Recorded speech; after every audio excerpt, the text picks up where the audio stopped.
paper, and that is correction of votes and proceedings and official reports.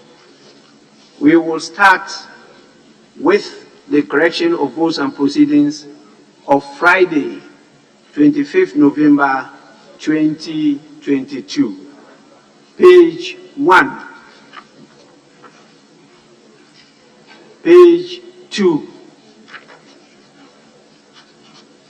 page 3,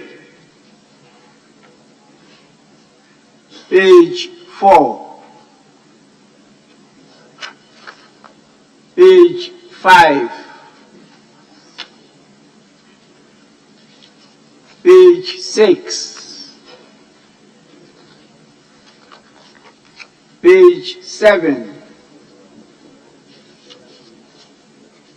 page 8. Yes, Majority Leader. Speaker, Friday, I saw the Honorable Kuku Ajini Mboating in the chamber last Friday. In respect of the Honorable Nana Ayu Afriye, the member for Fijasi Asokore, and my chief whip, Yaram Frank Anodombre, I've also communicated, they transmitted their leaves of absence to your office. But Ajani Mboating was here last Friday.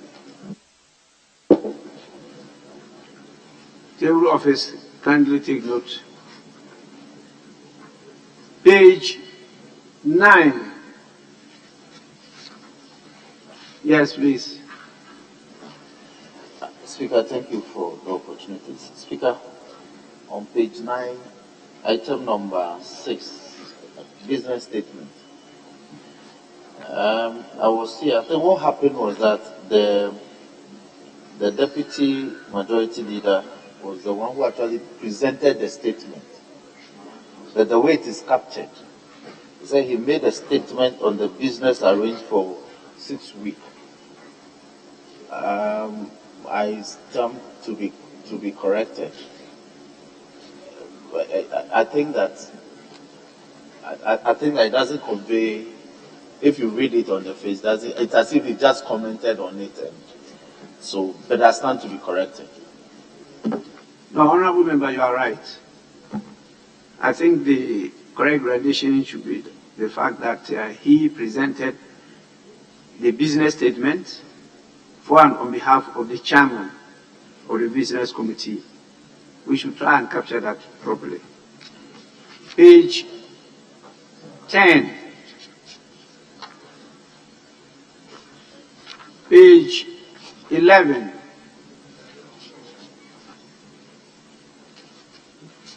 Yes, Honorable Member. Mr. Speaker, thank you very much. I think there's been some errors in the numbering. Page 11 appears twice, page 12 appears twice, 13 appears twice, 14 appears twice. So I think table office will have to look at the whole numbering of that section all over again. Your copy might be having those twice. It's not on It's mine. not all right. Well, that's what I have. I'm sure you've been given a wrong copy. Thank you, Mr. Speaker.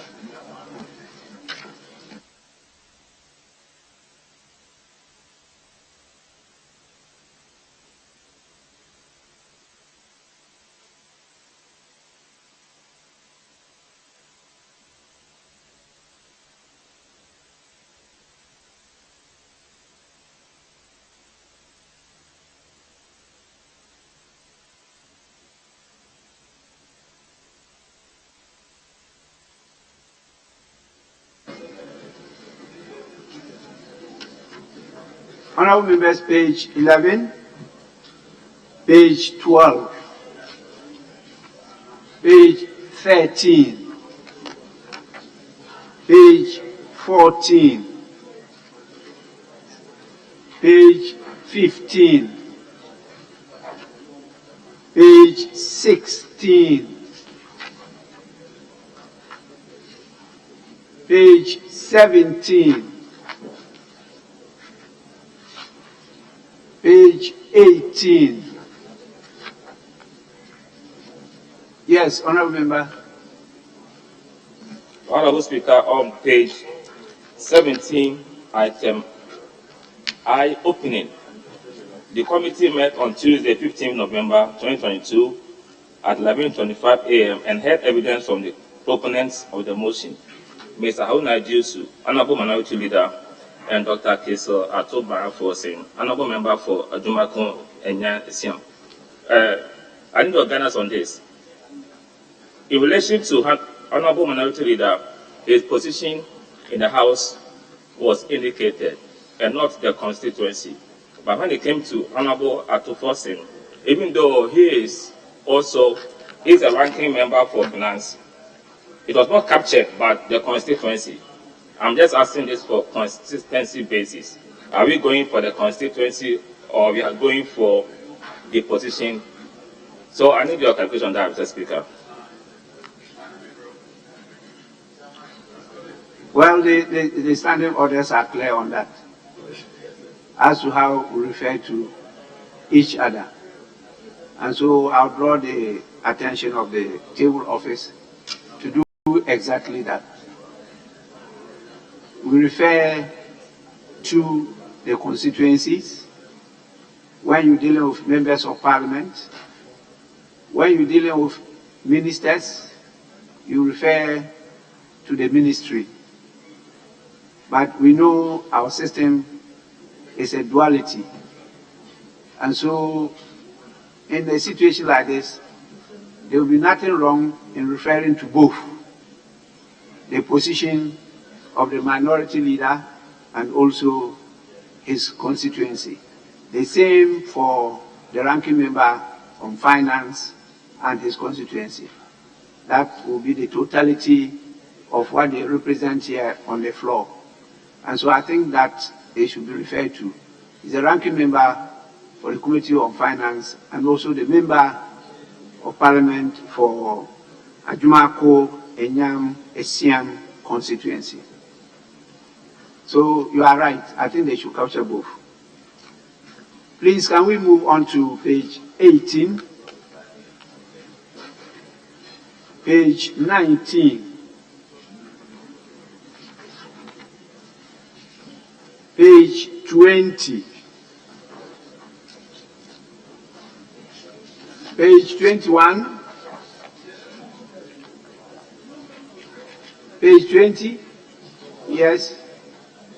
21. Okay. I'm going to write on our speaker. Write on our speaker at page 21. Item number 1, the last head note, the ad hoc committee on motion of vote of censure against the Honorable Finance Minister. Says the committee met on Friday, 18 November 2022 at 10:47 a.m. and had evidence from the Honorable Minister responsible for finance, Mr. Kenoforiata. I thought that, Mr. Speaker, with your guidance, we could just have used the rendition in the Constitution that the finance minister was heard in his defense, which really is what the mandate of the committee is. But the way this has been presented, as though he just appeared to provide evidence. But Article 82(4) provides that a minister of state, in respect of whom a vote of censure is debated, under clause 3 of this article, is entitled during the debate to be heard in his defense. So, Mr. Speaker, I thought that this could have been tightened up a bit to reflect exactly what the Honorable Finance Minister appeared before the ad hoc committee to do. I'm grateful, Mr. Speaker. I will not be persuaded by that submission, because at the stage of the committee, what is happening is that the committee is eliciting evidence. So he appeared there to give evidence. On the floor where you actually engage in the debate, he will be heard on the floor. And so the procedure we've adopted is to make sure we create room for the movers of the motion to adduce evidence to support the allegations, and then give the minister the opportunity to also give evidence. And in giving evidence, it could be documentary. And you know, the committees have the powers of a high court. Some people may even be refusing to submit the documents, and you have the powers of the high court to summon the person to produce those documents. So at that level, it's evidence that you are gathering. When you submit your report to the House will then engage in a debate, and then the minister will have the opportunity to also now defend himself or herself. That is the process we have tried to craft, and I think that we'll put it in our revised standing orders to guide all of us. So I think what they put there is right. May we move on to page 22. Page 23. Honorable members, in the absence of any further corrections, the votes and proceedings of the 20th sitting held on Friday, 25th November 2022 are adopted as the true record of proceedings. I have with me 2 copies of the official report, one dated 2nd November 2022 and the other 3rd November 2022. I'm sure members have copies. So we'll start with the one dated 2nd November 2022. Any corrections?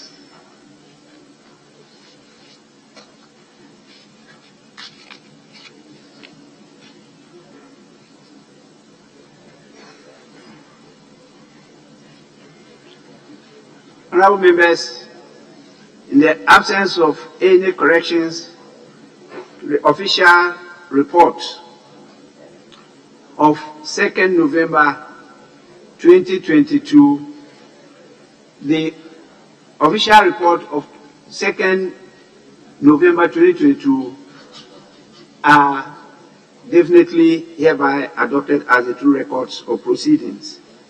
We now move to 3rd November 2022.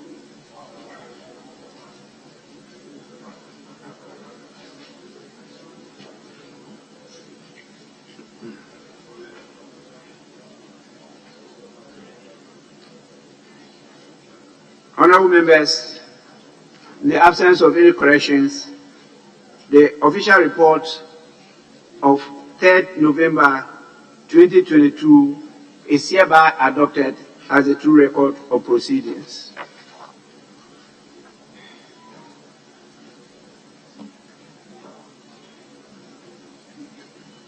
Honorable members, it's now my honor to recognize the presence of a visiting delegation to the House.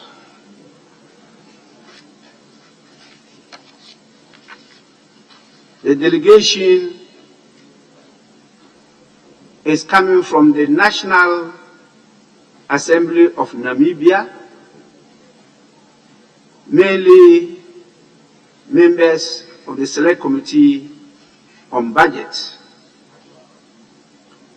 And they decided to engage this House on a benchmarking visit starting from yesterday, Monday 28th, and they'll be here till 30th November 2022.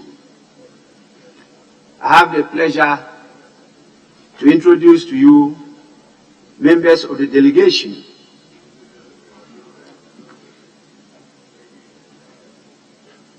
And I hope after this, you grant them the opportunity to interact with you.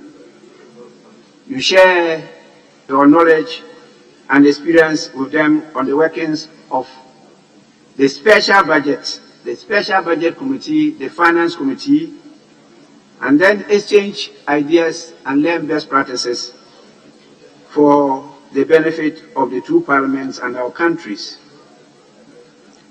Particularly, I will urge you to focus on the issues of procedure, how we could also carve out the independence of Parliament, transparency, and autonomy of the aim to deepen relations between the two legislators. So don't just attend the committee meetings and after that, each for himself and God for us all. Try to network and follow up visits. There could be private visits. You go to Namibia, we have a lot of Ghanaians there. And then they will also visit you. It's a person-to-person relations that actually strengthen bilateral relations. It's not just officialdom or only presidents meeting at conferences. So with this, I now proceed to introduce the members of the delegation, and we have the chairperson in the person of Honorable Mike Kabikotora. Forgive me if I did not pronounce your name well. I got it. Thank you so much. We have a member by name Honorable Joseph Kawudenge. Where's Joseph?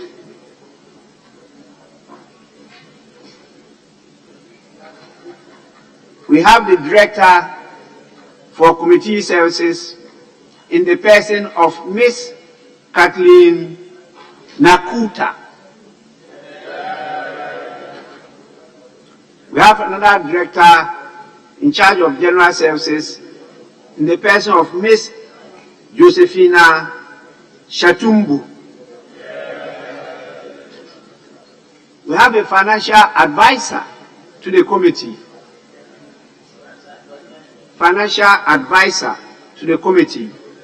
In the person of Mr. Herman Angala.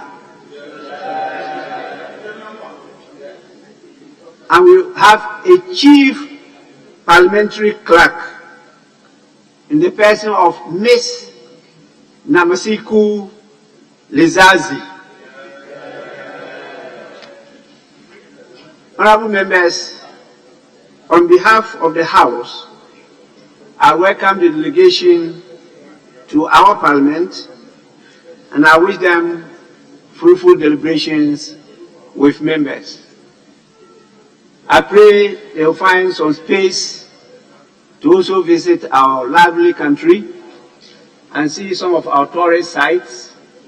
I'm sure they will have read a lot of history about our first president, Dr. Kwame Nkrumah.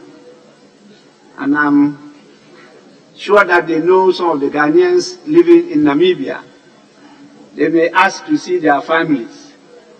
We have a lot of Ghanaians there. And I've been there a number of times. So I know the lovely country very well. You are most welcome.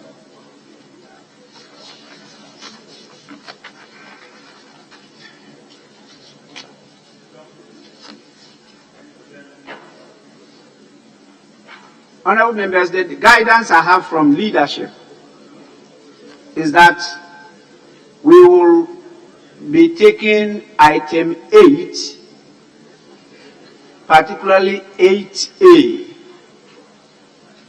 today.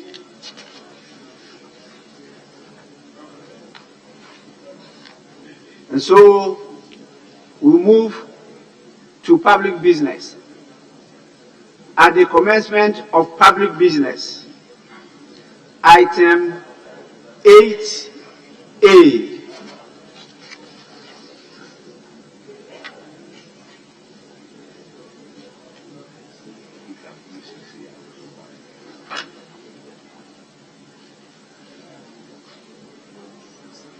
See.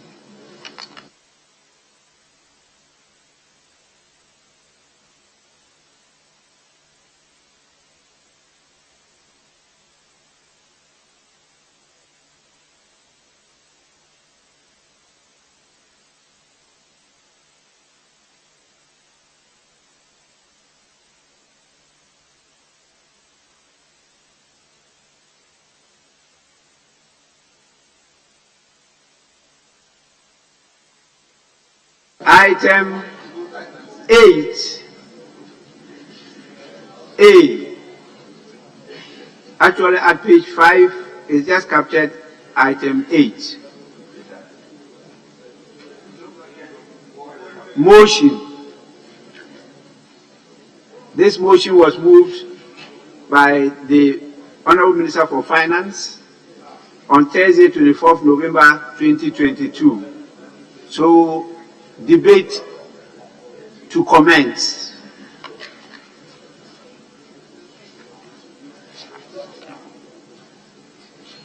I am informed that the leadership have agreed to urge me to permit 7 from each side of the House to contribute to the debate today. I'm also guided that the seconder and ranking member of the Finance Committee will each have 20 minutes at their disposal. You are not compelled to use all the 20 minutes. You can use 1 minute, you can use 10. But after the 20, immediately you get to 20, you are bail off. Other committee chairpersons and ranking members and ministers of state will have 15 minutes each. All other members, including deputy ministers, will have 10 minutes each. 10 minutes. This is what is going to guide the budget debate. And so we'll start with, I think, the chairman of the committee. We'll start with the chairman of the committee. Or you prefer the ranking? Yes, Deputy Whip, minority. Yes, Mr. Speaker, we can start with the chairman of the motion on the other side. Chairman of the Finance Committee on the other side. But Mr. Speaker, conspicuously missing on the floor is the mover of the motion. And it is not for nothing that the Constitution says the Finance Minister can lay the budget on the floor on behalf of the President. The House too is prepared to make our input for the Finance Minister to convey it to the President. So you can't just come and move the motion and you are not there. Remember, we are in a critical stage as a country. And members have researched. Over the weekend, we were all in. You took us there. You gave us technical insight and guidance. Members are prepared to make their input. And Mr. Speaker, it is only appropriate that the Finance Minister must be here. Mr. Speaker, if he's not ready to do the job, he must let the House know. He must be here for us to make our input. Then he said it. We are in a critical stage as a country. And we want to bring our suggestions in the form of debate. So you bring a motion, when we finish, then you say you should wonder, how is he going to take economic notice of the input that Honorable Kesalatu Fortin and others are going to be making? And you know the alternative views are going to be coming from this side. Our views cannot just be said without being considered. Mr. Speaker, we take serious concern about the absence of the Finance Minister in the House.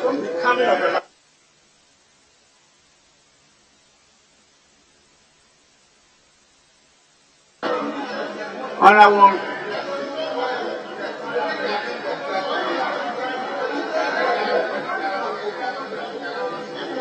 Yes, ranking member. Ranking member, yes. Mr. Speaker, the matter raised by the Deputy Whip on the minority side is very grave, Mr. Speaker. This attitude is becoming too much. Mr. Speaker, the practice where ministers of finance present budget and fail to collect input should not be entertained. It is becoming too much from this finance minister. Mr. Speaker, I didn't start from today. You cannot read a budget and fail to solicit input to improve it going forward. Mr. Speaker, this is unbecoming of our minister responsible for finance, and we should not entertain it. Mr. Speaker, if we have our way, we should not debate until he appears before us before we start the debate. Mr. Speaker, this means that whatever you say, Mr. Speaker, the minister is not going to pick it up. And then obviously make input. Mr. Speaker, in building a nation, you get input from both sides. You don't just present a budget and travel abroad or go and sit in your office. Mr. Speaker, we cannot accept this. You should come before we start the debate. Thank you, Mr. Speaker.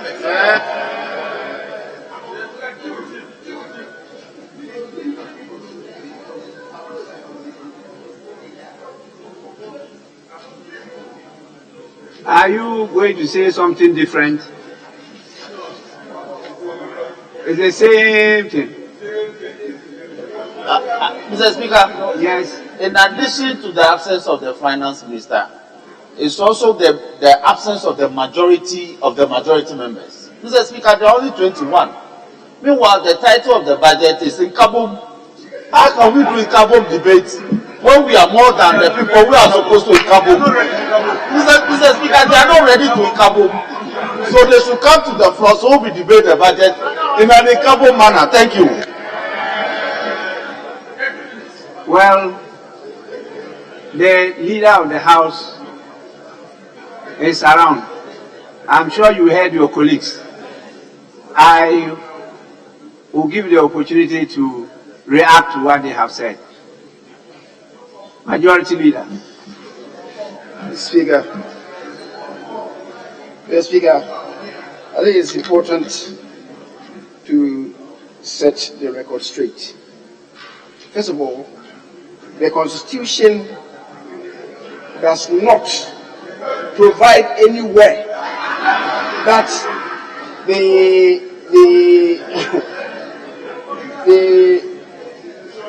budget statement and the economic policy should be submitted to this House by the Minister of Finance. You are totally wrong. The Constitution does not say that anywhere. Mr. Speaker, Article 179 of the Constitution provides the President shall cause to be prepared and laid before Parliament at least 1 month before the end of the financial year estimates of the revenues and expenditure of government of Ghana for the full financial year. That's all that it says. It doesn't mention the minister responsible for finance. The President can choose to send any minister to represent him here in the House and lay the documents. Mr. Speaker, again, the language of the Constitution is that this document should be laid in the House. But by convention and practice, the minister who comes to present the documents speaks to it. But under the Constitution, the minister is not obligated to even speak to it. I think members should understand that. Now, having said that,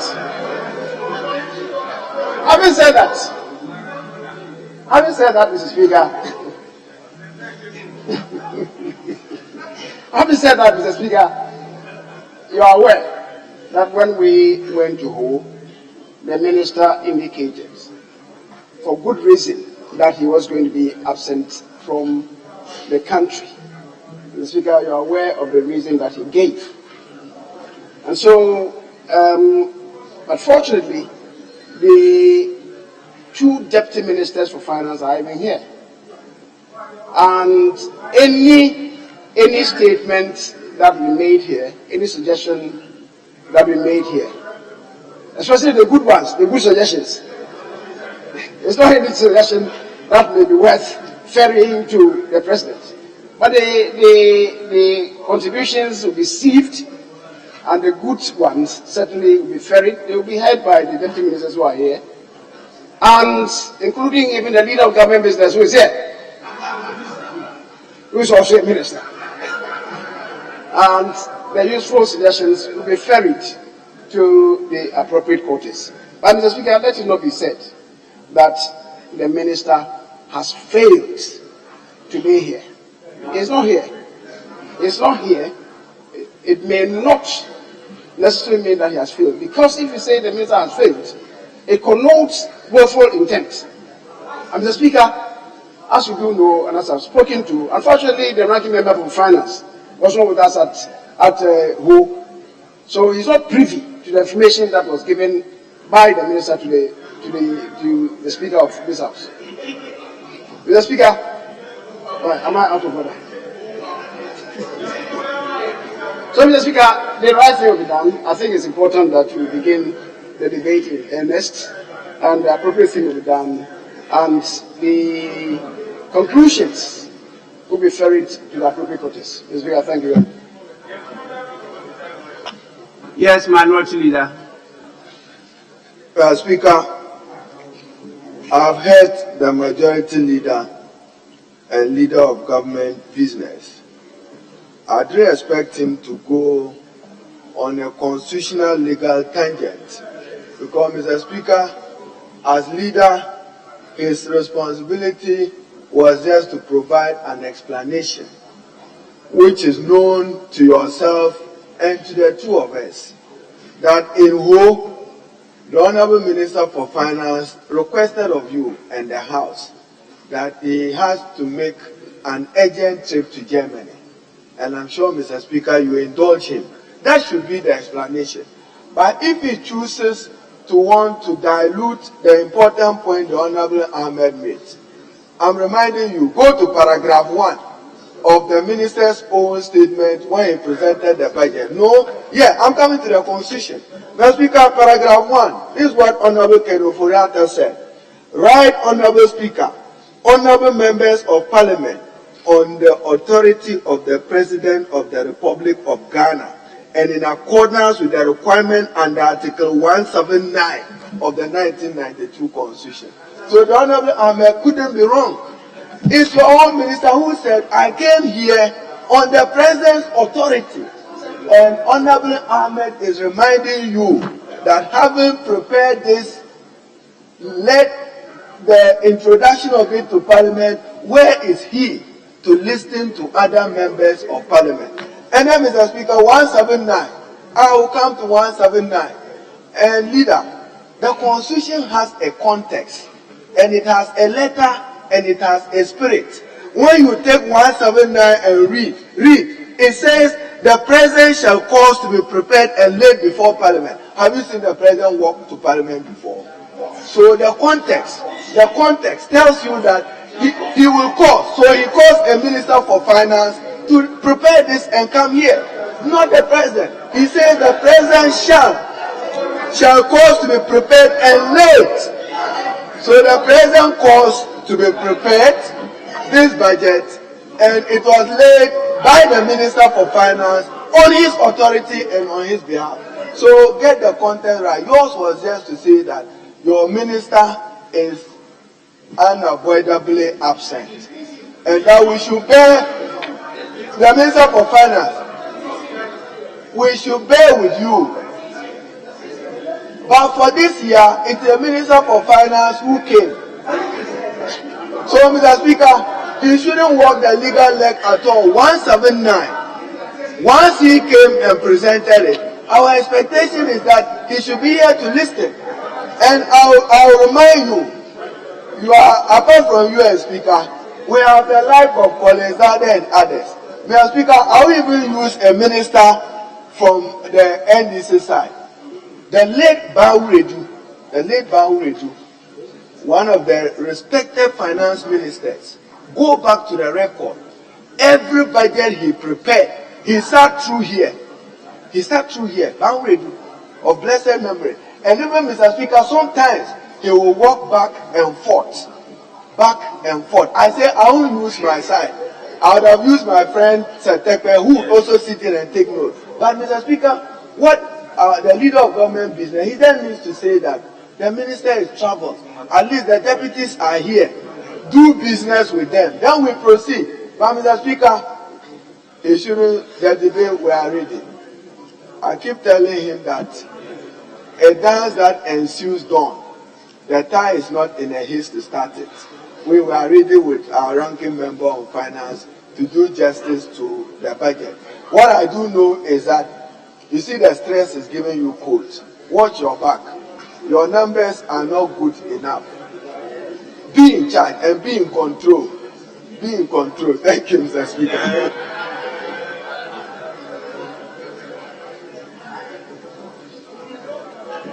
Honorable members, I take it that you are warming up before the season. Very soon, I will invite you to the pitch. But it's important I state this. Sometimes it's not necessary to litigate. It doesn't serve any useful purpose to litigate. The majority leader referred us to Article 179. And he talked about 1791. That document is different from what is presented on the floor. That document he referred to, which is prepared and laid before Parliament, is different from what they present to us on the floor.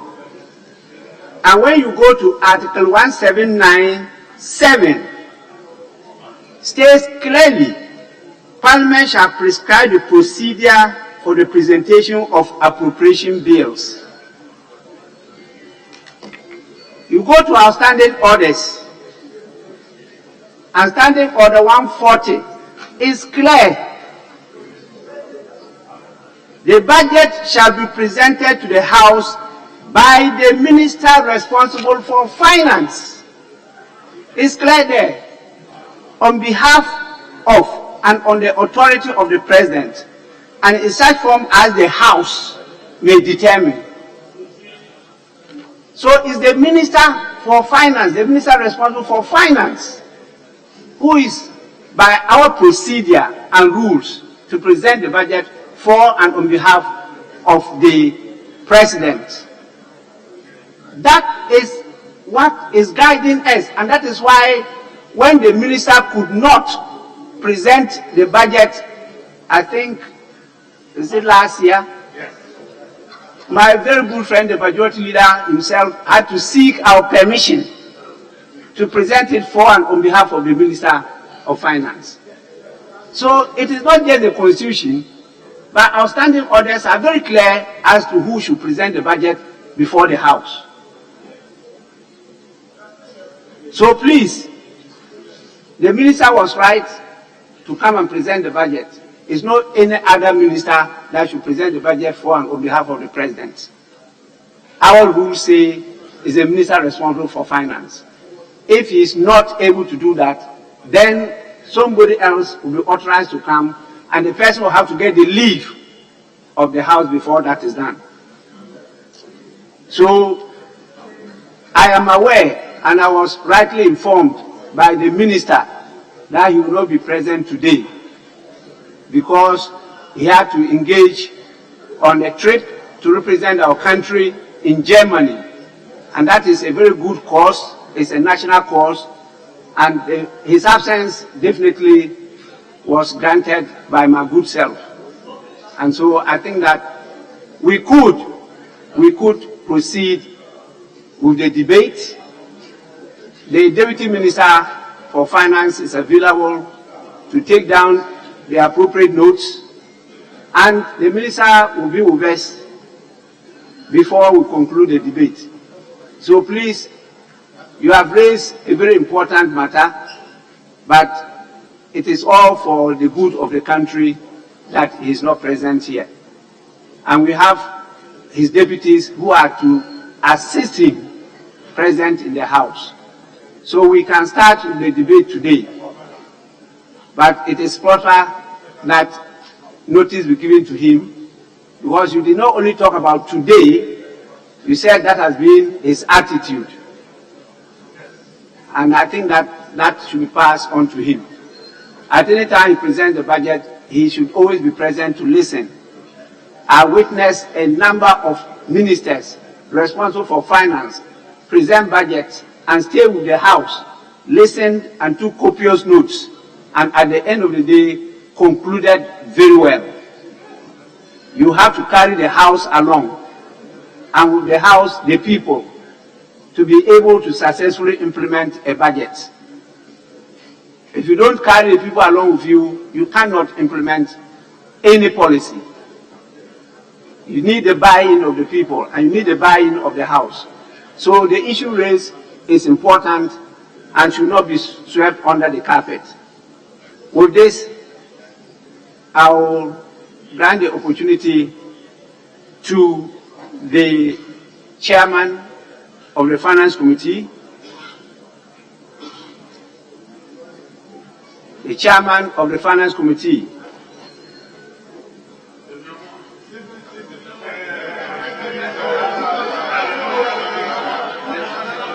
yes, please. Majority Leader. Speaker, is the Honorable Joseph Kujo. The Honorable Joseph Kujo, who is beginning.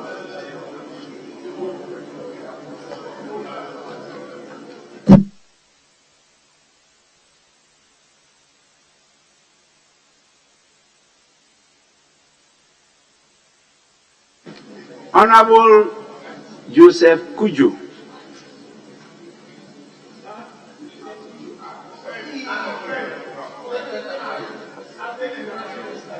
The Honorable Joseph Kujo is an MP and is also a minister, and he is to second the motion.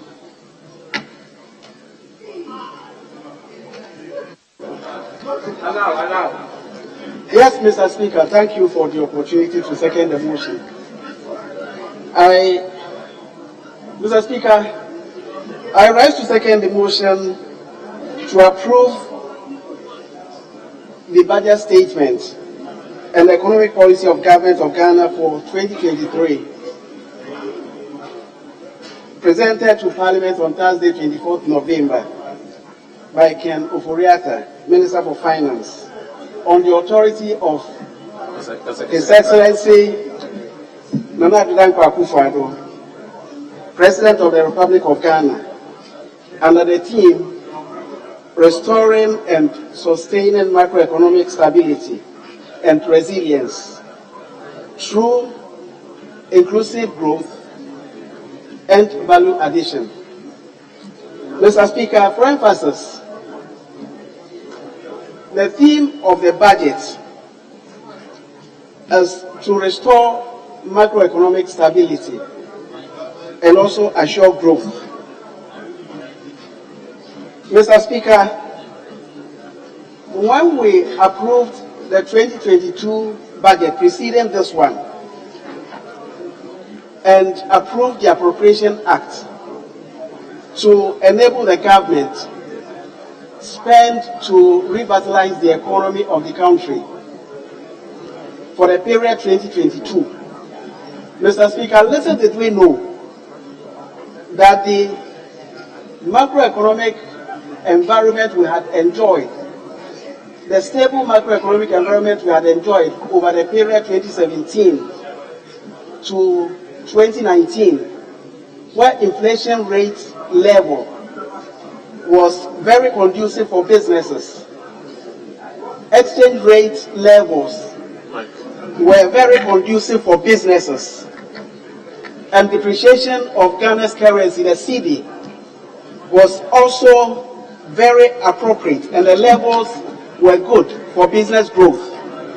Little did we know that after the COVID-19 pandemic, Russia would attack Ukraine and create global supply chain disruptions and lead to dissipation of our balance of payment position in such a fast manner that the cedi would become vulnerable and depreciate and cause spiraling inflation and also create a macroeconomic environment characterized with a lot of uncertainties, Mr. Speaker. So currently, Mr. Speaker, we see a prevailing challenging macroeconomic environment which has made life, general life, unbearable, and businesses are reeling under a lot of uncertainties and difficulties. Nonetheless, Mr. Speaker, the Minister for Finance putting the budget for 2023 together, we have seen spaces in the budget which gives hope and opportunity that at least there is something to fall on and solve the problems that have characterized the economy up to date. Mr. Speaker, I will take you to some particular opportunities we see in the budget, which will become bedrock of 2023 in terms of employment generation. Mr. Speaker, the budget on page 77 highlights a Youth Start program. The Youth Start program, as innovative as it is, Mr. Speaker,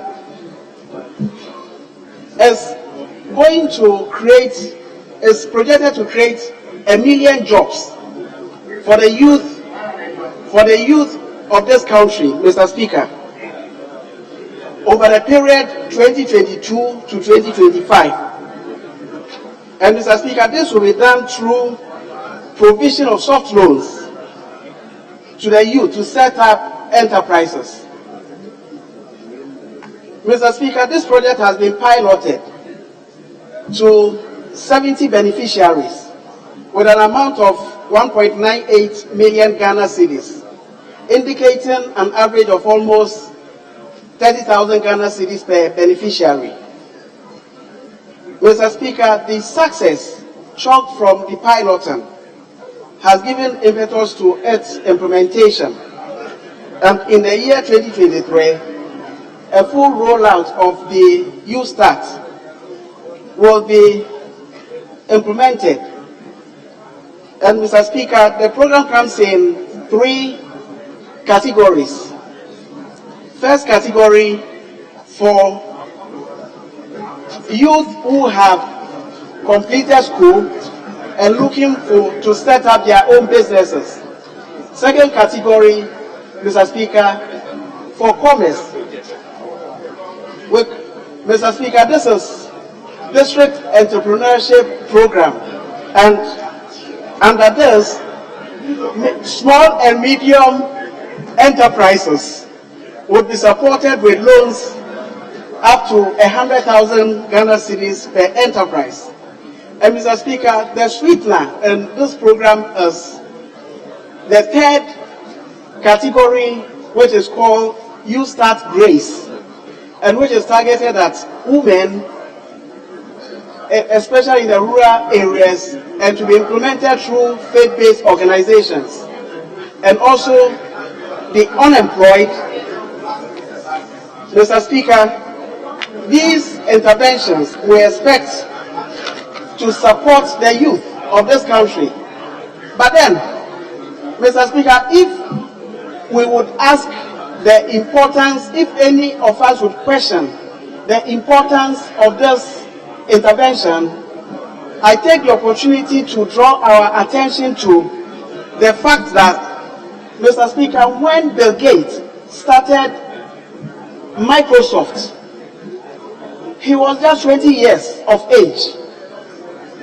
And today, his company rakes in a revenue to the extent of almost 198 billion United States dollars. And Mr. Speaker, if I'm not exaggerating, that is about 3 times the GDP of Ghana. And this economic power has been delivered to the economy of the US by a young man who started his business at the age of 20.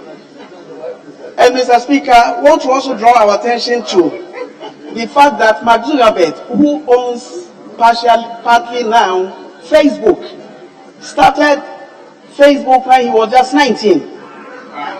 And so, I am pointing this out to all of us to give our support to the youth start, because the youth of this country, Mr. Speaker, have the potential to do the same and grow enterprises to support this economy, rather than relying on support for only those of us who are getting close to retirement and thinking we are the ones to revive the economies into this economy into the future.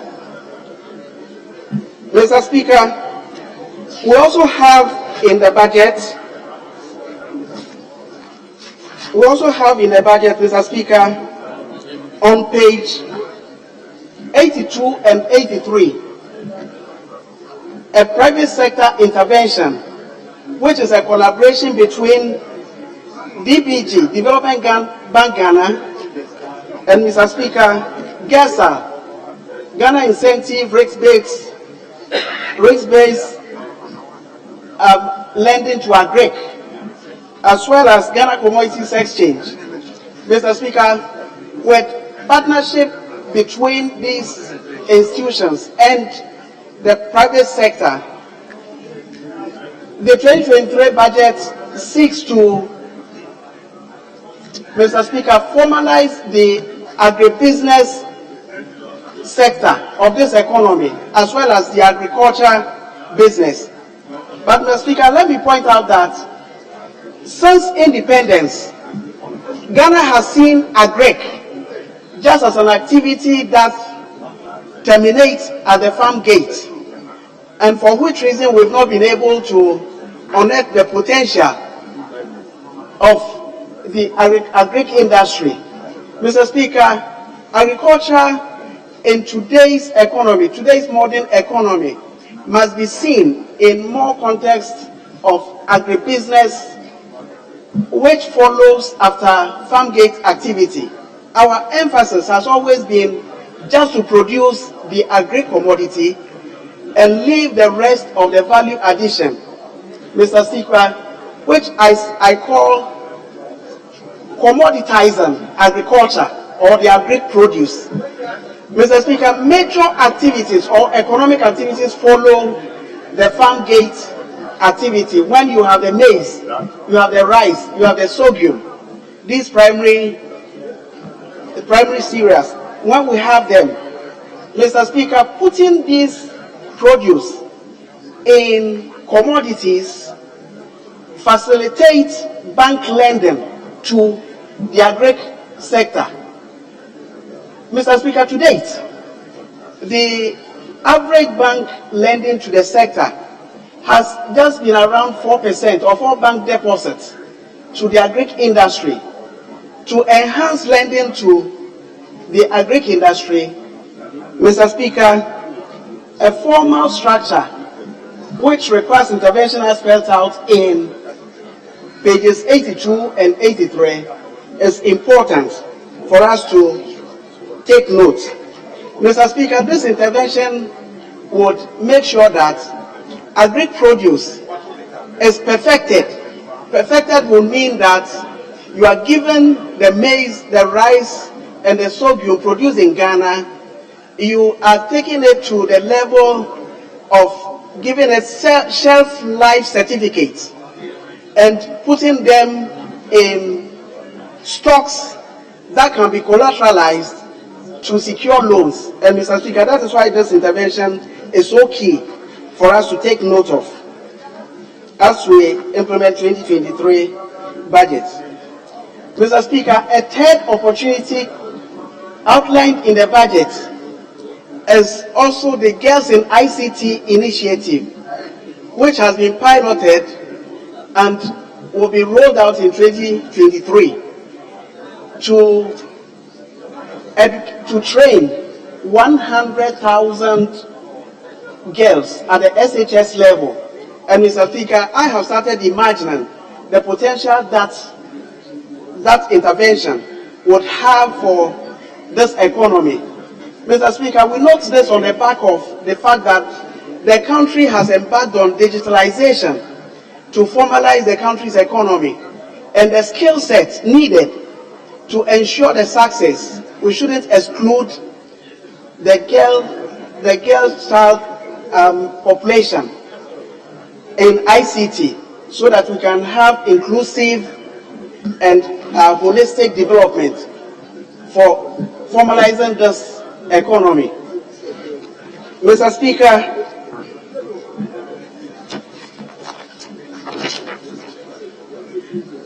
we have said severally that we are shifting this economy from taxation to production. And Mr. Speaker, the budget, 2023 budget, furthers this commitment by talking about the opportunities that have been created by securing the presence of Africa Continental Free Trade Area in Accra. And we know the number of countries that have signed up to this opportunity to the Continental Free Trade Area, provide Ghana with the opportunity to enhance our production base and take advantage of the African economic environment for exports. Mr. Speaker, we know this economy has been driven by excessive imports, which has become the bane of our currency's depreciation. Mr. Speaker, it is expected that with the one district, one factory agenda of government, which continues under the implementation of the 2023 budget, we'll see more factories enhancing the production facilities in the country, so that we'll be able to process more of our agri produce and also develop our export capacities. Mr. Speaker, these interventions have huge economic potentials for this country.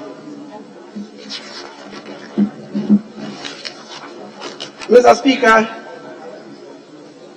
I would want to request us, all of us, to understand the 2023 budget in some broad context, which, Mr. Speaker, I must say are unprinted. Mr. Speaker, you would hear in the news today what we call gold for oil program being implemented. Mr. Speaker, that is a part of the context of implementing the 2023 budget to create the environment where there wouldn't be excessive demand for foreign currencies to bring in oil imports. Mr. Speaker, if we are able to purchase our own gold and with the cedis, with our own currency, the cedis, and Mr. Speaker, we're able to trade the gold with oil directly, we get the benefit of preserving available foreign exchange to import other critical goods and services the country needs, such as pharmaceuticals and other things. But Mr. Speaker, this is a very interesting intervention which has the potential of saving us from the balance of payments challenges we faced, and which has primarily driven us to the IMF for a program. Mr. Speaker, another intervention on return, which also forms part of the 2023 budget implementation, is the improved oversight of the public enterprises. Mr. Speaker, I would say that your committee on employment, social welfare, and state enterprises will bear testimony to this, as they've gotten very busy, Mr. Speaker, scrutinizing the financial statements of the public enterprises to ensure that they comply with the Public Financial Management Act, which requires them to prepare and audit their accounts and provide, Mr. Speaker, your House with up-to-date financial information to enhance their oversight. In the context of the 2023 budget, Mr. Speaker, this is to manage the fiscal risk the state-owned enterprises poses to Ghana's budget. And this is not new, Mr. Speaker. These SOEs have posed budgetary risk to all governments since independence, as they would only operate making losses and come back to the shareholder, owner of the enterprises, and just call for capital injections, only to collapse them or run the enterprises down again. Mr. Speaker, with this improved oversight by Parliament, we see an environment of implementing the 2023 budget, minimizing the risk the budget poses, the risk SOEs poses to our budget implementation. Mr. Speaker, I would want to request my colleagues in the House. You have 1 minute, 1 minute more. Mr. Speaker, thank you. I would want to request my colleagues in the House that, as we have already agreed that the budget is an in-carbon budget, we should further see it as in-carbon budget meant to be a house cleaning budget. A house cleaning budget in the sense that our expenditures, even of Parliament itself, must be rationalized, just as executives seek to rationalize expenditure, so that all of us will share in the burden of the tightening period ahead of us equally. Mr. Speaker, if you would permit me, I would say that even our post-budget review workshop, which took place in Ho, should have taken place in this House, so that we would have saved a lot of money for the Honorable members, it's now the turn of the ranking member of Finance, Honorable Atu Forson.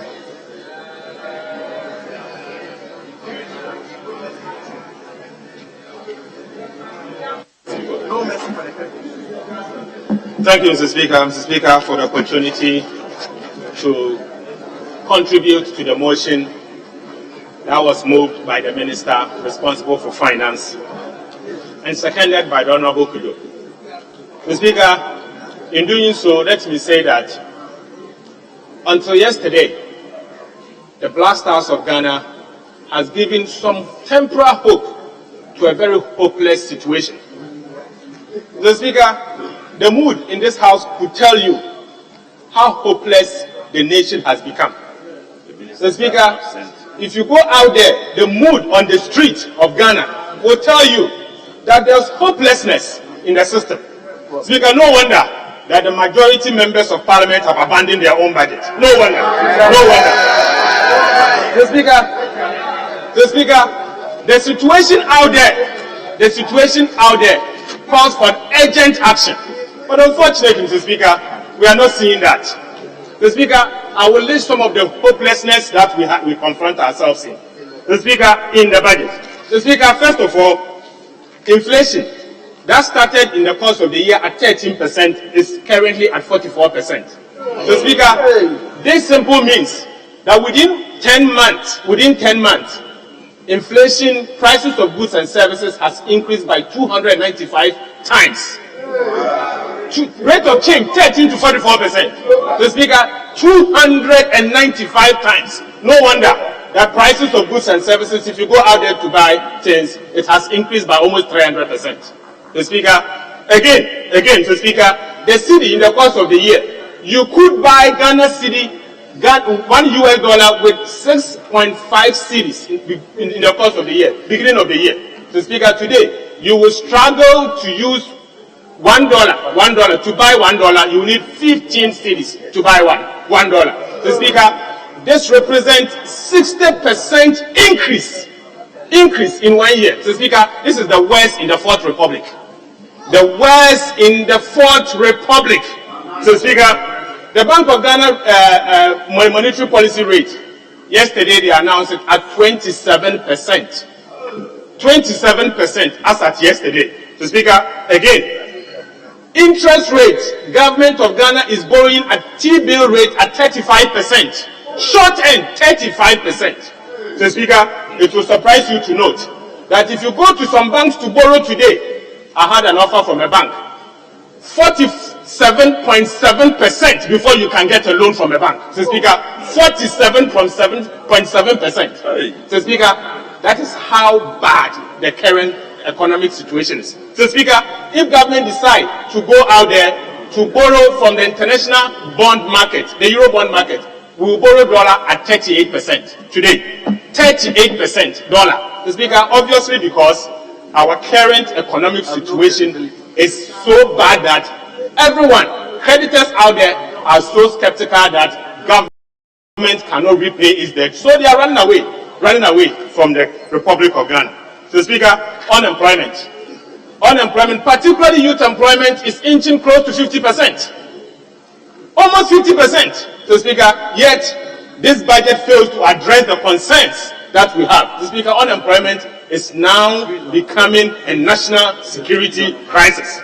So, Speaker, there's a massive cost of living crisis as we find ourselves. So, Speaker, it will surprise you to know that marriages are collapsing because of this government. Marriages are collapsing because cost of living is becoming so high. So, Speaker, that is where we found ourselves. So, Speaker, businesses are collapsing. Honourable Member, I'll just take a few minutes. The First Deputy Speaker will take the chair. I'll be back. So you can continue. Honourable Member, you can continue.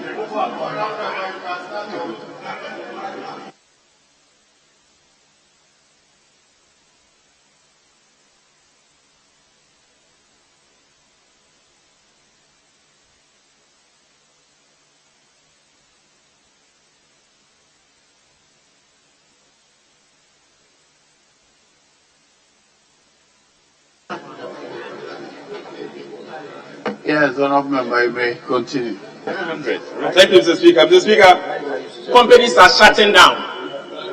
Mr. Speaker, some businesses are moving from Ghana to Ivory Coast and our neighboring countries. Mr. Speaker, obviously because of the poor economic conditions we find ourselves. Mr. Speaker, our debt is currently unsustainable. So, Speaker, as a result, our country's debt is in debt distress situation. Our country is going through sovereign insolvency stress. Yet, this budget statement, the bulkiest of all budget statements, but unfortunately the hopeless one I've ever seen, fails to address the situation. So, Speaker, that is where we find ourselves. So, Speaker, I heard my colleague, the one who seconded the motion, the Minister of State responsible for business, state enterprise. So, Speaker, he said the government is moving from taxation to production. Well, so, Speaker, to my surprise, as if he has not read the budget statement. So, Speaker, this budget introduced 23 tax measures. 23 tax measures. So, Speaker, I will take time and take you through all of them one by one. 23 different tax measures. So it is from taxation to more taxes, not from taxation to production. To more taxes and more taxes, as if we don't care about the people of Ghana. So, Speaker, first of all, this government had informed us. Through the last budget that they are removing road tolls. Today, if you are to look at page 101, paragraph 468, they are saying they are going to reintroduce road tolls. So, Speaker, this is a government that treats policy like sauce.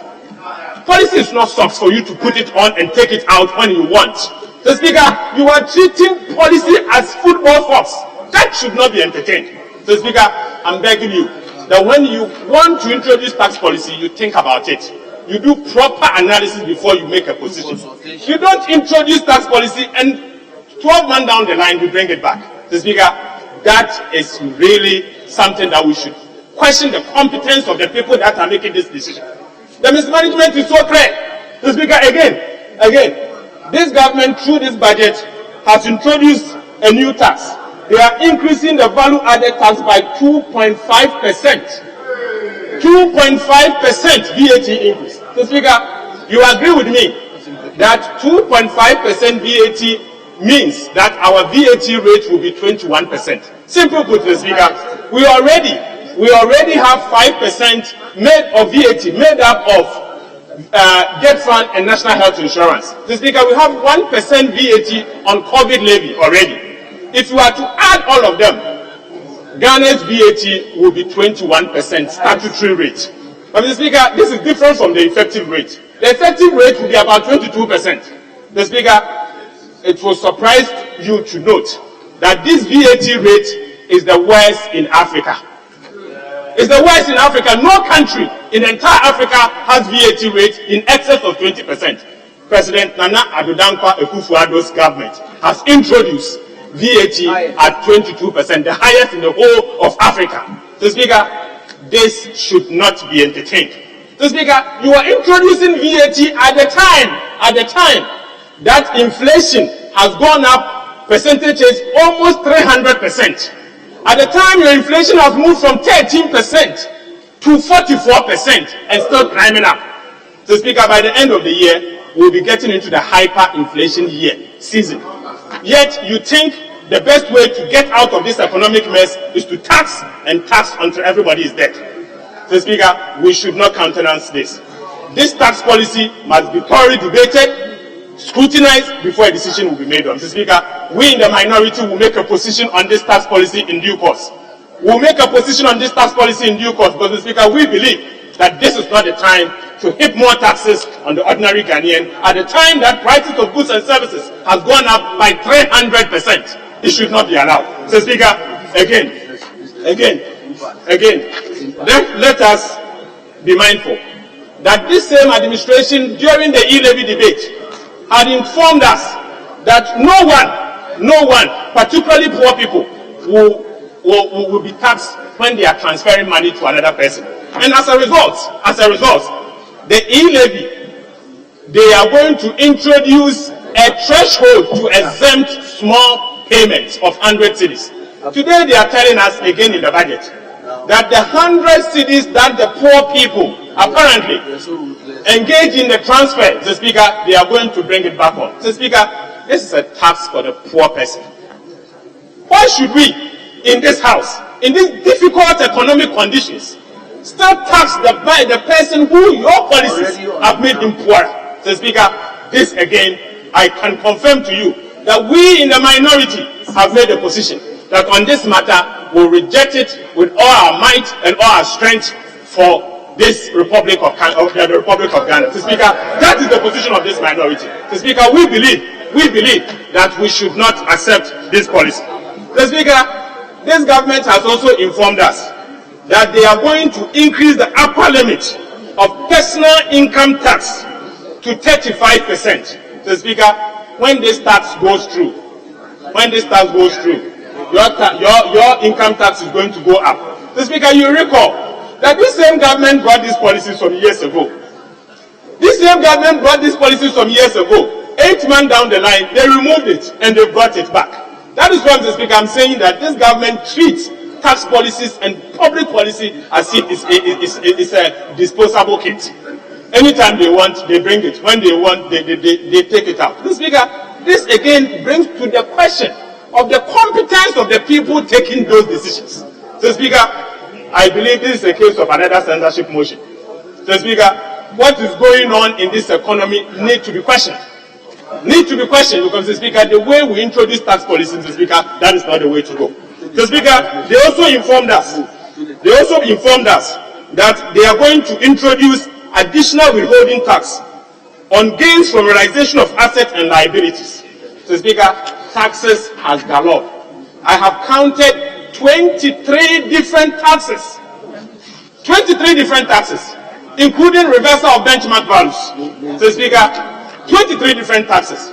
This year, taxes are going to go up. Mr. Speaker, for me, in my language, I would say this budget is Kofi Ekowu budget. Kofi Ekowu in the sense that go home and die. Because it is taking everything from you. 2023 is going to be a year of misery because of this budget. Mr. Speaker, let me now take you to paragraph 212 of the budget statement of the minister's speech. Mr. Speaker, our minister responsible for finance, when he presented the statement to us, had said that in the year 2023, government is going to go through what he calls debt exchange.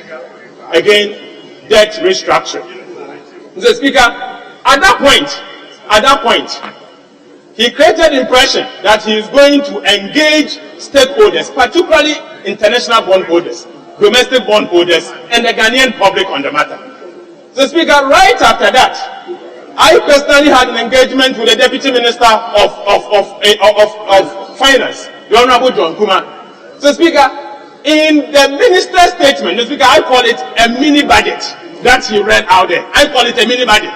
Mr. Speaker, he had informed us that even though the president has said there will be no haircut, he, working with the Ministry of Finance, is going to introduce Punky Joe and then Bagbush in a form of debt restructuring, a haircut. Mr. Speaker, you know what they said to us? Mr. Speaker, the Deputy Minister announced to us, the whole world, and the public, that government of Ghana is going to do debt restructuring. First, they are going to do a haircut for domestic bondholders in terms of interest. Honorable, is that in the budget statement? Mr. Speaker, the source is from the budget statement, page 212. Very good. If it's in the budget statement. Mr. Speaker, the minister has informed us that domestic bondholders will get zero interest in the year 2023. In the year 2024, he has informed us that domestic bondholders will get 5% of their interest. And in the year 2025, they will get 10% of their interest. And going forward, they will extend the tenure by 10 years. Mr. Speaker, to my surprise, this is a time that inflation is in excess of 40%. How do you expect a bondholder not to get interest? Mr. Speaker, this is what in economics and finance we call it financial repression. Mr. Speaker, this government is introducing financial repression in our economy. Mr. Speaker, the impact on this is severe. Mr. Speaker, can you imagine when a pensioner is using his lifetime pension as invested in government bonds and he's only surviving on the coupons, interest that he gets, only for the Ministry of Finance to all of a sudden announce to us that in the year 2023 they are not going to pay interest. Mr. Speaker, how do you expect that pensioner to survive? Mr. Speaker, businesses are going to rely on it. Mr. Speaker, businesses are going to rely on it. Mr. Speaker, individuals. So I want to find out who is going to pay for the medical bills for those pensioners. Mr. Speaker, I believe and hope that this will come before Parliament. But if it does come to Parliament, expect fierce resistance from us in the minority. Mr. Speaker, we cannot, particularly on pension. Mr. Speaker, you need to ring fence the pensioner and protect them. We cannot allow pensioners to pay for your mismanagement, particularly the vulnerable people. Mr. Speaker, that will resist it. And I can assure you, Mr. Speaker, that the people of Ghana does not deserve this kind of haircut. I call it Punky Joe. Ghanaians do not deserve this Punky Joe. We will resist it because we believe that the ordinary people deserve better than that. Mr. Speaker, again, they are telling us that the people of Ghana. Yes, Honorable Leader. Yes. Speaker, the ranking member certainly is enjoying himself in the debate. But we set out to accord 20 minutes to the seconder and him. He's spoken for 23 minutes already. 23 minutes. please. Please. It started at 12:38.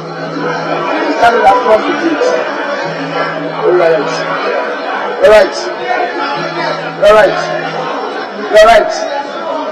I think I miscalculated. He's spoken for. I think he has 3 more minutes. Yes, I got it wrong. Honorable members. Order. Honorable Leader, I'm the timekeeper here. And there's a timer recording how long you are speaking for. When it is due, I will alert him to stop. So please proceed. Thank you, Mr. Speaker. Mr. Speaker, we were also told that foreign bondholders are going to get 30% haircut on their principal. Mr. Speaker, and 30% on their interest. Mr. Speaker, I want to caution that foreign bondholders are not necessarily foreigners. They are Ghanaian banks, Ghanaian institutions, and Ghanaian businesses that have bought Ghana's Eurobond. And so, if you are treating them, treat them well.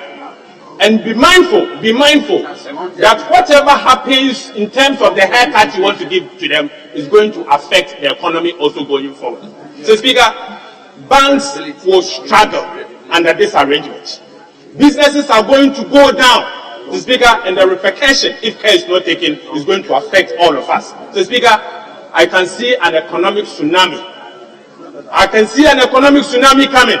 So, Speaker, the year 2023, this budget has failed to address the concerns of the ordinary Ghanaian.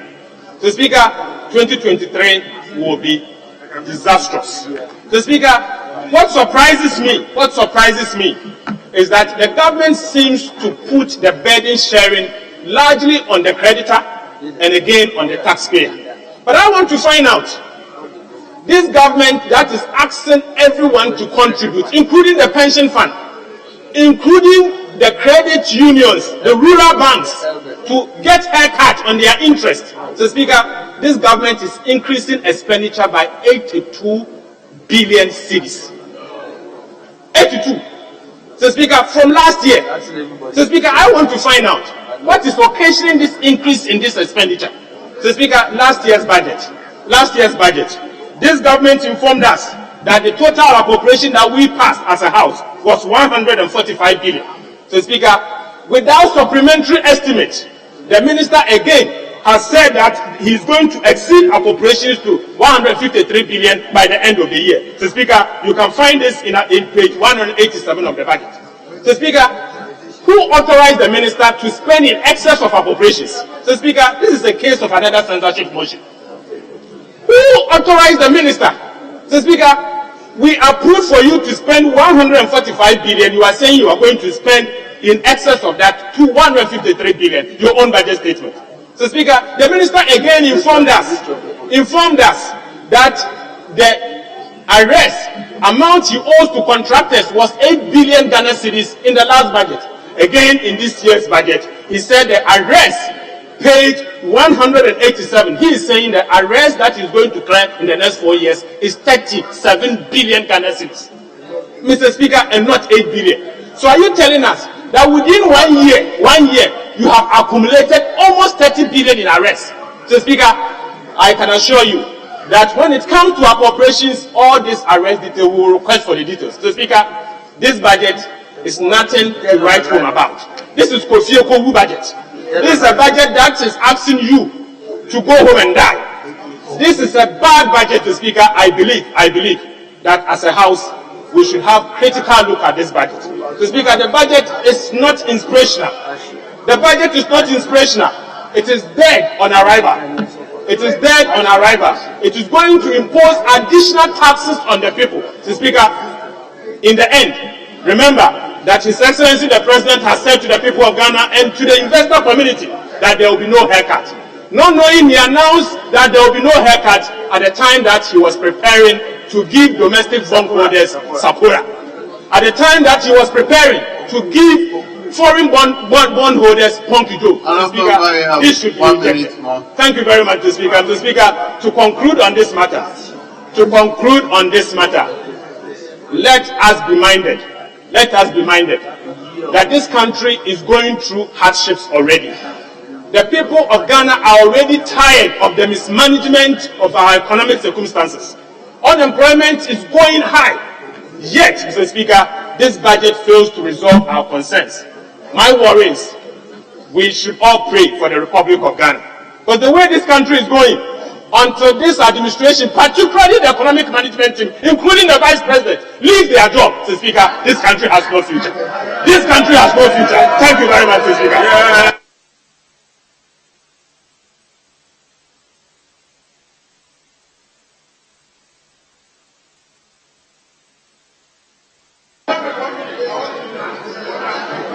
Very well. The next is the Honorable Deputy Minister for Finance, Abna Oselsari.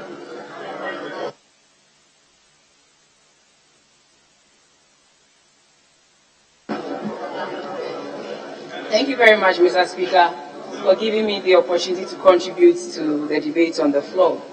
I'd also like to add my voice in congratulating the Black Stars for the victory yesterday. And we pray and hope that come their next match, they'll repeat the same feat. Mr. Speaker, on behalf of the Ministry of Finance and the Minister of Finance himself, we'd like to thank leadership and members of the House for the support you have enjoyed from you in the implementation of the 2022 budget, and particularly for the full participation of the House during the budget presentation last Thursday. The atmosphere was indeed conducive and commendable. Thank you, Mr. Speaker. Mr. Speaker, listening to my colleague on the other side, I'm minded to reiterate that the 2023 budget has been formed or prepared in some certain context. And the context is that we are faced with both difficult global and domestic challenges. We also have an ongoing IMF negotiations, and also we have debt operations, which we are trying to come up with to help us bring our debt levels to a sustainable level. Also, we have set some targets for ourselves in this context, and the target is that we hope to raise about 143 billion Ghana cedis in revenue. We want to spend 190 billion in expenditure. We also want to do an overall real GDP growth of 2.8%. We also want to end inflation at the end of December in the region of 18.9%. We are thinking of a primary balance on commitment basis of 0.7%. And we are hoping that our gross international reserves will cover not less than 3.3 months of imports. So, Mr. Speaker, this is the context in which this budget has been prepared. Mr. Speaker, we must all admit that we are not in normal times. At the end of 2019, we completed an IMF program successfully.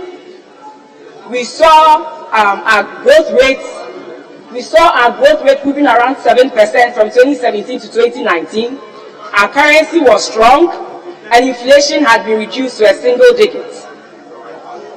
So, Mr. Speaker, if today we find ourselves in this situation, clearly tells you that we are not in normal times. Mr. Speaker, little did we know that a global pandemic and a war in Europe will bring us down to our knees like this, where we see our currency depreciating by almost 54%. And we have no access to the international capital markets, something we've had since 2007. So, Mr. Speaker, this is really worrying. And, Mr. Speaker, the quicker we do something about it, the better. And it is in this region, or it is in this light, that we are asking our colleagues on the other side to support government with the revenue measures that it has stated in paragraphs 212 to 222 of this year's budget. Mr. Speaker, if we continue to kick, we cannot kick the ball down the road, because every delay that we delay in passing out this revenue measure means we are pushing Ghana down the drain. As it stands now, our tax revenue to GDP ratio is 11%, way below that of our peers, which is around 18%, Mr. Speaker. So clearly, we need to do something about it. We need to raise more revenue to help us push the development agenda, also to stabilize the economy and make things better for our citizenry.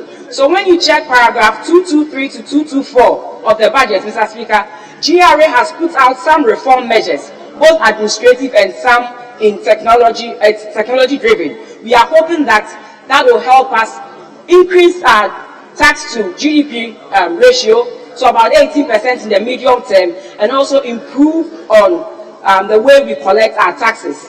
Mr. Speaker, these measures include some fundamental changes in their IT system, where we have online filing of taxes, we have digitization of our tax clearance certificates, the e-VAT invoicing, and digitization of internal processes as well as records to make tax collection more efficient and to maximize revenue as well. But Mr. Speaker, improving the tax collection process is not the only way to increase revenue. That is why there is a need to raise some form of taxes to support our fiscal consolidation. And I'm therefore urging my colleagues on the other side to support government with these current revenue measures before the House, as listed in paragraphs 215 to 222, like I mentioned earlier. The first, we all know, is the VAT. Mr. Speaker, you all bear with me that successive governments have benefited from the VAT. Government is seeking to increase VAT by 2.5%. VAT currently is 12.5% and not the 21% my colleague stated on the other side. VAT currently is 12.5%, and government is hoping that you will help government pass the 2.5% increment, which we are hoping will raise about 2.7 billion Ghana cedis for development for this nation. Mr. Speaker, we all know, I mean, you will mention 2015, but we have gone and moved past the 2015 event, the 1995 event of the VAT.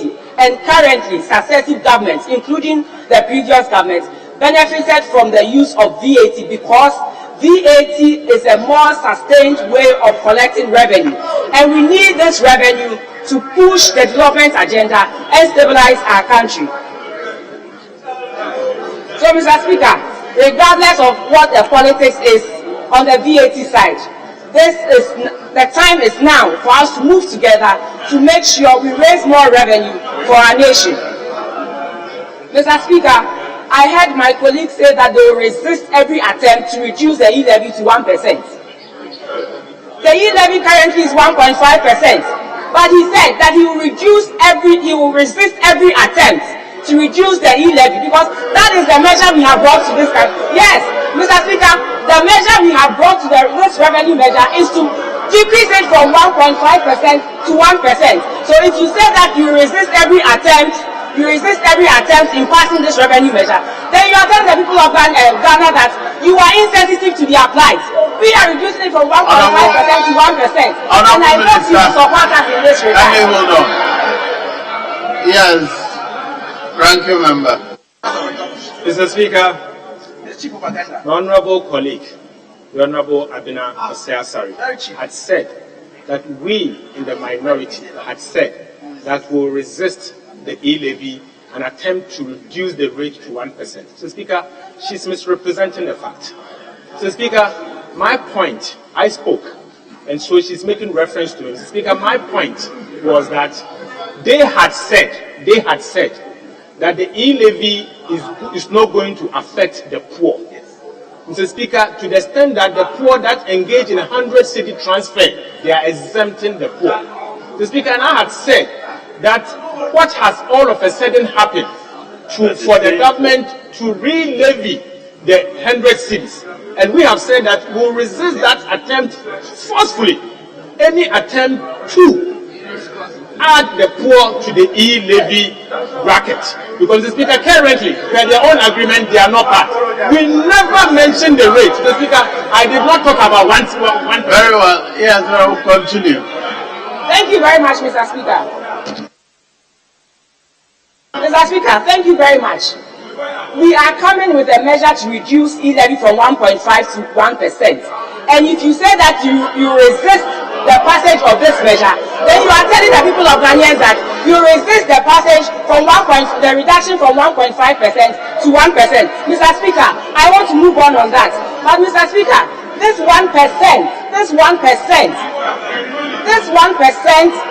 was arrived at by continuous engagement. Mr. Speaker, continuous engagement with stakeholders. And we were in this house in December 2021 when the Honorable Minority Leader said it is better for us to reduce the e-levy to 1%. So today, if we are coming with a measure that will reduce the e-levy to 1%, I think the e-levy debate is closed and should be accepted because we have reduced the rate from 1.5% to 1%. Just like we all stakeholders, including your own minority leader, said in December 2021 that this e-levy that we are introducing should be reduced to 1%. Mr. Speaker, this measure, Mr. Speaker, will give us 2.3 billion Ghana cedis, and we believe that it will help us do what is expected of us to stabilize the economy and improve on development in this country. Mr. Speaker, I also want to ask, Mr. Speaker, there is also another revenue measure that we believe will go a long way to leave a lot of money in the hands of our locals, and that is the unified property rate collection. Mr. Speaker, government is partnering with GRA to make sure that the assemblies, the municipals, the metropolitans collect the needed property taxes. And with this, government is going to leave about 70% of the revenues collected in the hands of the locals. So then they are going to take charge of their own development and get more revenue to carry out the things, the infrastructure needs that every district, municipal and metropolitan needs. So, Mr. Speaker, we urge the House to support this revenue measure that will increase or leave more money in the hands at the local level. Again, Mr. Speaker, in the spirit of burden sharing, the National Fiscal Stabilization Levy will be converted into a growth and sustainability levy, and that will cover all entities. And Mr. Speaker, it's in 3 categories. We have category A. Kindly hold on. Earlier on, the majority leader, deputy leader had been on her feet. I declined to give him because I thought it was the person on her feet is able to speak for herself. Arthur is able to speak for himself. I thought we were not going to litigate this matter because on either side you have people who would speak. But if it is on another matter, I would like to listen to you. Thank you, Mr. Speaker. Mr. Speaker, the Honorable Deputy Minister made a statement which is factually incorrect, and I want to correct it. She said that we are all in this house when the minority leader made a proposal for the e-levy should be brought to 1%. Never on this floor, never on this floor that the minority leader made that proposal. So for that to go into the record, it should be corrected. He never made any proposal on this floor that the e-levy should be 1%. That is factually incorrect. He should correct it. He didn't say that. Yes, Honorable Deputy Leader. Mr. Speaker, I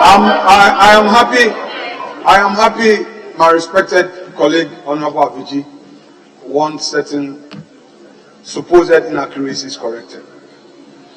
With the opportunity given me, I hereby state that VAT is not 21%. Atu Forsen, in his argument, said VAT is 21%. Again, Atu Forsen in his argument. Leader, kindly. She is responding to that. Yes, Mr. Speaker, he is asking for.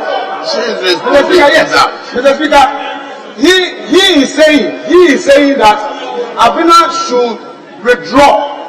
I am saying that though Atu has been corrected, he must withdraw. And again, Atu Forsen forgot to tell us. Thank you very much. He forgot to tell us what happened to the CDP law when you paid penal rates. Thank you, leader.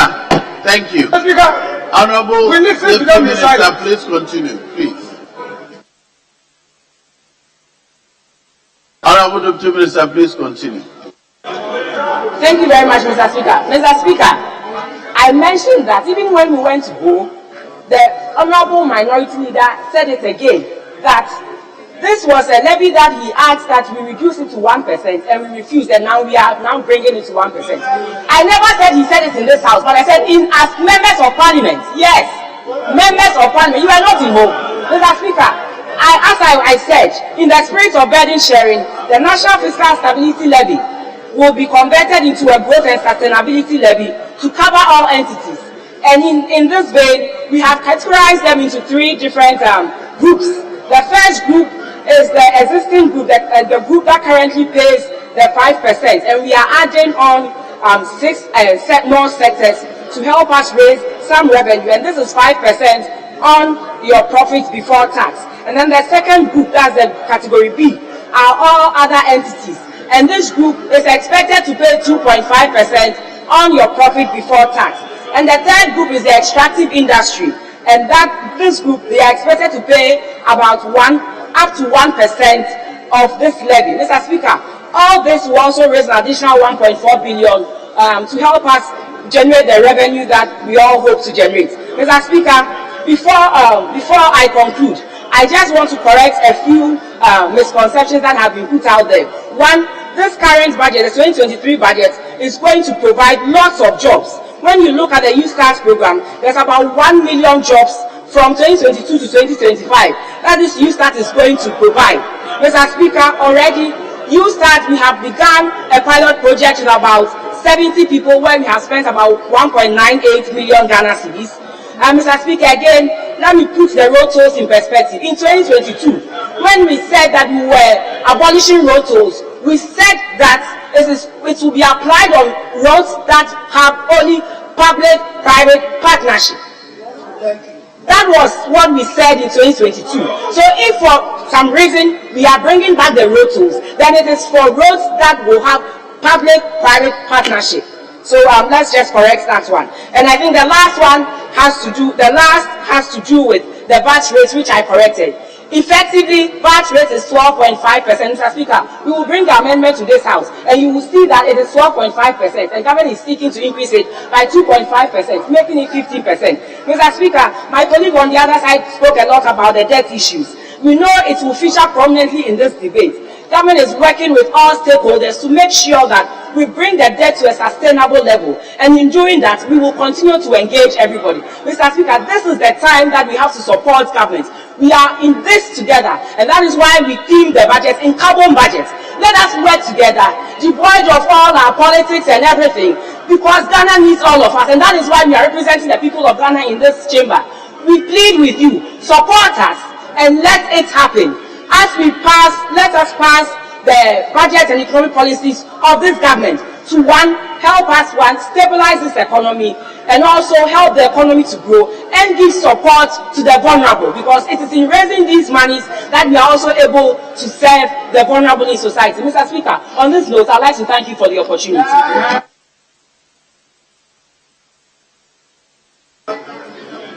Honorable John Jenapo. Thank you very much, Right Honorable Speaker. Right Honorable Speaker, first of all, let me debunk this assertion being attributed to the Honorable Dr. Atufos, that he says that the VAT rate is 21%. There's an interest rate and there's an effective interest rate. When you go to the bank and you are told that your interest rate is 21% per annum, but payable in 4 quarters, there's an effective interest rate. And those of us who have some knowledge in finance and economics, we do that calculation. And so let me put it on record that I heard the Honorable Atufosin say that even though you quote your VAT at 12.5, initially it was 17, you decided that you will hive off NHIL and hive off Get Fund and put it as a standing cost. So when it was 17.5, all you do is to pay 17.5. Now that you've hived up the 2, which is the 5%, it becomes a direct cost. So you first pay the 5% on the item before you calculate the 12.5% on the gross amount. That is even worse. And I expect people who understand finance to understand this simple analogy. Honorable, speak for yourself.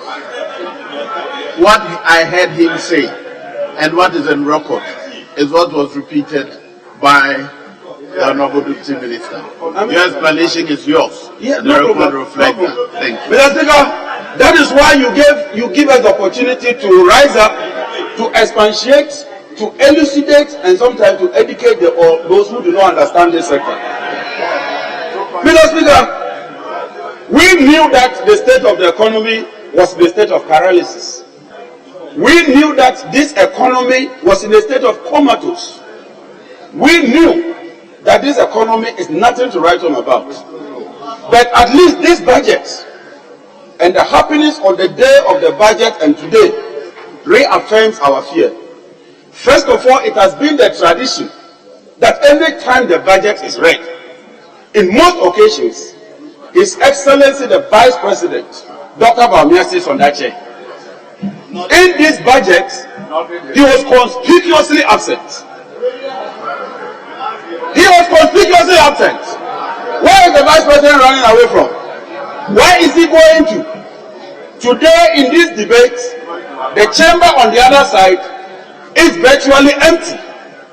That tells you that this budget is not a budget of hope, and it cannot offer it anything. But more importantly, Mr. Speaker, when you look at the budget, today our debt is in the roof. Today inflation is over 40%. The budget deficit has been missed. The exchange rate has been missed. It's about 50%, and our gross reserves has reduced by almost 3 billion. That is the state of the economy. And these are the indicators you look at when you are analyzing the budget. But Mr. Speaker, the minister attempts to put the blame on revenues. Mr. Speaker, if you look at gold, for instance, gold has increased in price, cocoa has increased in price, crude oil has increased in price. The minister missed his revenue targets by just 2 billion. In fact, he's even anticipating that at the end of the year, his revenue target will be exceeded. And so if your revenue target is exceeded, if your expenditure is held in check, how come your economy is deteriorating? This is something we have to analyze as a house. And for me, this is not about NDC, it's not about MPP. How come your economy, you claim to be meeting the targets, and yet your inflation, your exchange rate, all the indicators are in the negative? Even in the minister's own statement, if you go to the tables and you look at the tables that he himself has provided, you would realize that when it comes to inflation, and I'm even discounting the West African countries in terms of French-speaking countries, Gambia, their inflation is 17%. Guinea, their inflation is 12%.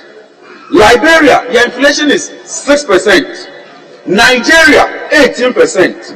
Sierra Leone, 25%. Ghana, 27.2%. This is the minister's own figures.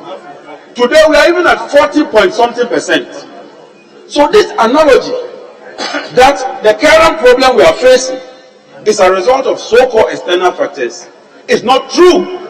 Because in the minister's own table, Ghana is an outlier.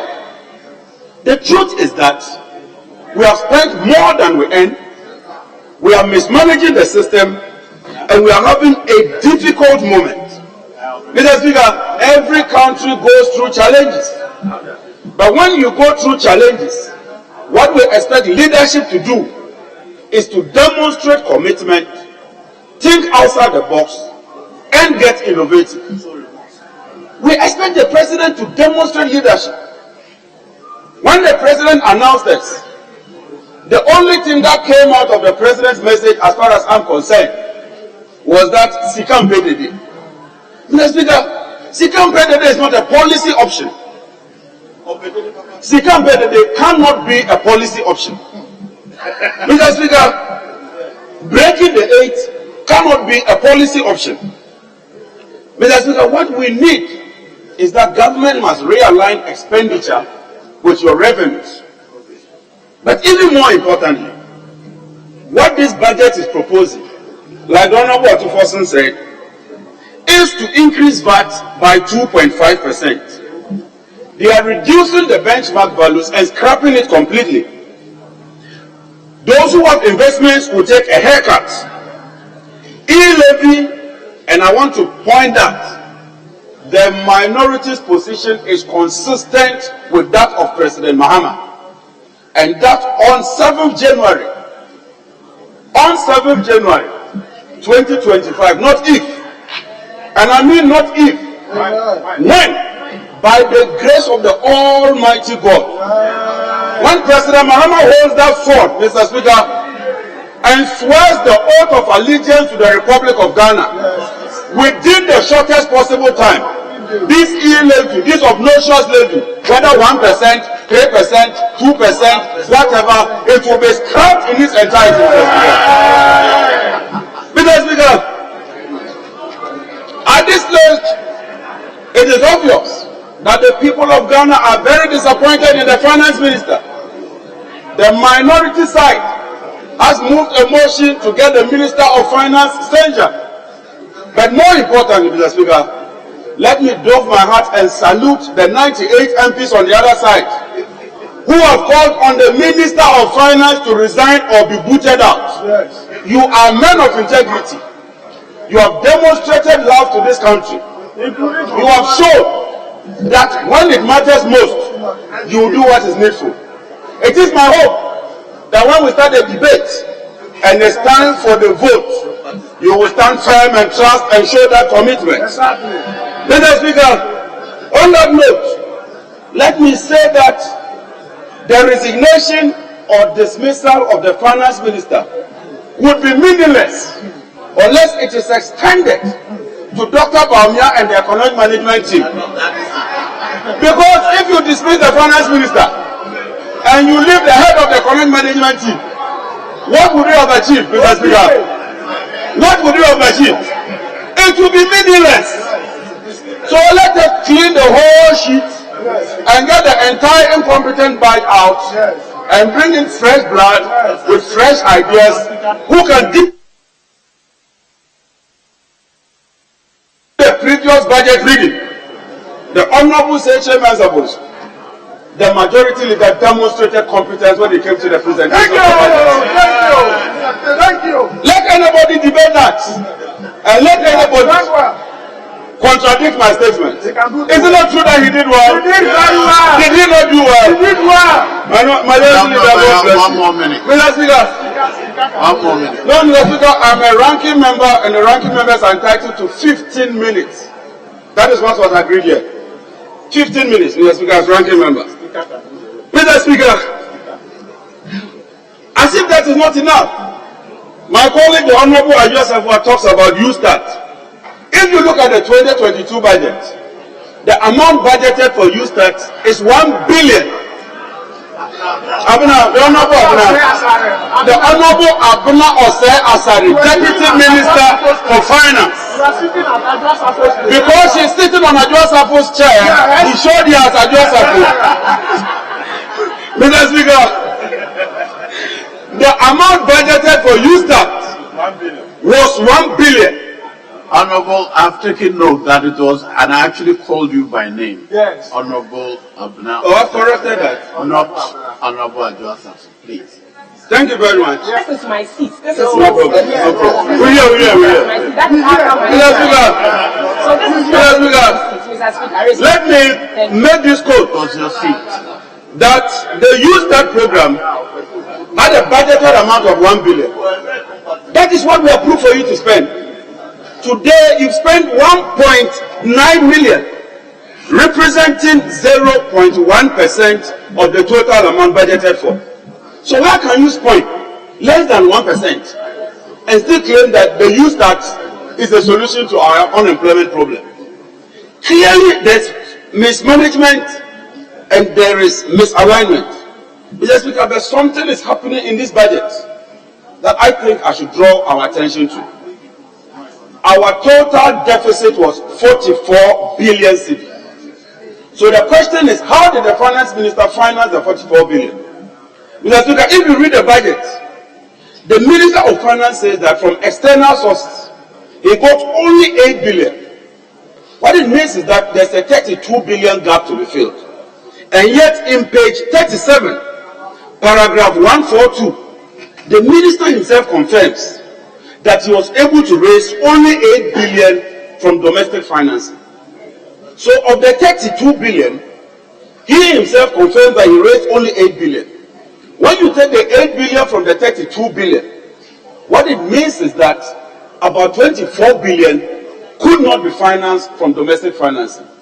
And if you look at the media review budget, he put in there the central government financing.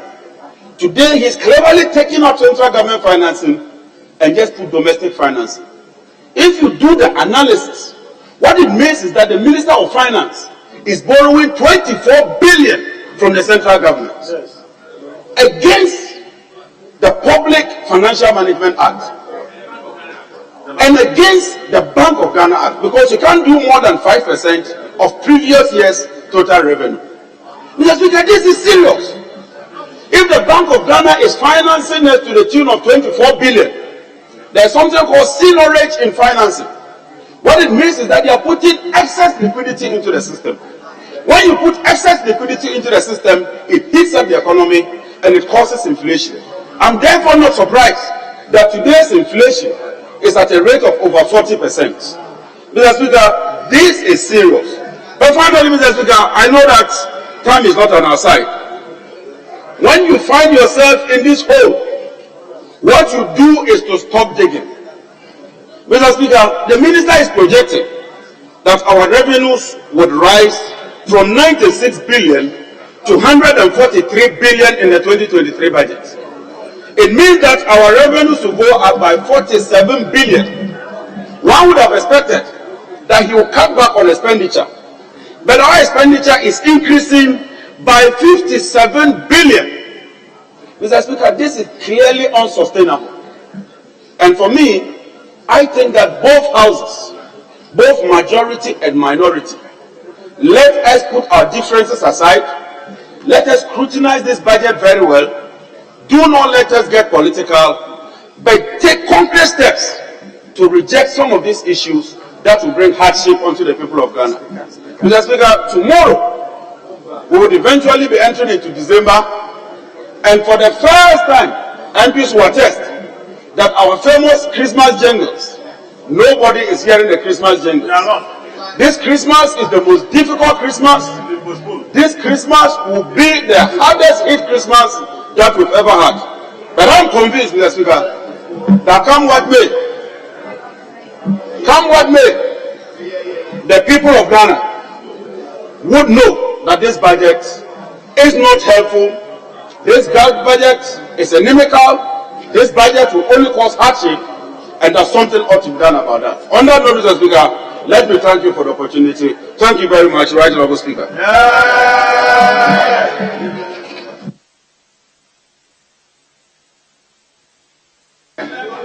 Now, I'll call on Honourable Deputy Minister for Finance, John Kuma. Thank you very much, Mr. Speaker. I thank you for the opportunity to contribute to today's debate on the 2023 budget and economic statement presented by the Honourable Finance Minister, Ken Ofori-Atta. And Mr. Speaker, I'm told that today is the former President's birthday, His Excellency President John Mahama. I want to take the opportunity to wish him well and to take the advice he has given to our friends on the other side, that let us support government to revive the economy. At home this weekend, the Speaker of Parliament has also advised us to rise above partisanship in this debate and to focus on reviving the economy. Mr. Speaker, the context of the 2023 budget have to be put right. That this budget has been presented at a time that we are facing highly uncertain and deteriorating global conditions. We all know the unstable domestic macroeconomic environment and the ongoing IMF program negotiations, and a possible debt operation as part of measures to restore debt sustainability. I want to quickly refer to some of the statements that were made by Honorable Atufosin in respect of the debt exchange program, and to clarify that my engagement with him, where I spoke about various scenarios, were just possibilities of what could happen under the debt exchange program. No decisions have been made yet, and I want to put that on record, that government is yet to announce and engage stakeholders under the debt exchange program for specifics to be done. Every examples or proposals that have been thrown out there are just suggestions on how the debt operation will work, and they are not final decisions of government. So I just want to put that in perspective.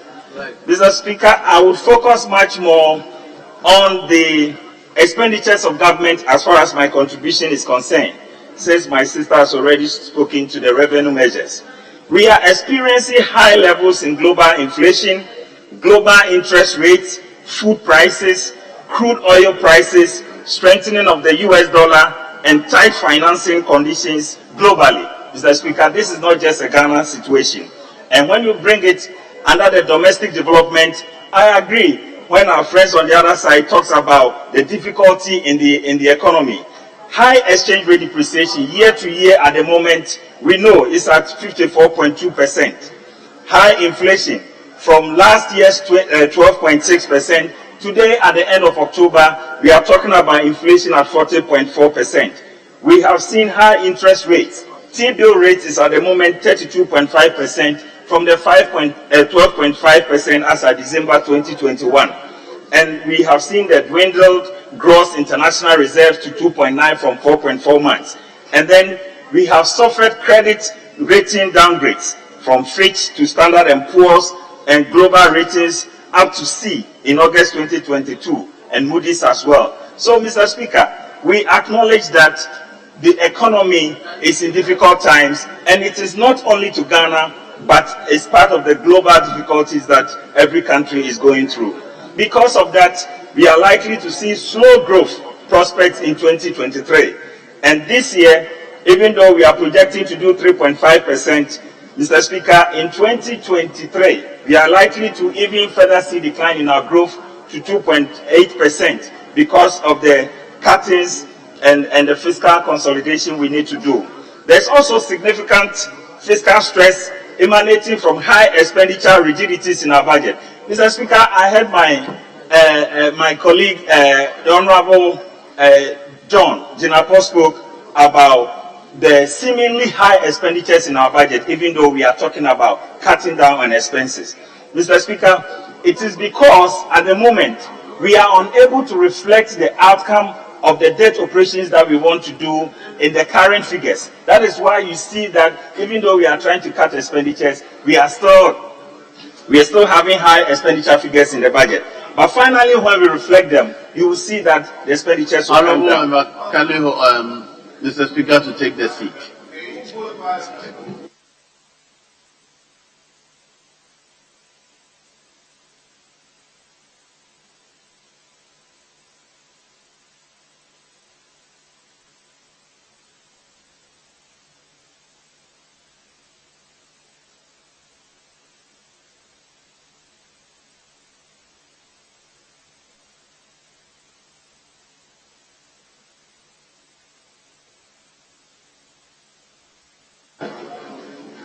Honorable Member, you may continue.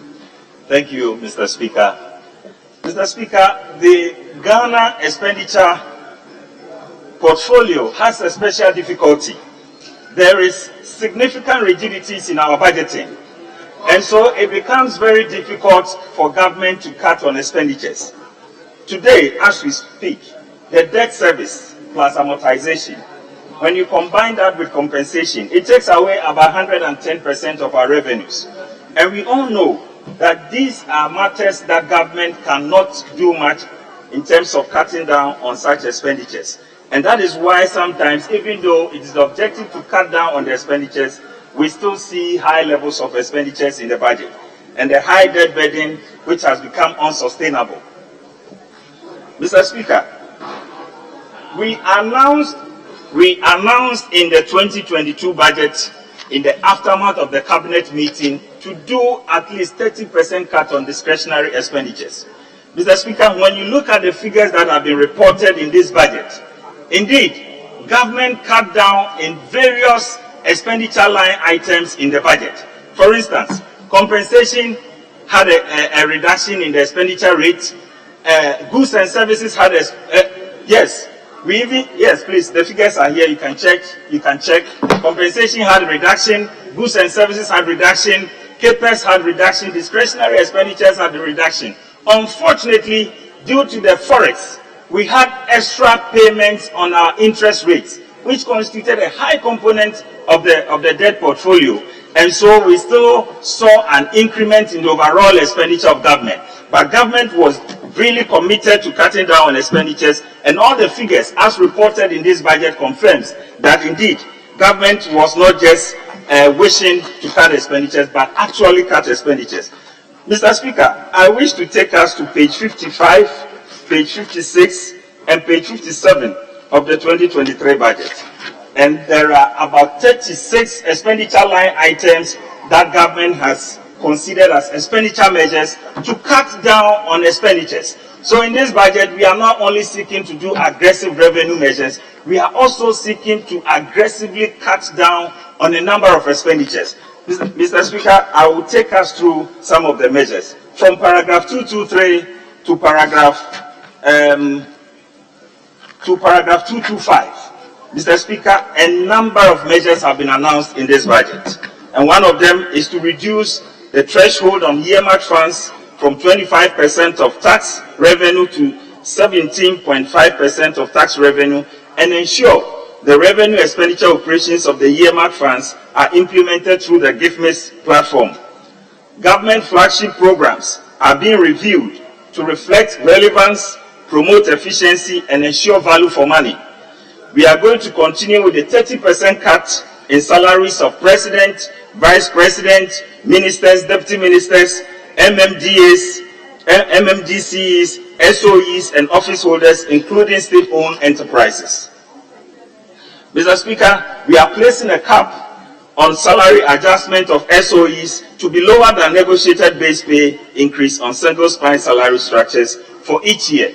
Mr. Speaker, if you compare 2023 budget to 2022 budget, one significant omission you will see is Appendix 10C, which constitutes concessionary and non-concessionary borrowing of government in every year. In the 2023 budget, we dropped Appendix 10C as our commitment to further borrowing for new projects in this country. Last year alone, Mr. Speaker, Appendix 10C constituted about $2 billion in the 2022 budget. This year, zero, as far as non-concessionary and concessionary borrowing are concerned. Government is indeed committed to cutting down on the cost and expenditures of government. We are also negotiating public sector wage adjustment within the context of burden sharing and productivity and ability to pay. Mr. Speaker, we are managing public sector hiring within budgetary constraints. Public procurement approval process with GIFMIS will be integrated to ensure that projects approved are aligned with budget allocation. And here we are talking about commitment control to make sure that all the budgetary items that government intend to cut are truly cut, as was done in 2022.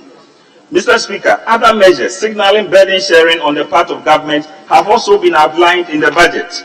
For instance, there will be reduction in fuel allocation by 50% for key government workers, a ban on the use of V8 or its equivalent except for cross-country travel outside the capital cities, an official travel ban across government limited to only essential ones.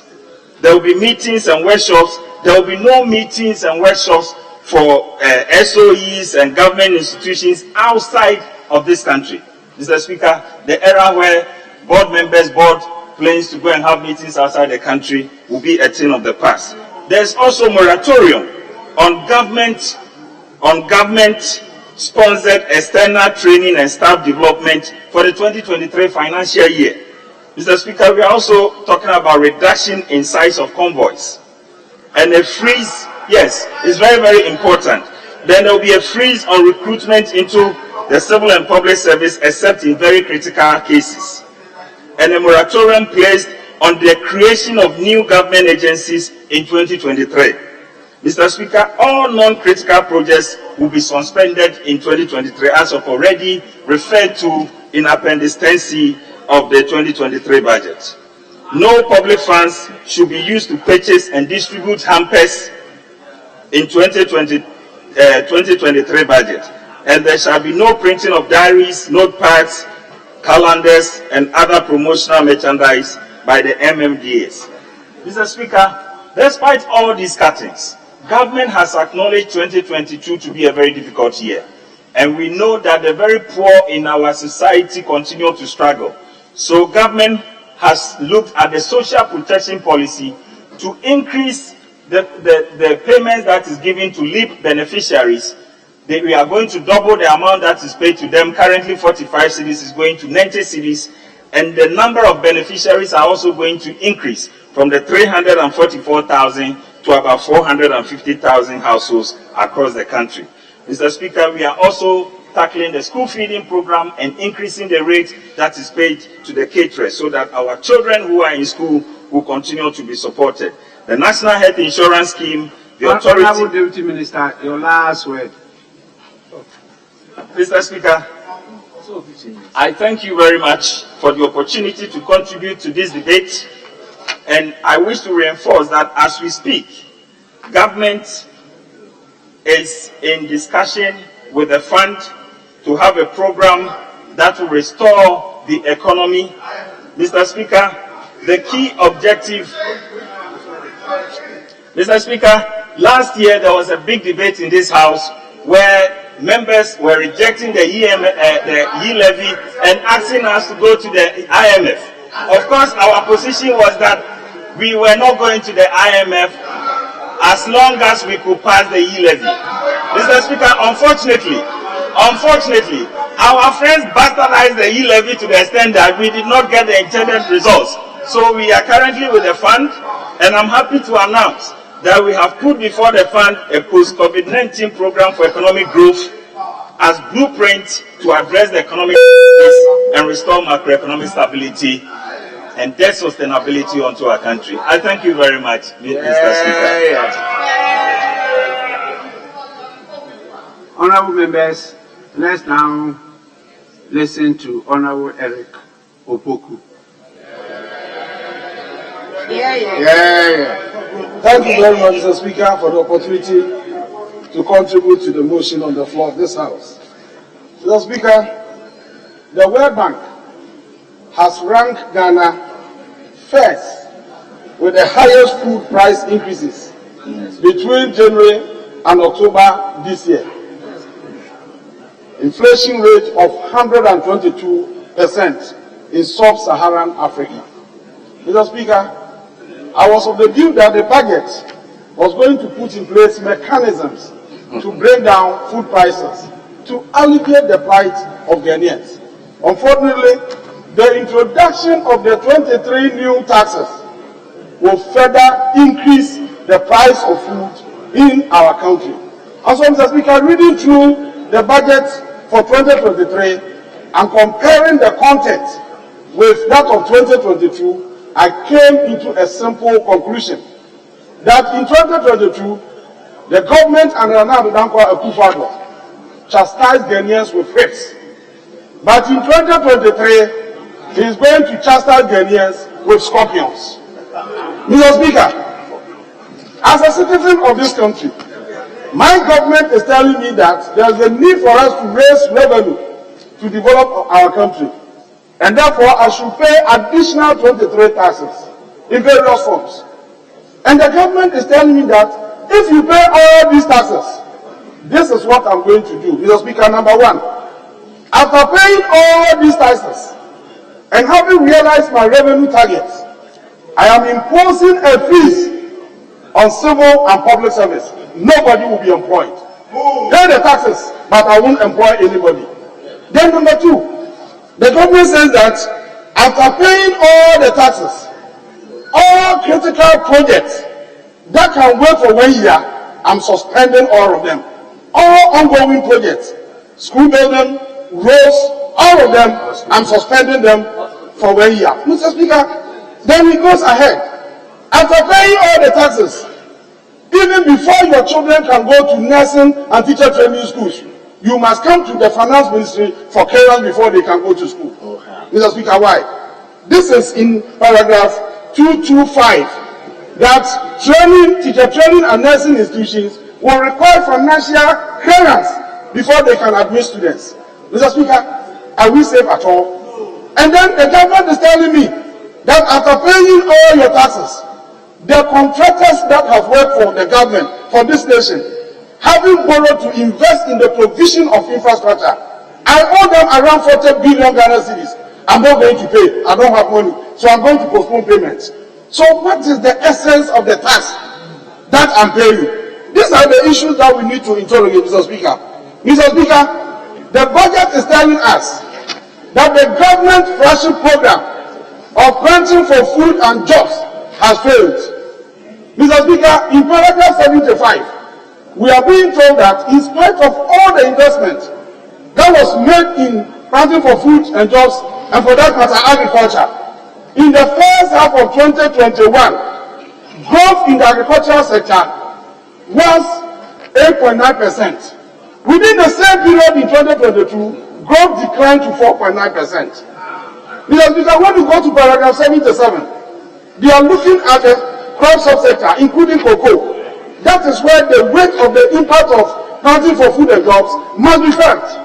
And we have been told that in the first year of 2021, growth in the crop subsector was 10.2%, but declined to 4.5% in the same period in 2022. Mr. Speaker, when you go to paragraph 185, it is worse. The entire growth in the sector is projected at 0.7% as against 8.4% in 2021. This is one of the lowest ever recorded in our history. That in spite of the huge investment in agriculture, growth is going down to 0.7%. The Minister for Agriculture, realizing that the planting for food and jobs program has failed, opportunistically created the impression that planting for food and jobs has led to the production of plantain in abundance. Mr. Speaker, in this budget, paragraph 516, all the crops captured under planting for food and jobs have been listed there, excluding plantain. So they are reporting to us that plantain is not captured under planting for food and jobs. Yet the minister who is supposed to be the food producer, plantain producer, has now turned to plantain seller. Mr. Speaker, the situation is even dangerous. When you go to paragraph 321 and paragraph 514, we have been told that food crisis is imminent in this country. Food crisis is imminent. Food crisis is looming. That is what the budget is telling us under paragraph 321 and paragraph 514. Mr. Speaker, they say that Ghana, we have all the potentials to produce food in sufficient quantities to feed our people and even export the excess for foreign exchange. Yet we are unable to do that. And the budget is saying that we need to do three important things: strategic interventions, higher investment, and innovative approaches in order to avert food crisis and to insulate our nation against imminent food insecurity. Mr. Speaker, how are we going to do this? And when we go to paragraph 304, they are talking about a new effort called Economic Enclave Project. Economic Enclave Project. And they are saying that that project is anchored on commercial farming. And Mr. Speaker, the project is described as a new effort at expanding agricultural production and productivity. And it is under the Ghana case, which comes under the Ministry of Trade and Industry. So, Mr. Speaker, they've now realized that the Ministry of Agriculture has not been able to discharge itself well. So they are taking part of agriculture to the Ministry of Trade. Mr. Speaker, how can this be? And they are saying that this project is anchored on irrigation. Mr. Speaker, very fantastic statement. It is anchored on irrigation. With irrigation, you can ensure all year-round production in the country. But Mr. Speaker, they came to this house with a Prolugu multi-purpose irrigation project. And this house approved that government execute that project. The project is supposed to be executed within 5 years. Mr. Speaker, this is the 4th year. Even mobilization for the contractor to mobilize to site has not been paid. And still you are promising providing irrigation to ensure all year-round production of food in our country. That is where I have the problem. Where are the dams? The one village, one dams. Mr. Speaker, any government that engages in flip-flopping lacks credibility, reliability, and sincerity, and that government cannot be trusted.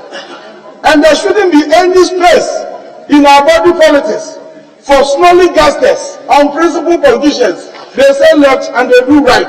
That should not be tolerated in our body politics. Just a minute. Yes, Honorable Deputy Minister. Mr. Speaker, the Honorable referred to paragraph 321 and said there was a looming food crisis in Ghana from that paragraph. Mr. Speaker, there's nothing like that in that paragraph. And I wish, with your permission and leave, to read the paragraph 321.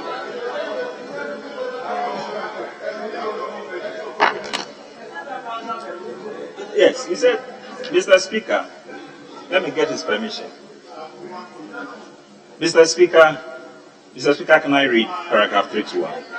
Mr. Speaker, Ghana has the potential to achieve food sufficiency and export the surplus. Strategic interventions, higher investment, and innovative approaches are vital to avert a crisis and insulate the country from the threat of food insecurity.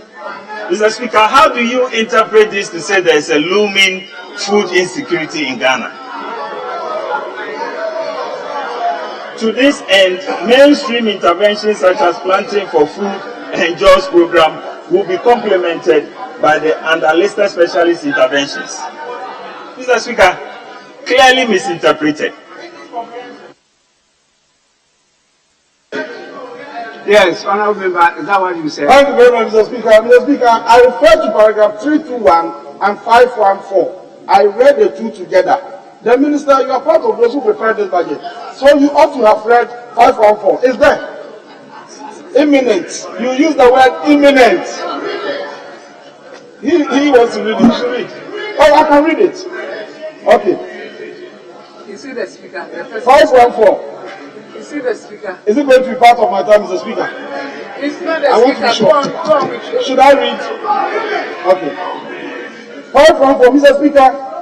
The current triple global crisis of COVID-19, Russia-Ukraine conflict, and climate change continue to impact food production and constitute a threat to food security.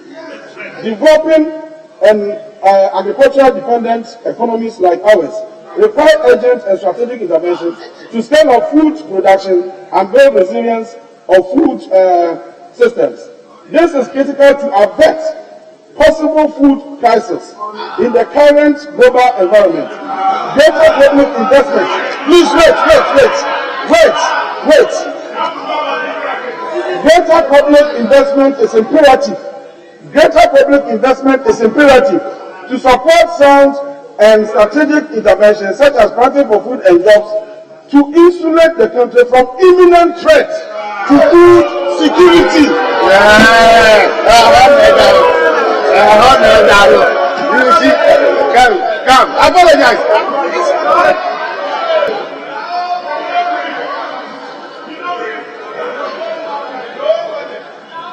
Yeah, Honorable Member, you are right, because I followed your submission, and I actually marked those paragraphs you referred to. And so when he was raising, he read that aspect, then I opened to paragraph 514, which we just read, and it coincided clearly with what you submitted. That one is overruled. Following.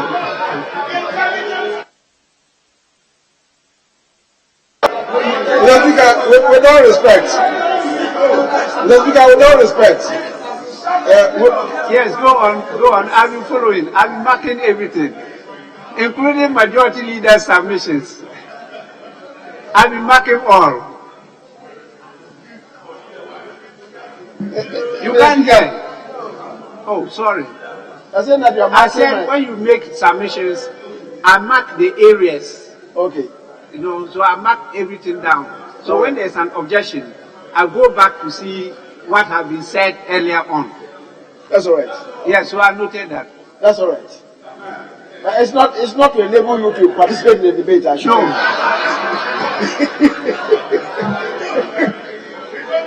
It's just to make sure that I can guide the House. So when you raise point of order and you are rather misleading the House, I say, no, you are out of order.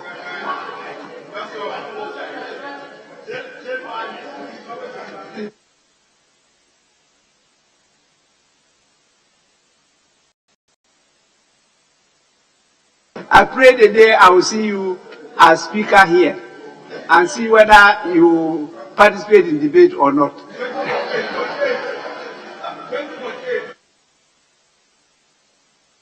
Member, you may continue.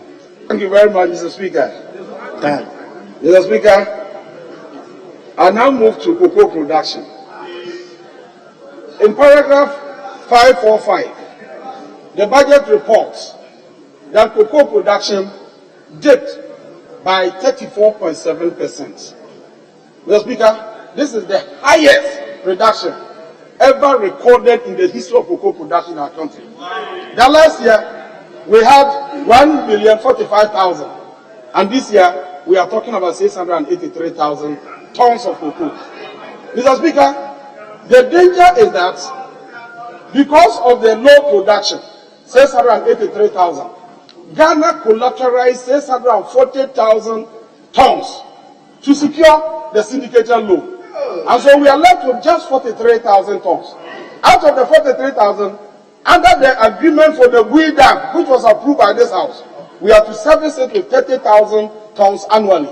So you take that 30,000 out, and Ghana is left with only 13,000 tons of cocoa for cocoa processors in our country today. Mr. Speaker, installed capacity for cocoa processing in Ghana is estimated around 400,000 tons of cocoa, and we can only supply 13,000. So what is going to happen this year is that all the cocoa processors in Ghana will have to import cocoa, and that will mount pressure on the already galloping exchange rates, and that will determine the future of our country. Mr. Speaker, this is a dangerous situation for us. And Mr. Speaker, I'm worried about the number of mechanisms government roll out to import cocoa. Reading 2018 budget, specifically paragraph 413, 2018 budget, paragraph 413, government indicated before this House that as of 2018, per hectare cocoa production was 450 kilograms, and that they were going to put in place mechanisms, measures, including hand pollination, to move the per hectare cocoa production to 1,300 kilograms. Mr. Speaker, 4 years down, they are reporting in the 2023 budget today, 2023 budget, in paragraph 547, they are saying that per hectare cocoa production today is the same 450 kilograms. So, Mr. Speaker, where is the money? Mr. Speaker, what happened to the millions of cedis that was expended to implement hand pollination to increase cocoa production in this country? We are also told that they are even piloting irrigation on some of the cocoa farms. What has been the impact? So within the 4 years, all the monies that we have sunk into cocoa production, the resource is nil. They have not achieved anything. And when cocoa production reduces to that level, Mr. Speaker, the impact is that farmers' income also goes down. So farmers' income has also reduced by 34.7%. And when you look at the inflation today, Honourable Minister, he's just winding up because his time is up. No, Mr. Speaker. You want to raise a point of order? Yes, Mr. Speaker. Yes, go on. Yeah, Mr. Speaker. The honorable member is creating a deception in the House. 4 years investment in the cocoa sector. We know simultaneously cocoa farms are being cut, galamsey. So that is going down. Had it not been the continuing investment into the sector, production level would have fallen by now. But the fact that production level is stabilized and at the same level over the 4 years means that the farms we are losing and the production we are losing through cutting of the cocoa trees and so on, the pollination is increasing the yield of the remaining farms. That is why we see the production level staying same level. Thank you. Honorable member, there is no point of order. There is a point of debate. It's not point of order. Please, you may go on. Mr. Speaker, with your indulgence, go on. I'm a ranking member. You may go on. Mr. Speaker, who gave you the impression that all ranking members should use 50 minutes? Well, that was what leadership communicated to us. I was informed that it's the ranking for finance and then the chair for finance. Not all ranking members. All ranking members. Okay. I've been corrected. That is all ranking members. Thank you very much, Mr. Speaker. Mr. Speaker,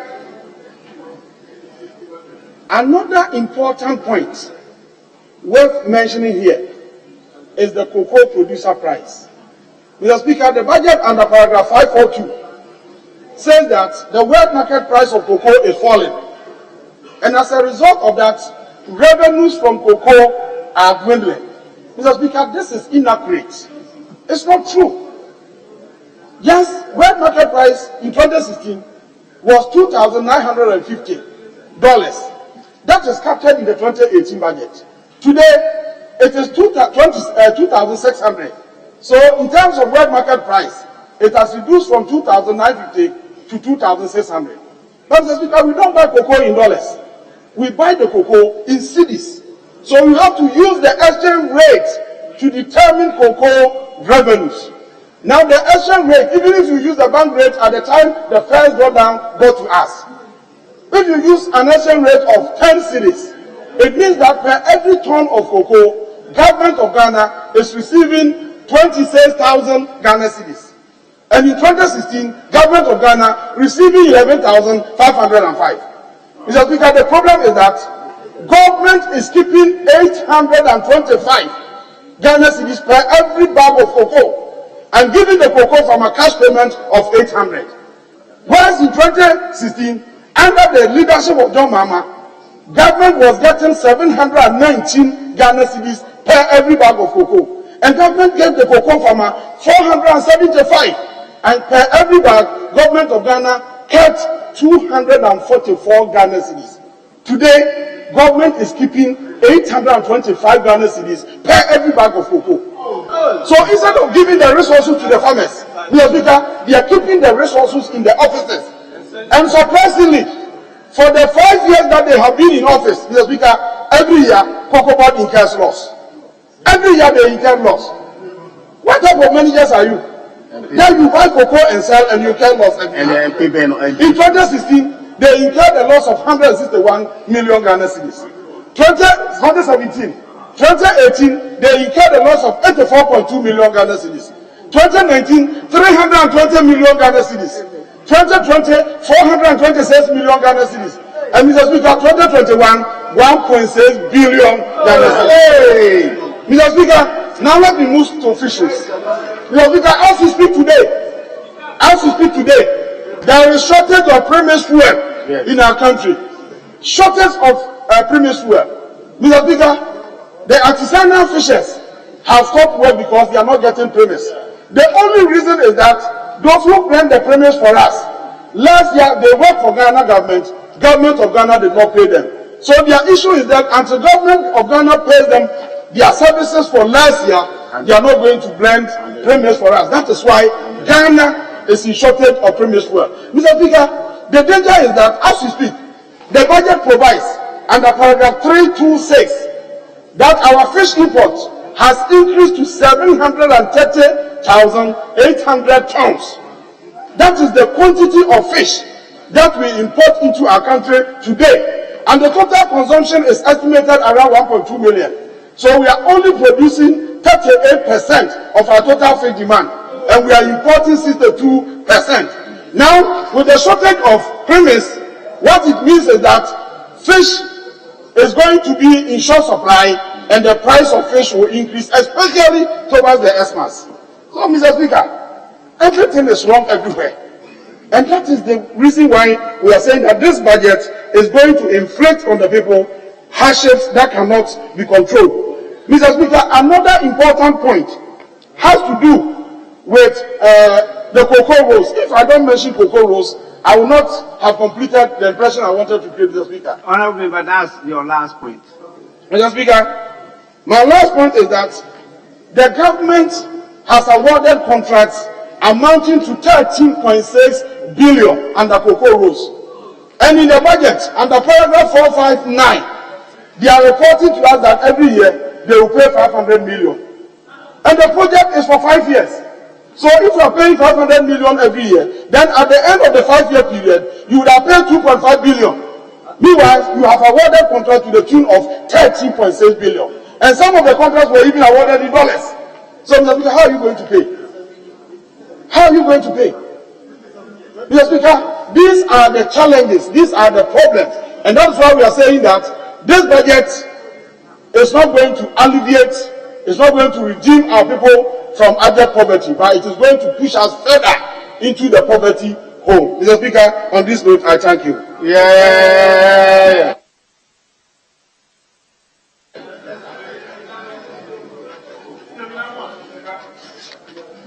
Yes, honorable members, from the list I have here, I don't know whether the chair of Finance Committee will want to do his contribution now, or I should give it to Honorable Osei Frimpong, Chair for Agri Committee.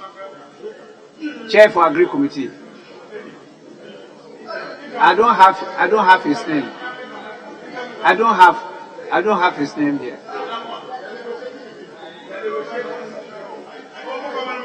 I don't have his name here. It's not here. Thank you, Mr. Speaker. Mr. Speaker, I rise to contribute to the debate on the floor of this House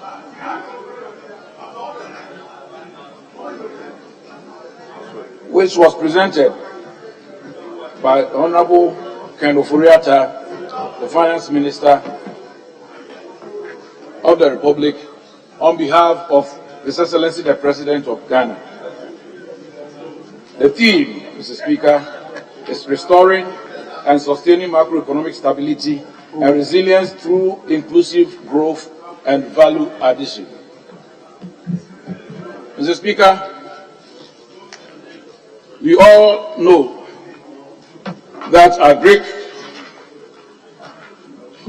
sector plays a key role in economic growth, and it is an important contributor to various sectors of the Ghanaian economy. Mr. Speaker, it contributes to Ghana's export earnings, serves as a major source of input for manufacturing sector, and it is a vehicle for creating employment. Mr. Speaker, the sector employs over 50% of Ghana's population. Mr. Speaker,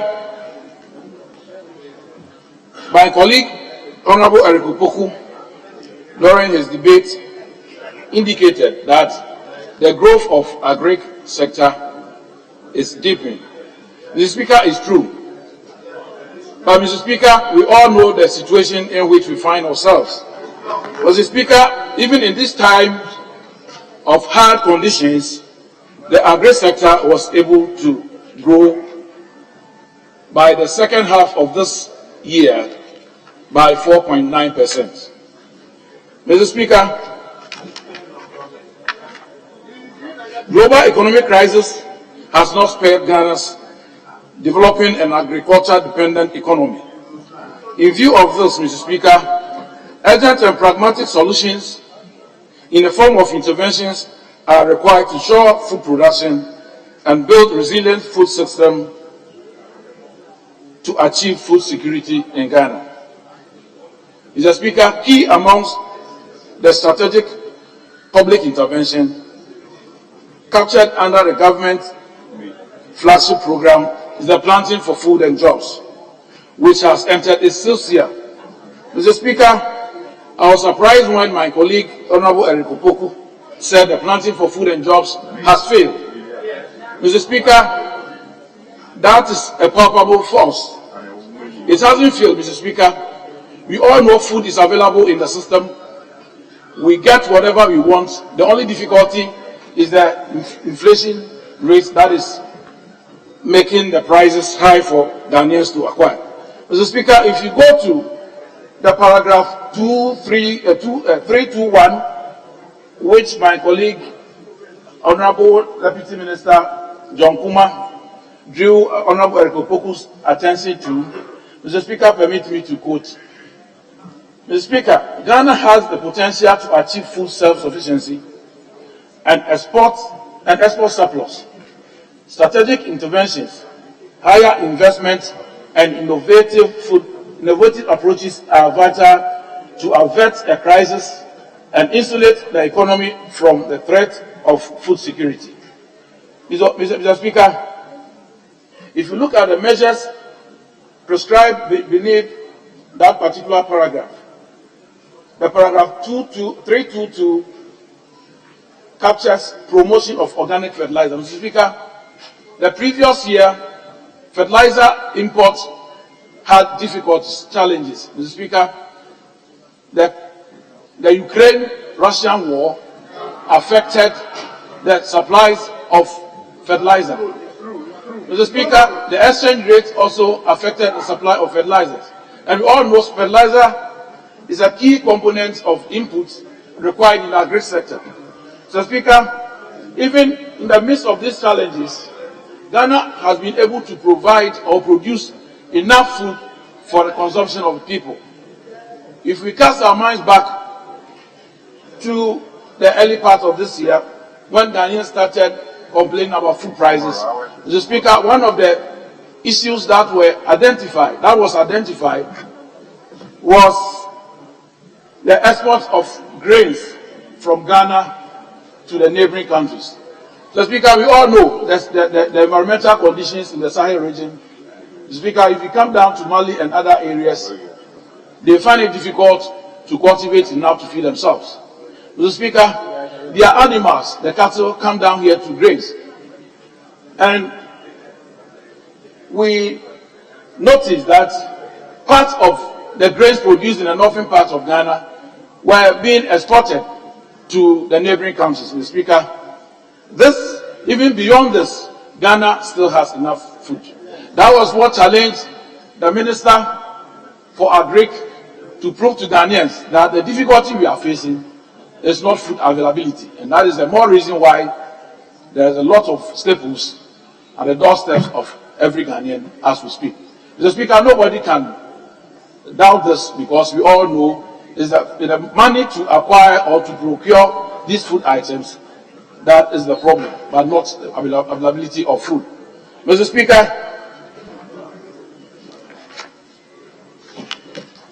the flagship program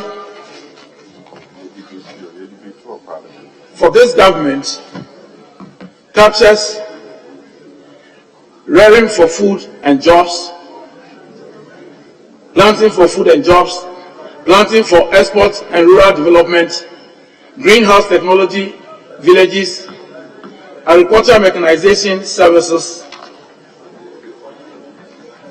Mr. Speaker, these programs have been grouped under four key commodity clusters.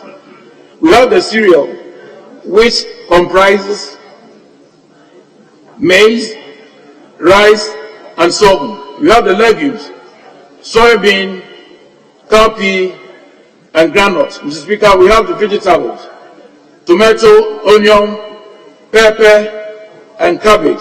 Mr. Speaker, we also have under the same vegetables, cucumber, lettuce, and carrots.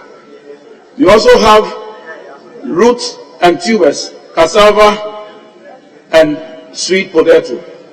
Mr. Speaker, where Ghana finds itself today, I believe if we pay more attention to the planting for food and jobs, the flagship programs, we will curb a lot of the difficulties we are facing now as a country. Mr. Speaker, if we embark on mechanization, technology, productivity,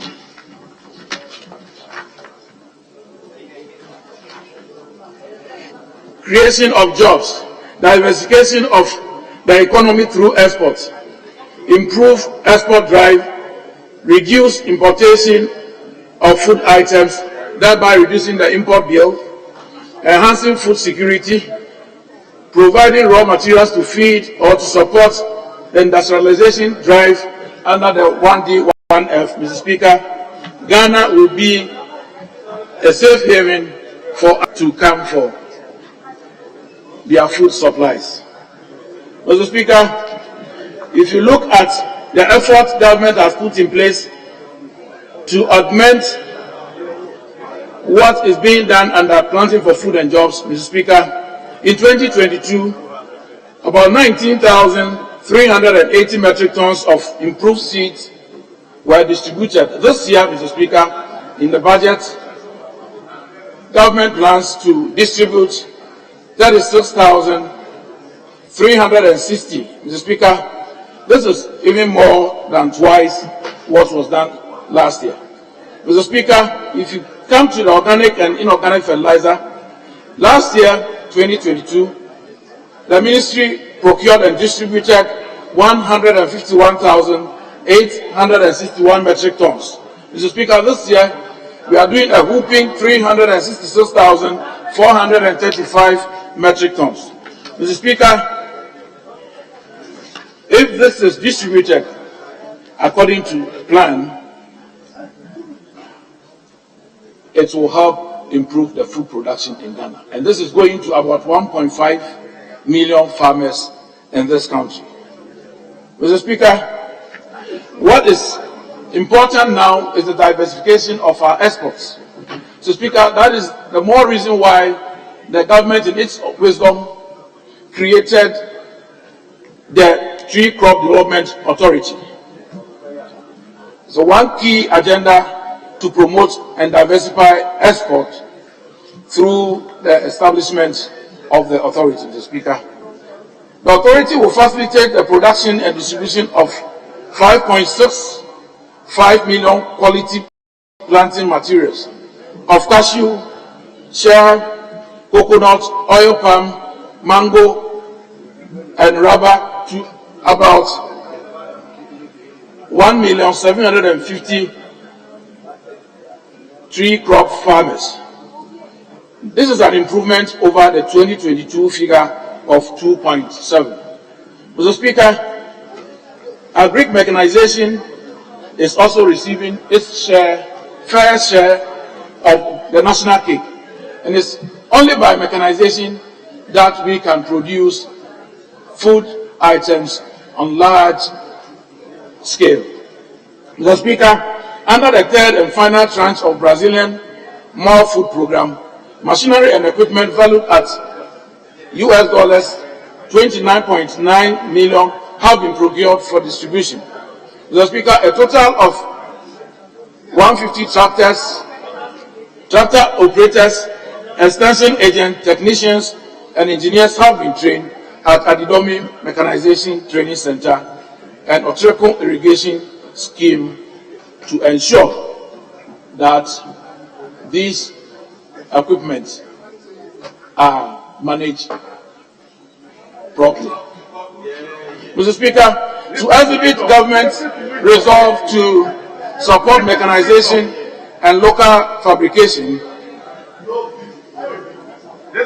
a US $24.9 million facility has been procured to establish an assembly plant in the Ashanti region. Mr. Speaker, this plant will produce tractors. Honorable Chairman, just hold your fire. Let me listen to.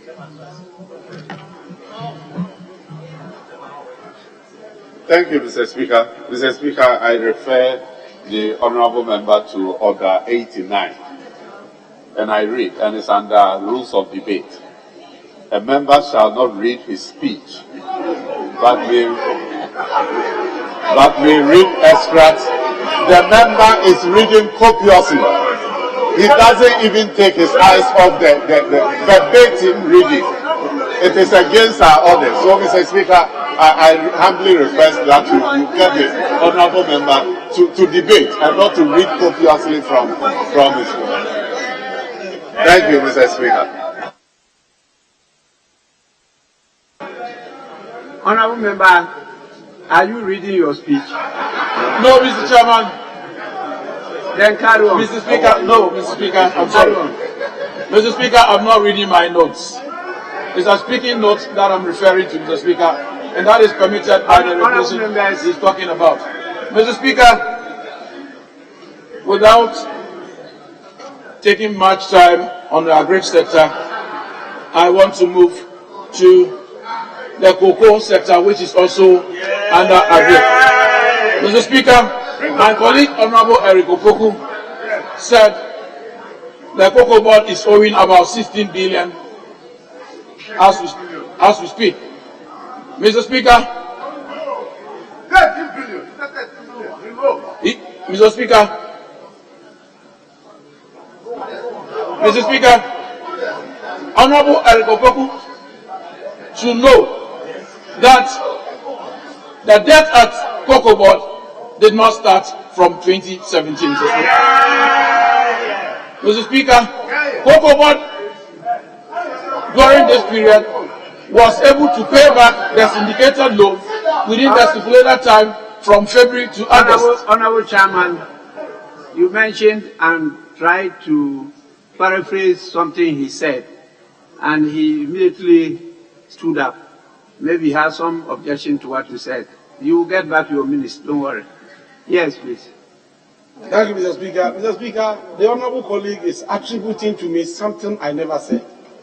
I spoke about cocoa board incurring losses every year since they assumed office. And I mentioned the specific figures. I never went into their debts. And so if he's saying that cocoa board owes 16 billion, it should be his statement. He shouldn't attribute that to me. I never spoke about the gross debt, the total debt of cocoa board. So if he's talking about the gross debt, that should be his statement. He shouldn't mention my name. So you should owe it.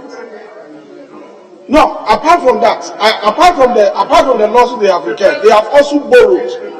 They have also borrowed. So when you put their total debt together, that will be something else. And that is what he is talking about. I dealt with the yearly debts.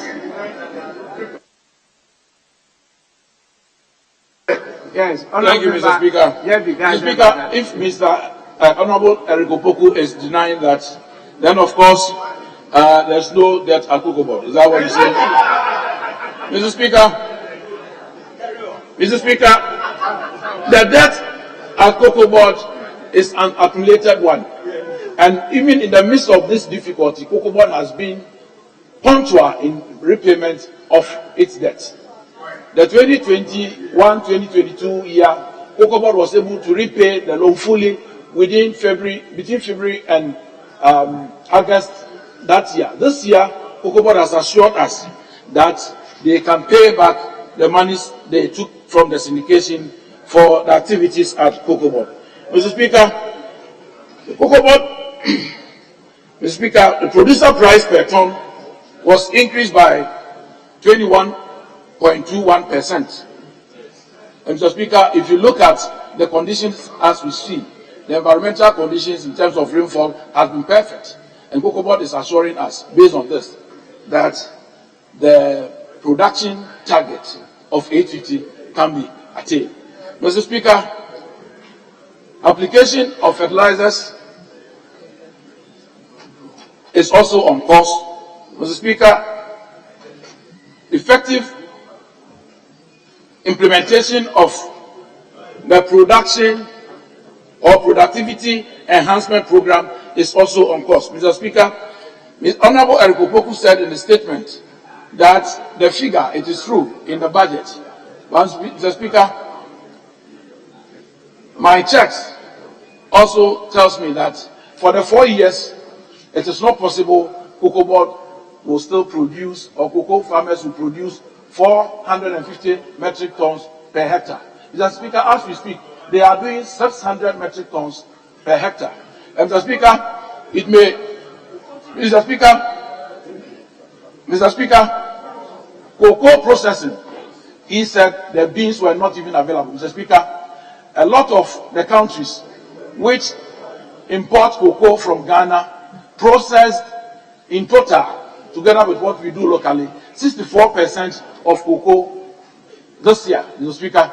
What I'm telling you now is the gospel truth, and I know if it's checked from anywhere, you will get it.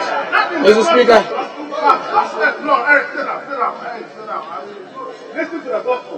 Yes, Mr. Speaker. Honorable Chairman, just a minute.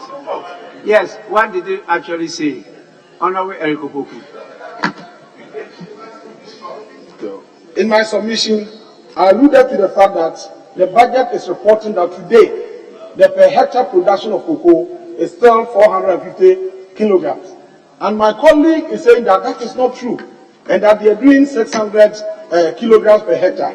And I want to refer him to paragraph 547, the very paragraph I referred to, which reads, Mr. Speaker, as part of efforts to scale up the rehabilitation component of the PEPs, part of the AFDB/CS facility was applied to curb the spread of the cocoa swelling shoot virus disease. In addition to curbing the spread of the CSSV disease, it will replace old, unproductive cocoa trees and improve high-yielding, disease-tolerant cocoa varieties produced by the Cocoa Research Institute of Ghana. This is expected to increase yield per hectare from the current average of 450 kilograms per hectare to the target average of 1,200 kilograms.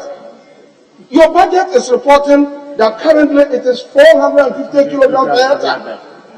And you are saying that you are doing 600 kilograms per hectare. Are you speaking from the budget or from where? From where? Where from that? Yes, because he cannot furnish this house with information that contradicts what is contained in the budget for which they are debating. This is an official document. So you should withdraw and apologize for attempting to mislead this other's house. Yes. It's wrong. Yeah. They should do their needful. Honorable Chair. Mr. Speaker.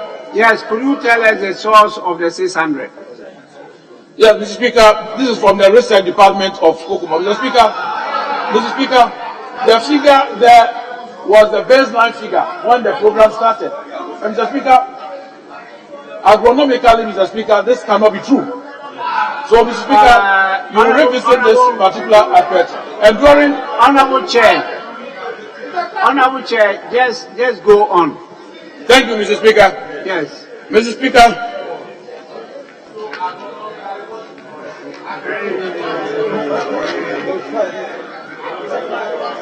Mr. Speaker, I want to touch briefly on the fisheries sector.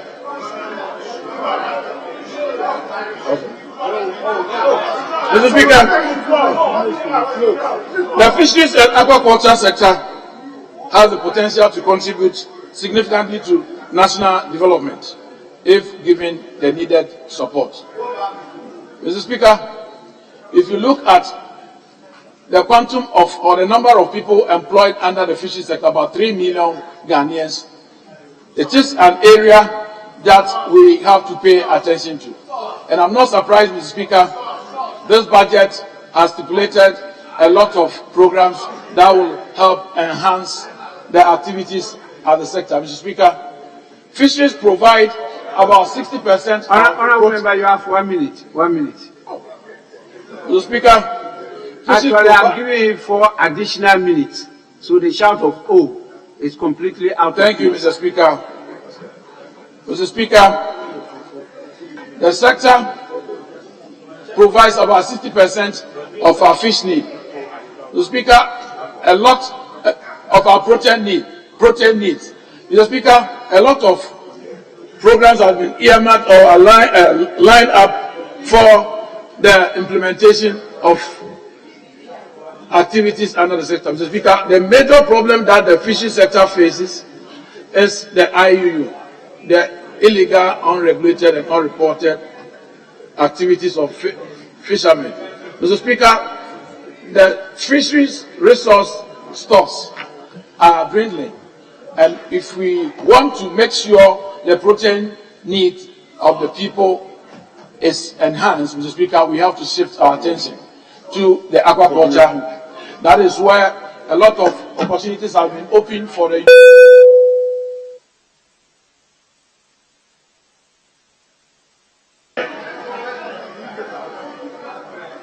Honorable members, it's now the turn of Honorable Isaac Adongo. Honorable member, you are not ranking, so you have only 10 minutes. Incoming ranking. Thank you very much, Right Honorable Speaker. Mr. Speaker, I don't even need 10 minutes to look through this criminal debt that they came to read. Mr. Speaker, I have been sitting here since the day the minister read the budget. And I was...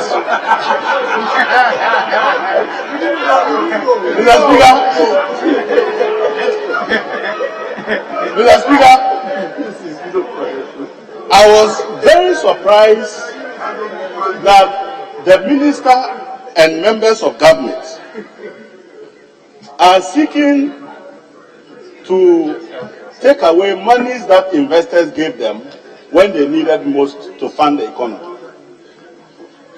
And what they sought to do was to unilaterally come and announce a formula they will use to give back the people's money or not to give it to them. Mr. Speaker, the effects and the impact of those announcements are going to hurt this economy for a very, very long time. Mr. Speaker, in the budget, the minister wants to go back to these same people to go and collect 44 billion from them. I don't know whether they will be so generous to give you money when the others haven't come. Paragraph 150 of this budget says that 45% of our public debt is in short-term instruments that are due in 1 year. When you work the numbers, it comes to about 207 billion. We must find that money and give it to them. Obviously, you have to go back to others to collect money to refinance this. They do give you almost 250 billion that you need from the market. Mr. Speaker, you also owe this market 52 billion in interest payments. So cumulatively, your exposure to this government, this group of people, is 300 billion Ghana cedis. They are the most important players if this budget can be implemented or cannot be implemented. But Mr. Speaker, I am not surprised.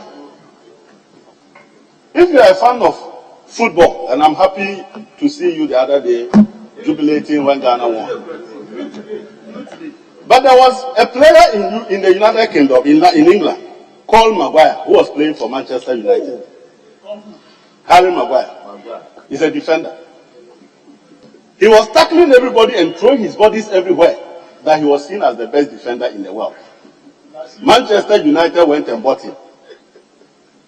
He became the biggest threat at the center of Manchester United's defense, tackling Manchester players and giving assists to opponents. Mr. Speaker, when even the opponents failed to score, Maguire will score for them.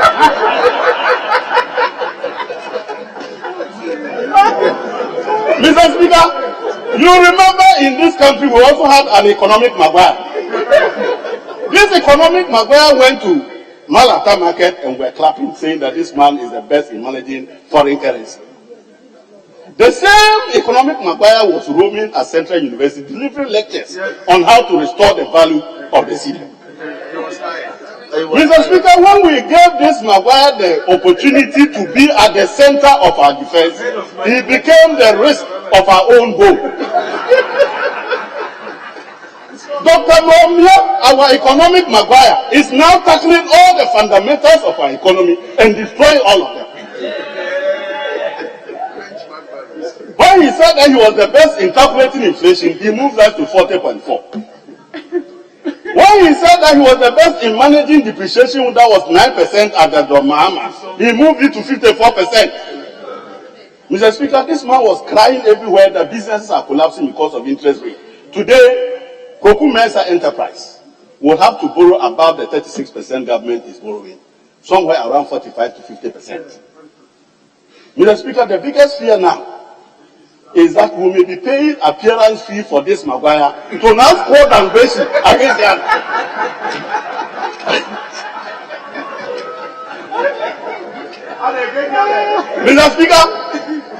Mr. Speaker, hold on. Yes, Honorable Katie Hammond. Mr. Speaker, Mr. Speaker, the honourable member from Ododo rose up on a point of order against the honourable member, so I'm not sure why he's sitting down there. So get up and make the point of order. So get up.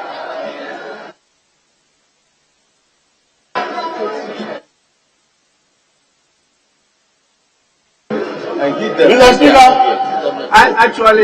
he didn't catch my eye, so I didn't see him. Yes. Honourable member, continue. Mr. Speaker, what this tells us that we should be very careful in signing everybody that appears to be a good footballer.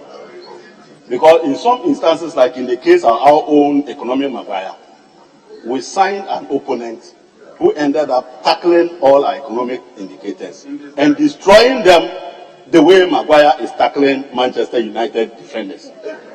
Today, when the hair sees Maguire with the ball, he doesn't know whether he's going to score or he's going to help his team. I thought we had heard the last of him. The last time he just came out with another naive hypothesis that he now wants to get gold to go and collect oil for our country. Mr. Speaker, whether you are buying your oil with cedis or you are doing butter, how does that change your balance of payment? How does that change your balance of payment? So, Mr. Speaker, we have to be very careful that at the heart of our economic management is the biggest risk to our economy. Unfortunately, just like Man United cannot sack Maguire until his contract ends, we are saddled with this man until 2024. God help us. But unfortunately, Maguire now says that he wants a free roll to head up everywhere on the pitch. He wants to become president. We must find somebody in the team to man-mark our own Maguire. And I'm happy Kennedy Japan and Honorable Alan Shamante are doing this job for us, and we must not fail them. But Mr. Speaker, Ghana's economy is in crisis. And unfortunately, we don't have anybody. And for the Minister for Finance, I have now left him for your agenda 98 people. Should deal with him. My focus is the Maguire. We must find a way to remove it. Mr. Speaker, the Bank of Ghana's own recent press statement that was issued on Monday, just yesterday, and it is titled Bank of Ghana Monetary Policy Committee Press Release, November 28, 2022.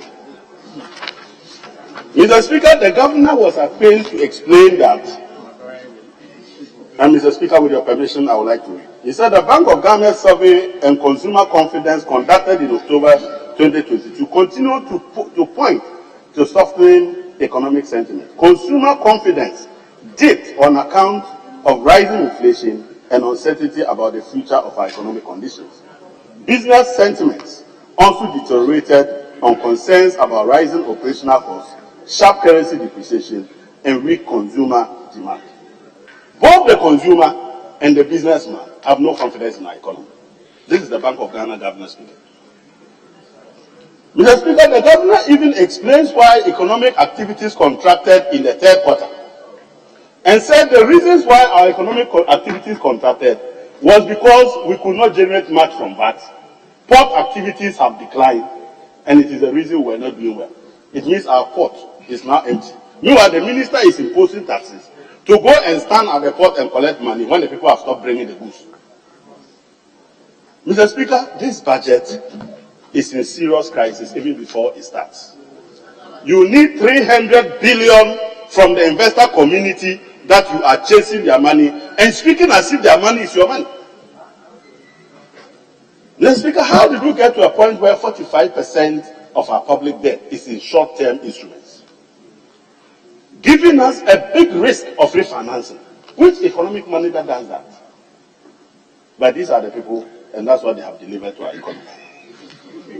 Mr. Speaker, the governor is reporting that he has only given 19 billion to government. And yet all indicators of money supply in the economy are showing an astronomical jump by he himself. Mr. Speaker, he says that the pace of expansion in monetary aggregates accelerated in October 2022 on the back of increased net domestic assets of depository corporation sector, while net foreign assets declined sharply.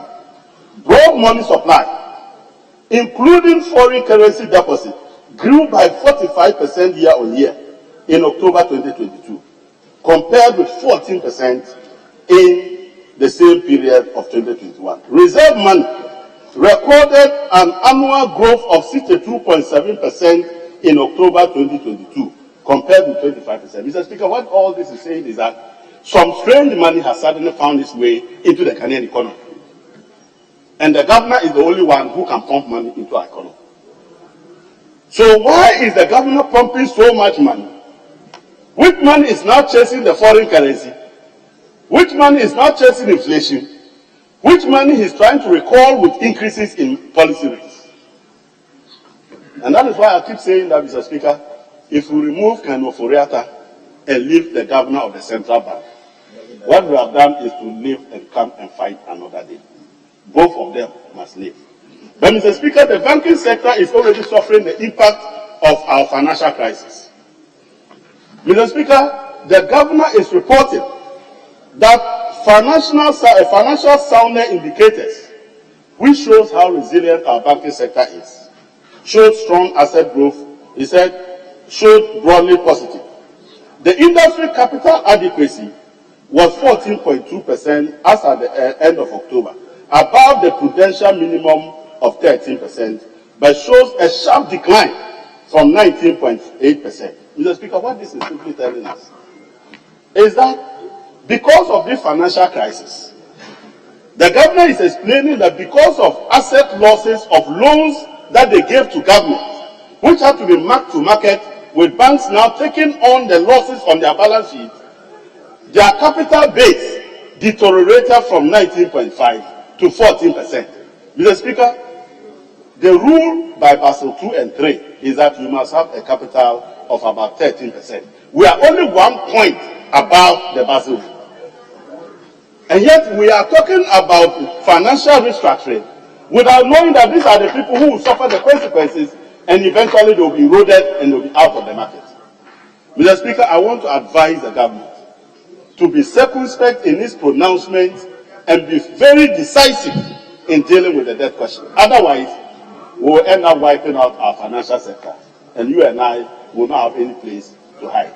Mr. Speaker, on this note, I saw some pictures of Ghana's Maguire trying to play tricks with the football. Mr. Speaker, we just hope that he is not doing that in training to score another Dangweshi against Ghana. Thank you very much, Mr. Speaker. Now is the turn of Honorable Dr. Stephen Amwa.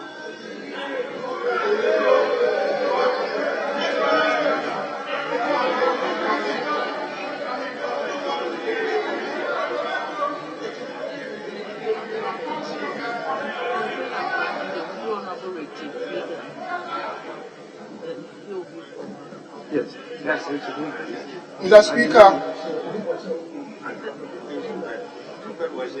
I would like to express my profound gratitude to you for giving me this opportunity Mr. Speaker, secondly, I would like to congratulate our able, hard-working Black Star players for giving us the victory they gave us yesterday. Mr. Speaker, I've made one observation. I think it will be extremely important that I said that in my preamble so that my brothers from the other side will begin to take proper notice. I think we all believe in gender balance. I have never seen my brothers allowing any woman to debate on the economy before. I am surprised. I think they need to support women, encourage them and motivate them, because economy is the central factor of developing any socio-economic framework in the world. Honorable Mr. Speaker, I would like to move on. Your colleague is up on his feet, so I have to give him the opportunity. Yes, please. Thank you, sir. Mr. Speaker, I thank you for the opportunity. Mr. Speaker, I rise pursuant to Order 86, Rule 1 of our standing orders. Mr. Speaker, with your permission, if I may read, a member desiring to speak shall rise in his place and address the chair only after catching Mr. Speaker's eye. Mr. Speaker, my humble position is that I see that the name that appears under the honorable member whilst he rises and speaks is the Honorable Dan Butchie.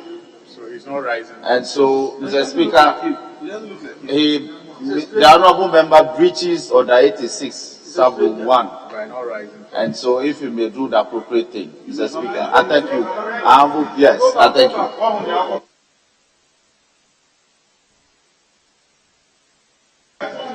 Honorable member, you read rightly, but there is some issue you overlooked. A member desiring to speak shall rise in his place and address the chair only after catching Mr. Speaker's eye. So what we use is the member rising on his feet. And the member is to rise on his feet in his place. It's not the name that appears that you use to catch your eye. I ruled on this matter before, but leadership seems not to have supported it, because even leaders were speaking not from their seats. And I observed it. I thought that was the sense of the House, that insistence on you speaking on your seat is something you objected to. So for some time now, I have not objected to any person speaking from any seat. And today, a number of you spoke from different seats, and we never objected to it. So we may need to amend our standing orders to conform to what you want, your desire, not my attempt to enforce something that maybe is now an anachronism. So please, honorable member, you may continue. I know you have ambition to become a leader. So you are moving closer and closer to the leader. Your seat is being threatened. So, yes, majority leader. Mr. Speaker, I am encouraging my junior brother to approach the seat of leadership. Who knows where he will migrate next? And my colleague, the honorable member for Russell, your constituency, South Dai, the member for South Dai. in drawing your attention to Order 86.1, did not submit himself to Order 86.3. So if you want a strict application of the rule, you must submit yourself equally. If you come into equity, you must come with clean hands. Mr. Speaker, I guess we can go on. I guess we can go on.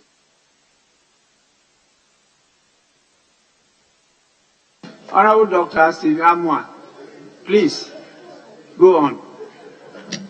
Thank you, Father. I think, Father, they know that I'm the only biological son of yours. So, they are all stepchildren. Mr. Speaker. This is a very dangerous statement. Your mother is going to ask you questions. Yes, you may go. Mr. Speaker, I was thinking that due to the peculiar nature, the outlier situation we find ourselves in as a country, not only Ghana as a continent and even as a globe, one wouldn't have been interested in doing comparative analysis of our economic primary macro indicators. However, our people at home, in my constituency and other constituencies, are watching us, and some of the comparisons and the figures they are giving are rather going to make them arbitrary decisions. And I think we need to set the record straight. If they are claiming that what we are having today in terms of our primary macro indicators are all-time record high, and they are actually inducing and producing all forms of destructive interference of waves in-house, Mr. Speaker, I beg to differ. In fact, the worst case scenario in terms of our debt to GDP was the year 2000. It was about 150%. And they need to check that fact. So they shouldn't behave as if what is happening today as a result of even the global crisis has never occurred. And sometimes some of their pronouncements are even influencing other gullible ones to be thinking of doing the unexpected in our country. Anyway, I don't want to mention it. Mr. Speaker, when Honorable Atuforsen, doctor, my very good friend, on the same committee was talking, he said that, in fact, post-COVID inflationary rate in Ghana has been increased in terms of percentage about 295. Yes, it's true. Oh, it's true. It's true. Rita, please let me finish. You let me finish. I'm coming. No, let me, Rita, can I finish? Oh, thank you.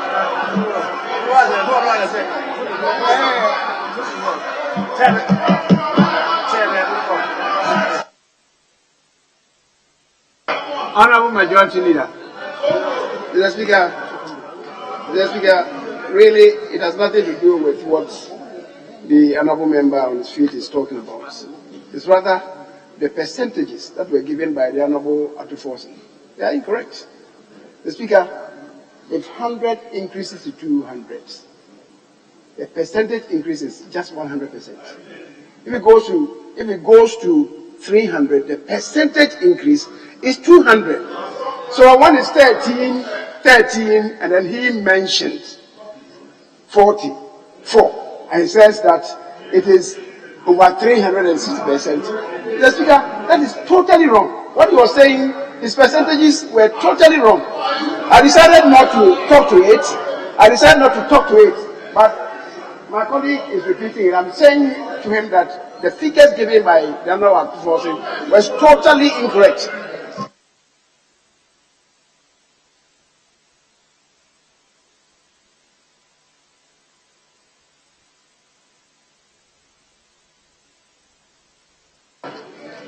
Honorable Member, you may go on.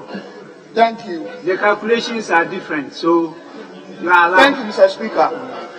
I think Honorable Atuforsen's parameter or methodology he used was if you have a percentage increase from a base value of say 10 to 20, the percentage increase in terms of, what has happened between that two periods or data points. You take the difference and divide by the base and multiply by 100. In that case, it's 295. But then the point is, if you check the global economy, post-COVID, it was 2.2%. That is 2019 thereabout. 2022, it went to, Mr. Speaker, 8.8, which is averaging 300%. In the case of the United Kingdom, pre-COVID, 2019, it was 1.74. As I'm talking to you now, it is 11.1. In terms of percentage increase, it's over 450%. If you talk of USA, pre-COVID, 2019, it was 1.81. As I'm talking to you now, it's 8.8. So if you are talking of percentage increase, even the global is higher than what Ghana had. And that's the point is having, that's what I'm arriving at hope. One thing that shows clearly that they don't have their facts or they are just displaying intellectual dishonesty, or as I said the other time, they ask for explanation and conscious incompetence on their part. Mr. Speaker, if you even consider currency, how to set these things straight. They took over from MPP government the year 2009. The rate was 1.1, 1 cedi to $1. 2016, they left 4.2. In terms of percentage increase, 320. Now it is 14.5. Percentage increase is about 270%. So even if you are talking about change and do that comparative analysis, what is happening today, if we want to only go by the figures, they are far better than this. In spite of the fact that today's situation is an outlier situation. Any honest, God-fearing person in Ghana today who is not ignorant, Mr. Speaker, I think they are distracting me too much.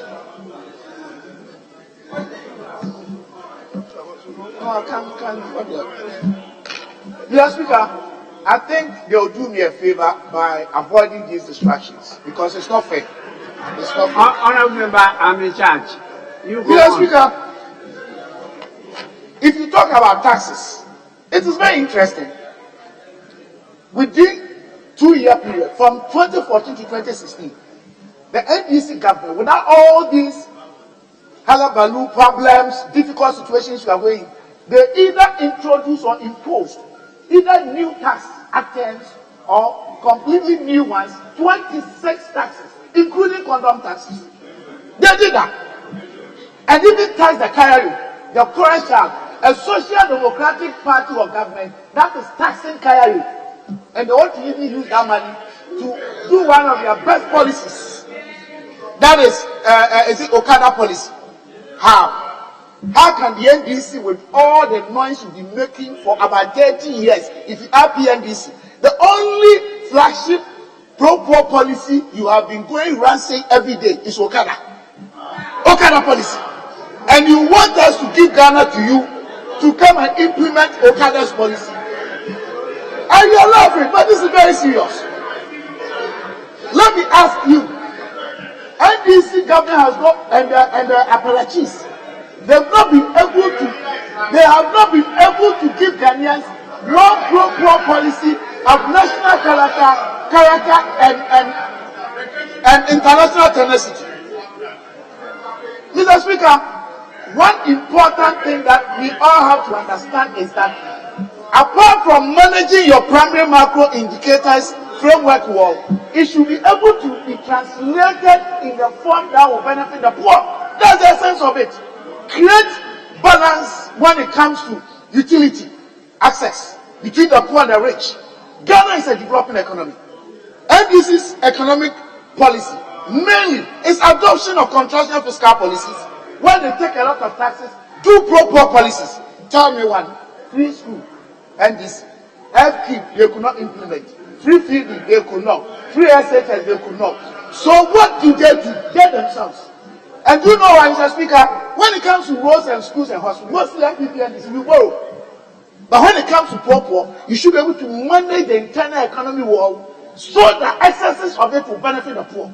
Even teachers and nurses allowances, the most important factors in developing any economy, education and health, they reduce. They think it's all about propaganda and noise making. Mr. Speaker, if I want to compare, even cocoa they are talking about, we inherited 370. I'm surprised that my senior colleague said that the worst case scenario is today. The year 2000, we inherited 370. We moved into 740. We put measures in place. And in this country, every Tom, Dick, and Harry will bear with us. That we give projections that 2010 will be hitting 1 million. And below, and we inherited 1 million, about 124. They know. In fact, Mr. Speaker, it's not only this, under NDC, there was a time that they could not even pay cocoa farmers. Go to those from Inche, if I'm lying. So they had Ghana to Ghana. Even cocoa farmers with checkbooks, they were not paying them. So the husband will tell the wife that, let me go and do Ghana to Ghana. Go and give the check to a Ghanaian rich person. If it's 10 cedis, they'll take 5 cedis. NDC is not an option. The NDC, they are not. They can't behave like a capitalistic party or fraternity. They cannot, the Social Democrats, they should forget. What I'm trying to say is that, Mr. Speaker, I have this thing here. It's so clear, even agriculture, they grew negative 0.5 when we took over. Now we are growing 4.9. GDP, they were growing 3.2. Now we are growing over 4%. How can these people say that the economy we are worse than them? Even in this situation. If it's not true, they should tell us. The summary and the most important aspect of all economic parameters is the GDP. We are growing better and higher than we took over. But because of propaganda, because of lies, they want to deceive the entire. We agree there is hardship. And one thing is, they don't even understand how to manage the mechanization of our fiscal policies and frameworks. They don't. Mr. Speaker, in time in which we are today, no serious economic manager will not think of increasing revenue generation through tax collection. What can you do? Right now, you don't understand. Mr. Speaker, our debt to GDP is somewhere around 80%. Now, for the next 2 years, the crisis, we cannot go and do Eurobond. They know. Domestic investors, look at what is happening. We need to consolidate our fiscal space. It's not even about growth. What we can do today is to cut down expenditures on discretionary spending items in our budget. And that is why the president, through the finance minister, has illustrated as never before the very thing that they were doing was flamboyant cars and whatever fleet of cars. Look at the policy we are taking. Allowances they were taking, fuel they were taking. We've been able to cut down all this.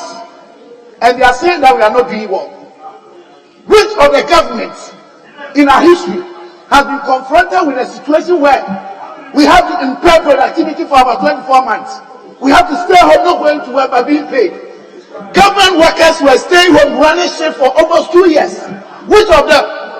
Tell me any time in our history the inflation rate of a giant economy like US within 2 years will move over 400%. The fact of the matter is that under His Excellency Nana Dankwa Ekufuado, for nothing at all, those children from their family members, all of them here, their family members, whether nuclear or extended, they are benefiting from free school. All of them. If they have won the election, all these children will be riding Okada. Tell me any Okada boy who is MP here. We are talking about having competitive advantage over them in terms of managing the economy. In fact, if this thing happened on the NDC, inflation would have been 10,000. Because they can't do anything. Mr. Speaker, trying to move forward and explain a few things to them. The reason we are better managers of the economy is that, Mr. Speaker, the year 2020, when things were so bad and there were projected negative 3.3 growth, we grew 0.4%. In fact, Africa, the whole continent grew negative 0.202%. In fact, 2021, Ghana is one of the best countries in terms of 1 minute. 1 minute left. Ghana is the best country in terms of recovery. Even when Africa was recovering around 4%, we recovered 5.4%. So what I'm trying to say is that in spite of the hardship that we all know, and we are working on to recover, consolidate, even the figures that are very relevant to avoid movement, they couldn't do that. But Mr. Speaker, I can assure you, just as our budget has demonstrated, our plan is to reconsolidate our fiscal space, and through that we stabilize this economy and grow. Two, we want to make sure that a lot of the young ones that are into entrepreneurship, which is the order of the day on the globe anyway, we are financing them, training them. There is hope for them. Developing the country is about hope. It's about knowing where you're going. Apart from that, Mr. Speaker, I can assure you, in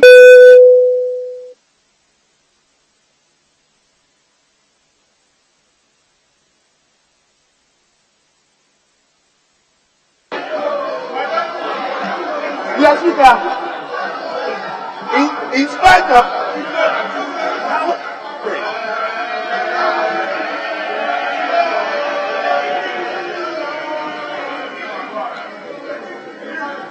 Honorable members, I have my timepiece here, and I can tell you all the minister we gave to any person that contributed is here.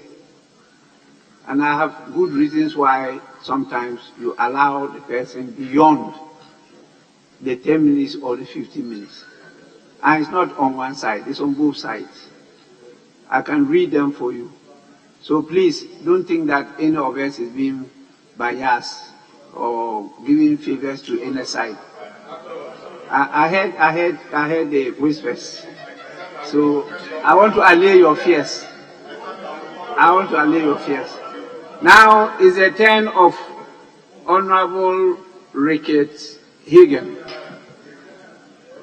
He is a ranking member.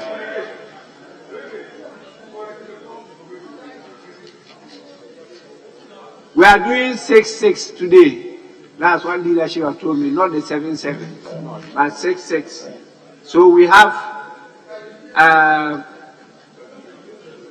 the chairman on finance, and then also the deputy ranking on food and agri. They will be left after Honorable Ricketts Hagan. Yes, please, you may go on. Thank you, Mr. Speaker. Mr. Speaker, apologies, I have to change and use a different mic because mine is not working. Mr. Speaker, thank you for the opportunity to contribute to the debate on the budget statement and the economic policy of the government of Ghana for the fiscal for the 2023 financial year. Mr. Speaker, with your permission, I would like to add my voice to congratulate the Black Stars for a sterling job done yesterday. And we pray that they continue. Mr. Speaker, in this budget, it is quite amazing that I counted only a couple of Russian-Ukraine war. Only was mentioned here only a few times. But then when you look at the mid-year review, they mention it several times. And they have actually communicated that to us many times as being the causes of the disastrous economy that we are facing today. But surprisingly, it is missing in this budget. That clearly tells you, or is a clear admission, that the government is beginning to believe that the causes of the problems we are facing is actually due to their own incompetence.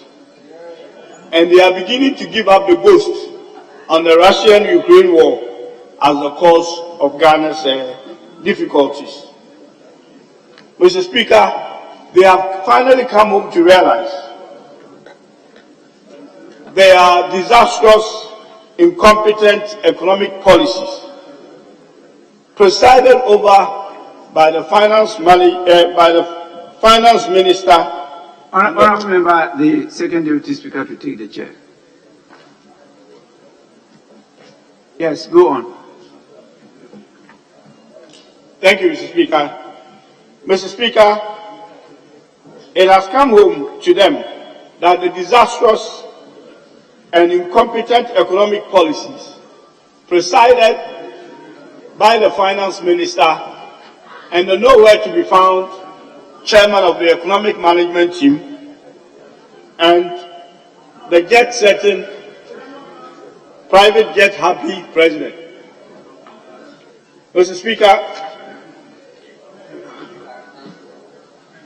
Speaker, they have been reckless with the economy. A lot of waste, abuse of office, corruption have basically been the order of the day, and it still is. Unfortunately, though, they have admitted clearly in the budget that they have failed, but they have failed to provide any solutions to the grave challenges confronting this country. Mr. Speaker, the expectations of Ghanaians, the investor community, who we owe money to, and the IMF,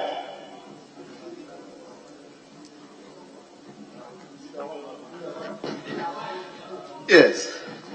Mr. Speaker, my colleague is debating the budget. Is relating to incompetence and recklessness and so on, relating to the figures. That is acceptable. I mean, that's the trend of the debate. Now he is introducing another matter that is attributable to corruption. Can you prove that? Can you? And if you cannot, please withdraw. Yes, Honourable Member, can you prove that? Mr. Speaker, thank you very much. I am going through my presentation. In no time, I'll prove to the leader what I'm talking about. So if he exercises patience, I will give him the numbers. Thank you very much, Mr. Speaker.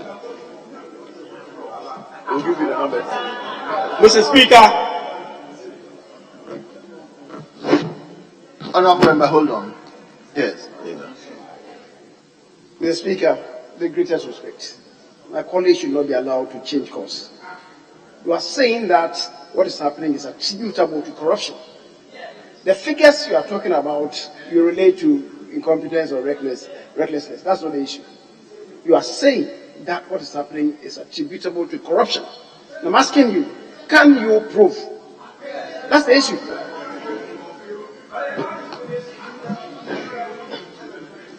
Hold on, let him come to Honourable Minority Chief Whip. Thank you very much, Mr. Speaker. Mr. Speaker, I believe since morning the debate had pursued with minimal interruption. A while ago you heard Honourable Stephen Amwa making all manner of allegations. I thought that one, he was talking about the exchange rate and how it has depreciated between 2009 and 2008. You never asked him to provide evidence. He made a wild allegation about how the management of the economy would have been worse and inflation would have been by 1,000 and all that. And you never asked him to provide any evidence. Mr. Speaker, the debate must flow. And I don't think majority leader is doubting almost all the several reports, including the Auditor General's report that shows mismanagement, malfeasance, and all those things. He wants all those things to be now laid and read line by line for him to know that corruption is part of the problems that we are having. Mr. Speaker, that will be distorting and veering the debate from where we are to areas where everybody must go and look for even published information that is already in this house to come and lay them.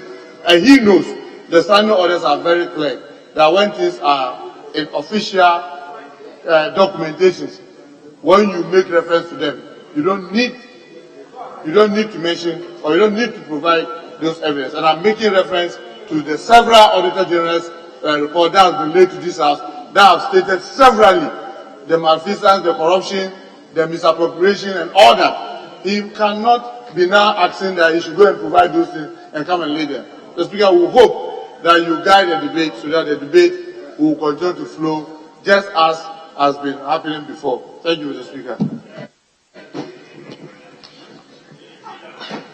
Mr. Speaker, with the greatest respect to my colleague, he knows the rules of debate. He knows the rules of debate. And if you lay a charge as offensive as corruption, that what is happening is attributable to corruption, we must lead evidence. That's the point I'm making. If you are talking, you are relating to malfeasance and what else did you say? That's a different thing. And misappropriation or misapplication.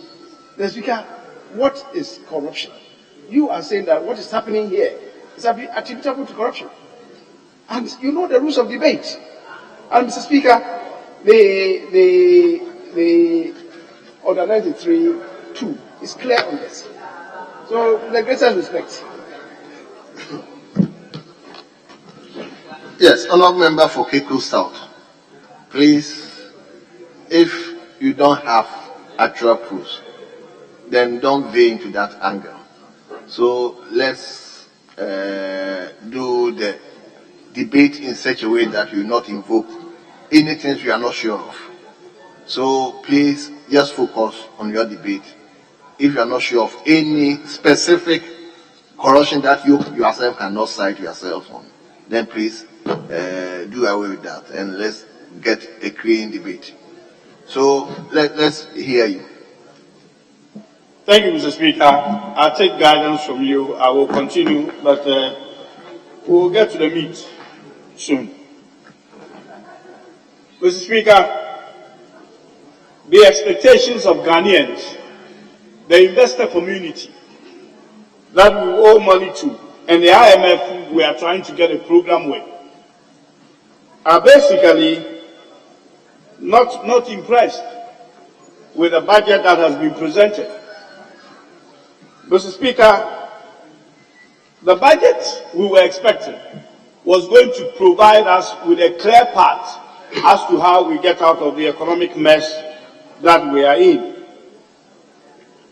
Mr. Speaker, the budget was supposed to signal our commitment to negotiate with the IMF, the ongoing negotiation, with a clear path of how we will put Ghana on a sustainable path. And the budget fails to do that. Mr. Speaker, above all, the budget was supposed to give Ghanaians hope that the serious challenges that they are facing and the economic hardship that they are in at the moment will subside. This budget, this 2023 budget, Mr. Speaker, does not provide that. It has rather deepened the hardship of the ordinary Ghanaian, making life unbearable with nuisance taxes that this government has introduced in this budget. Mr. Speaker, to go on, this budget is basically in two halves. One half provides an austerity for the ordinary Ghanaian, for the poor Ghanaian. The other half obviously supports the opulence lifestyle of the rich. Mr. Speaker, we have a finance minister who incompetently put this incompetent budget together. And in an account saying, Mr. Speaker, and with all respect to the people of Konongo, we have an account saying that says that Konongo Kaya or Konongo Kaya, or some of them who are incapable of carrying goods in the market will also not stand aside for those who can carry the goods to carry. The finance minister we have at the moment cannot carry the economy, but he has refused to step aside to give opportunity to anyone who is prepared to do so.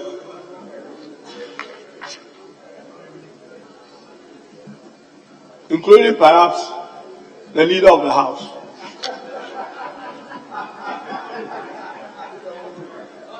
Mr. Speaker, the serious economic challenges that we are facing at the moment,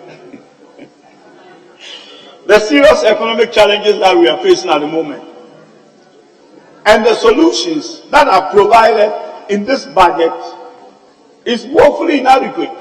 It barely scratches the surface of the problems that is confronting this country. Mr. Speaker, it will be an understatement to say that the Minister of Finance and the managers of the economy have actually failed this economy. Mr. Speaker, this budget is littered with so much and so many incompetencies when you go through them. Mr. Speaker, I will give an example, but before I do so, I will refer you to page 16, table 6, page 30, table 10, page 31, table 11, page 55, table 23, page 65, figure 14, page 184, appendix 2A, page 185, appendix 2A, page 86, appendix 2B, and page 188, appendix 3A. Mr. Speaker, often at times, and in the last 6 years, we project a revenue which we clearly know we will not achieve. This government usually prepares a budget full of wishful thinking. Mr. Speaker, it's okay to be ambitious. There's nothing wrong with being ambitious, but you also have to be realistic. The reason why we are having problems or debt overhang on us is because many a times we do wrong projections of our revenue, and based on that revenue, we match it with expenditure items. We do so to reduce the deficit or suppress the deficit. In the end, it is the accumulation of your deficit that ends up as your debt. Therefore, if you underestimate your deficit year on year, you will be underestimating your debt, but yet you will be borrowing more money. Because the whole idea is that if you have a small deficit, then it means that you are not going to borrow a lot of money to finance that deficit. But when the revenue that you have used in creating that deficit is not achievable, then what you end up doing is that though you have suppressed your deficit, when you don't get the revenue, still you spend your expenditure, and therefore you will be funding your deficit which has not been approved in this House. Mr. Speaker, a case in question is 2022 budget. Mr. Speaker, the revenue for 2022 budget we projected as 100 billion. To date, we have only achieved 65 billion, and the chances are the last few months left we wouldn't get anywhere near 80. Mr. Speaker, yet we have not cut the expenditure items that we match this revenue with. Therefore, the deficit that we projected is going to be much bigger, which needs to be financed. And this will result in further borrowing to finance that deficit. Mr. Speaker, today we have projected, or in this budget, we have projected 143 billion revenue and a deficit of 205 billion. Mr. Speaker, there is nothing in this budget that indicates that that amount we will achieve it. Nothing at all. Not the 2.5 VAT will even achieve that. As for the e-levy, it's nothing to write home about. Mr. Speaker, what then is going to happen is that the deficit that we have here in this budget has been underestimated. And the amount of funding that we are going to need, the deficit is 61 billion. So the funding is going to be around 61 billion. But yet, we know that if we don't achieve that revenue, we are going to need more money to finance the deficit because the expenditure has not been cut sufficiently to match that deficit. Mr. Speaker, the other thing I want to touch on is to do with the problems that the reason why we are experiencing high inflation, which is being mismanaged both by the central government and by the Ministry of Finance. Mr. Speaker, again, one of the incompetence in this budget, if you go to page 16, of the budget, and you look at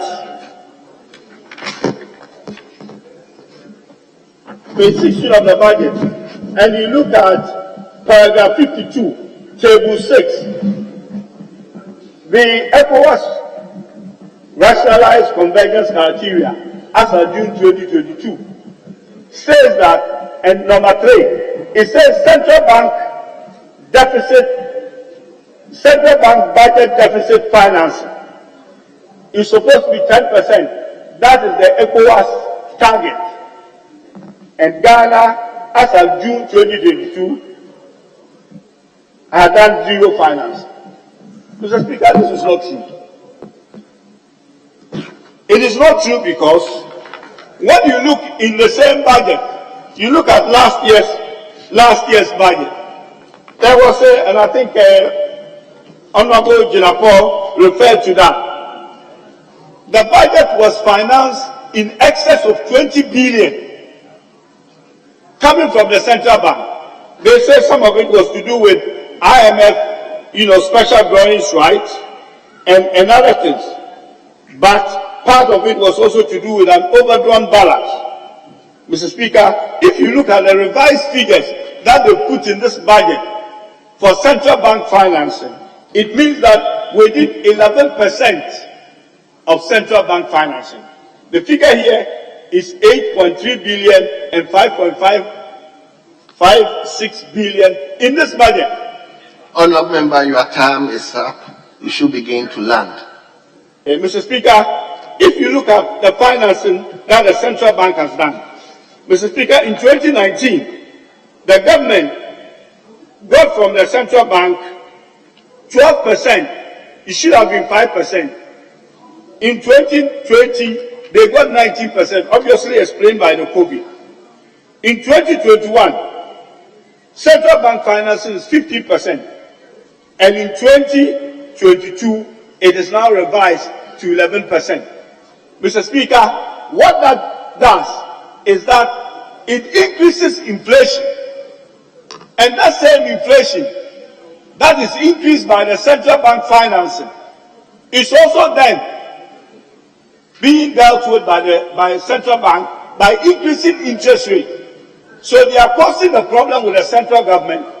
Honourable Member, you've already done 1 minute more. You have to. Mr. Speaker, I will just wrap up. Mr. Speaker, so basically what is happening is that the inflation that we are experiencing at the moment, part of it is being caused by the Ministry of Finance and the central bank. And then instead of the Ministry of Finance taking responsibility and addressing the fiscal issues of the inflation, they leave it to the Bank of Ghana to continue to increase interest rate to try and address the problem. Mr. Speaker, this budget is painful but hopeless. Thank you very much, Mr. Speaker. Yes. Let me now go to Manson Kwanta, Honorable George Obenteki. Thank you, Mr. Speaker, for this opportunity where I rise to contribute to the debate of the 2023 budget statement of government. Mr. Speaker, in presentation of the budget, the Honorable Finance Minister made it known of the difficulty and the background of the economy in terms of the eventful nature of the year 2022.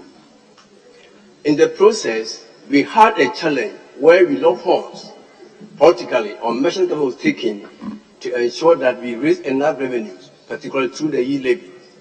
Because of the local helps, government was able to raise this revenue to finance the economy, and therefore it affected the economy in terms of its credibility, and therefore confidence of investors in the economy was lost.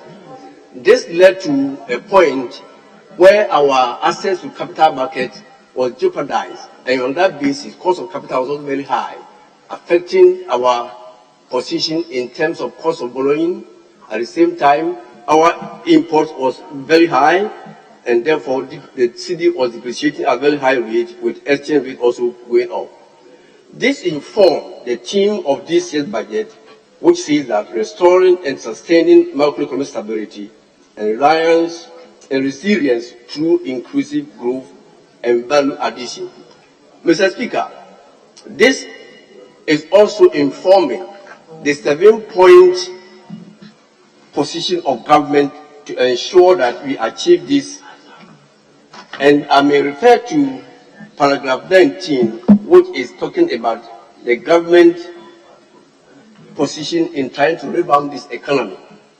Mr. Speaker, if you leave, I will read this paragraph. It goes on to say that, the Speaker, the budget is therefore anchored on a 7-point agenda aimed at restoring macroeconomic stability and accelerating our economic transformation as articulated in the post-COVID-19 program for economic growth. These include aggressive mobilization of domestic revenue, streamlining the rationalizing expenditure, boost local productivity capacity, promote and diversify exports, protect the poor and vulnerable, and expand digital and climate-responsive physical infrastructure and implementation of structural and public sector reforms.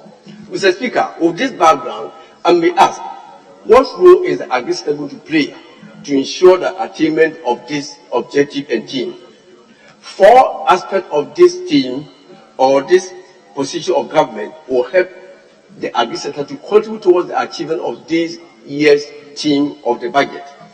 I will look at the boost and local productivity capacity, promote and diversify export, protect the poor, and at the same time, streamline the rationale of expenditure.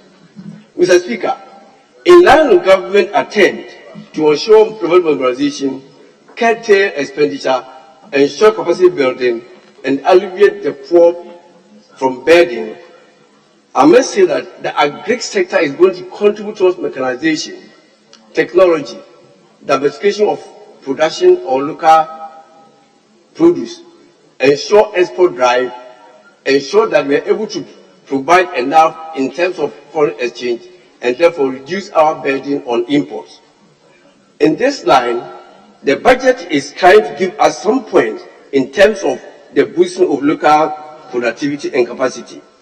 Mr. Speaker, Program 21 gives us an idea as to how this will happen, because if you look at this provision, it will encourage the idea of Nobwa. It will encourage small state farmers coming together to enjoy and then appreciate mechanization, whereby we can diversify our production and ensure good export to get more foreign exchange. The Paragraph 21 II states that to boost local productive capacity, the budget will ensure, among others, cut the imports of public sector institutions that rely on imports, either for input or consumption, by 50%. So if this budget is coming up with this kind of boost, then it means that our economy is going to encourage our local farmers and local industries to come up more and help the economy to sustain itself and produce for local consumption and to ensure export. It will also support the aggressive production of strategic substitutes, including the list disclosed by the President, and at the same time, large-scale agriculture and agribusiness interventions through the development of World Bank of Ghana. Mr. Speaker, this tells you that this budget is well structured to ensure that this country is repositioned economically to move this country forward. Then, Mr. Speaker, The budget is also talking about the Ghana Cares Obatapa program, which is also going to ensure that there is going to be the idea where people in the local industries will have the opportunity to contribute their quota towards the economic development. Mr. Speaker, let's refer ourselves to paragraph 300, where the Obatapa program is outlining something good for the country to move on. Mr. Speaker, paragraph 300 is talking about the Obatapa Cares program, which will ensure that it will target the sectors in order to accelerate competitive import, substitution, and export expansion, which will contribute towards the overarching objective of revitalizing the transformation of the economy. Mr. Speaker, this is a very laudable idea, which we have to support the government to help the economy to sustain itself, to boost the economy, and then encourage the idea of earning more foreign exchange for our economy and ensure productivity, to also boost the youth to go into the entrepreneurship agenda and make sure that we have unemployment control. Mr. Speaker, the budget is talking about how we can use waste to produce paper to sustain our local publishing industry. There are a lot of waste in our farms, a lot of waste in the industry, a lot of waste in fair. And there is a time that you can recycle this waste that can generate paper for us. At the same time, this waste can also generate energy. On that basis, the cost of energy in this country can be controlled, because we see that the major inflation that is in this country is fueled by food prices and energy prices rising. So if we are going to make good use of waste, and waste is going to be recycled and give us paper for our industries, at the same time, this waste can be generated to produce more energy, and that will also sustain our economy and diversify ourselves from always importing and rely on such expensive energy products. Mr. Speaker, we also have the USAR program, which the government is also bringing in. Just recently, the USAR was launched, and about 70 people have been capacitated to help go into entrepreneurship. This is going to encourage our youth to be wealthy enough, be of good asset to the country, and also propel the growth that is required. Through entrepreneurship, government will relieve of the pressure of always trying to give out employment to our youth. This is a laudable idea that I believe if this country is going to accept this move, it will help our country. Mr. Speaker, Plan for Food and Job and 1D1F is also going to contribute towards this agenda. So you see that this is a government which is thinking about his people, a government which is putting in good measures to ensure that this country see itself once again as the star and eye of Africa. Through the Plan for Food and Job, Mr. Speaker, looking at Plan 1516 and 524, it provides a lot of input, a lot of guidelines, a lot of motivation that will move this country to the land that we all want to go. The land of honey, the land of milk, this Plan for Food and Job, and the 1 factory agenda is going to help us to achieve. So when we refer to paragraph 516, 524, all the details are provided that will help our country. At the same time, this budget is talking about the promotion of local organic fertilizer. The import of fertilizer is also driven our import bill high. Whilst we can also use local material to produce fertilizer, there's a company in this country that is called the New Okap Industry that has been using herbs to produce local fertilizer, and farmers enjoy this product. If this country is going to support these industries, these herbs, to produce this fertilizer through herbs and other ways products, I believe this country will save of this import bill, which is soaring, and at the same time also provide export drive to earn more for the country, because using our local herbs to produce local fertilizer and being available for export will earn the country something good. Mr. Speaker, I will also dwell on aquaculture,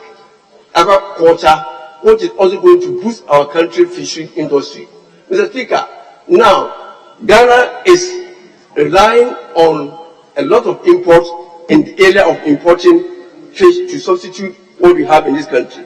Mr. Speaker, I may want us to look quickly paragraph 327, where we have the provision made by government to ensure the achievement of this agenda. Mr. Speaker, under the agriculture for food and job, program, the strategy for transformation of the sector will be driven largely by attracting private sector investment, applying high-quality extension services, and extensively applying the results of research to promote the efficiency and effectiveness of these operators. Mr. Speaker, it goes on to say that it is expected an amount of 135 million and 70 million will be generated from annual production of 3,500 metric tons of catfish and 2,800 metric tons of tilapia. Mr. Speaker, if this is done, it means that Ghana is going to enjoy the space of always trying to rely on foreign imports to support our economy. This is an idea, and this is an agenda, and this is a move that I think we have a government that is thinking of its people, a government that is thinking of the economy, a government that is trying to put the economy forward, and you have to support it. Mr. Speaker, to bring my submission to the end, I will finally touch on the after and the financing drive of the government. The African Free Trade Agreement is promoting about 200 companies, and this promotion, if we are able to sustain it and support our local industry, it will help the country into industrialization, where we can also make good use of our local imports, diversify our production, ensure productivity, efficiency, and then the export that will be achieved to ensure that government is going to gain more of its foreign exchange through this agenda. And finally, Mr. Speaker, when you talk of small and medium-scale enterprises, one major problem is financing. This financing aspect is catered for by the budget, which will ensure that the World Bank Ghana is going to support this activity of government through the raising of about 500 million Ghana cedis to ensure that all these agenda, all these good moves, all these steps that we're taking will achieve the. It appears I'm enjoying your debate, but I'm winding up, please. I'm winding up. So yes, if through this Development Bank Ghana and government is raising over 500 million to support this move, then it means that Ghana stands a better position. Ghana stands a good chance. Ghana have the capacity, have the opportunity to move this country forward, and I believe that with the support of all members of this House, I know Ghana one day will rise up and be a star of Africa. Thank you, Mr. Speaker, for this opportunity. I'm very grateful.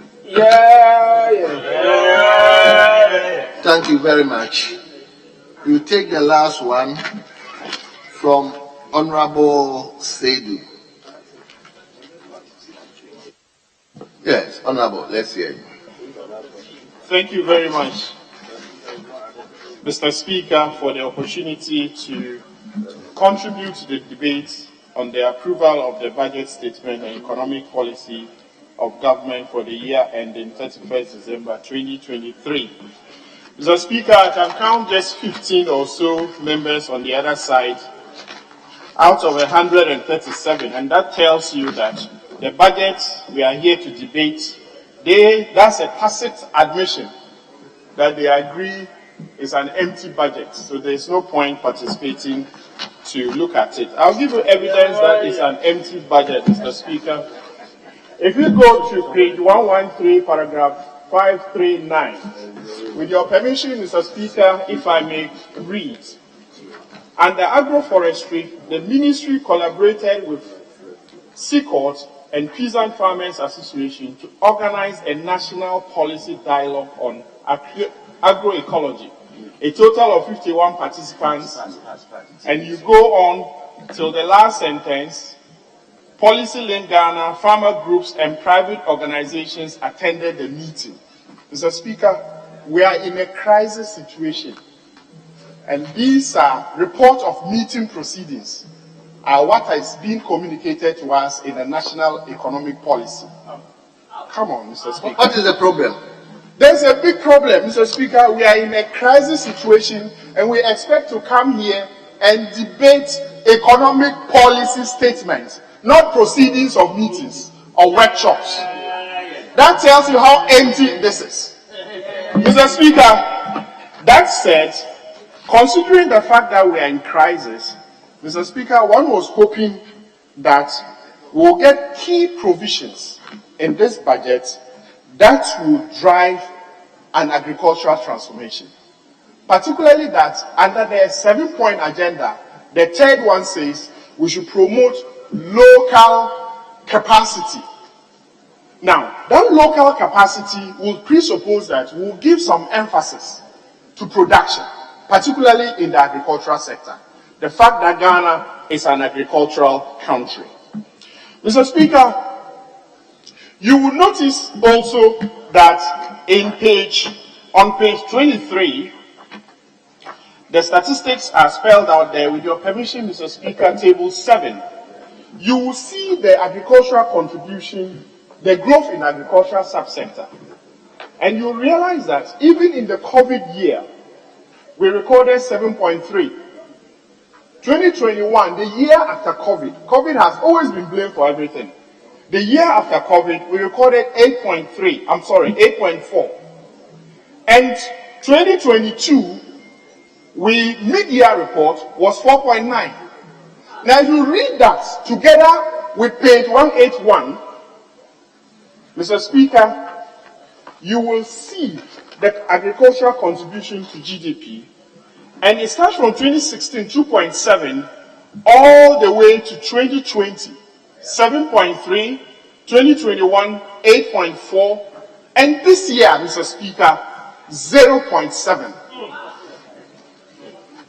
Mr. Speaker, Ghana Statistical Service tells us that 49% of the Ghanaian population is food insecure. At the same time, you are touting achievements of planting for food and jobs. Mr. Speaker, how do you reconcile this? Plantain is not part of the commodity for planting for food and jobs. We don't support plantain production. We haven't approved any budget for supporting plantain production and the planting for food and jobs. We approved for rice, for soya bean, for maize, and some vegetables. Mr. Speaker, how come that government's demonstration of evidence of success of planting for food is that they will go and catch plantain and come to MOFA headquarters and be selling them? Honorable Sedu, hold on. Let me catch the eye of the Deputy Minister for Finance. Mr. Speaker, just to put in perspective that plantain is one of the key interventions of this government under the cocoa replanting program. And for everywhere they have cut cocoa, government has deliberately planted plantains across the country. That is why we have this bumper harvest that we are seeing. Thank you, Honorable Minister. Very well. So, Honorable Sedu, let's continue. Okay, so Mr. Speaker, I was just saying, maybe my honorable colleague didn't hear it clearly. I was just saying that plantain doesn't form part of the crops approved and budgeted for under planting for food and jobs. And so it cannot be a crop you would demonstrate. We would have been looking at exportation being increased or processing of food being increased as a consequence of the production levels that have increased from planting for food and jobs. But on the contrary, we are not having that, Mr. Speaker. And that should give us cause to worry, Mr. Speaker. The reason being, a lot of money is being expended on importation of food. In fact, the Minister of Finance for this country already reports to us that we are spending over $2 million annually in food importation only. And that is cause to worry. I was thinking that this budget will come up with some arrangements in place to be able to utilize the existing opportunities. Mr. Speaker, under planting for food and jobs, we talk about increased usage of fertilizers. Unfortunately, what we are not reporting, and that has contributed to the crisis, is that, Mr. Speaker, a lot of fertilizer use expectation was budgeted for last year. Unfortunately, because of the challenge of paying fertilizer suppliers, fertilizer was not made available to farmers to utilize on their farms. Mr. Speaker will agree that because of climate change and other related factors, our soil quality is dwindling.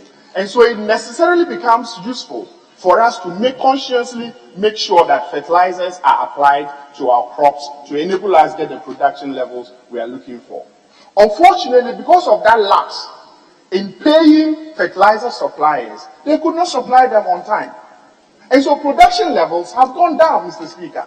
That's why you can't find maize in the PFJ market to sell. By the way, who said that the core job of Ministry of Agri was to sell food at the ministry's premises? What happened to the National Food Buffer Stock?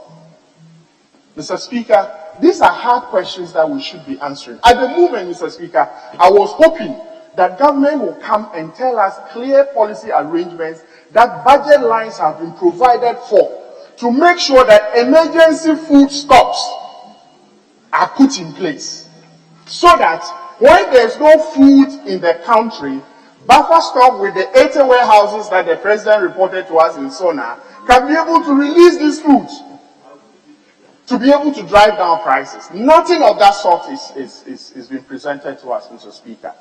And you talk about processing, Mr. Speaker. What happens to support to industries to be able to process? You don't even have the food production levels in the quantities that you want. How do you process? Where do you get them to process? Mr. Speaker, because of that lapse in the marketing arrangement, what is happening now is that if you go up north, harvesting is taking place. And people from other countries are already there, buying the grains and taking them away. So, Mr. Speaker, this is a crisis that you have expected that policies should be responding directly to these ones. Unfortunately, we don't find those policies coming up. Mr. Speaker, the other issue is about poultry. Mr. Speaker, we are spending about $600 million annually to import poultry and poultry products. Mr. Speaker, that cannot be healthy for this economy. And we're thinking that in a crisis situation, some clear arrangements will be put in place to revitalize the poultry industry.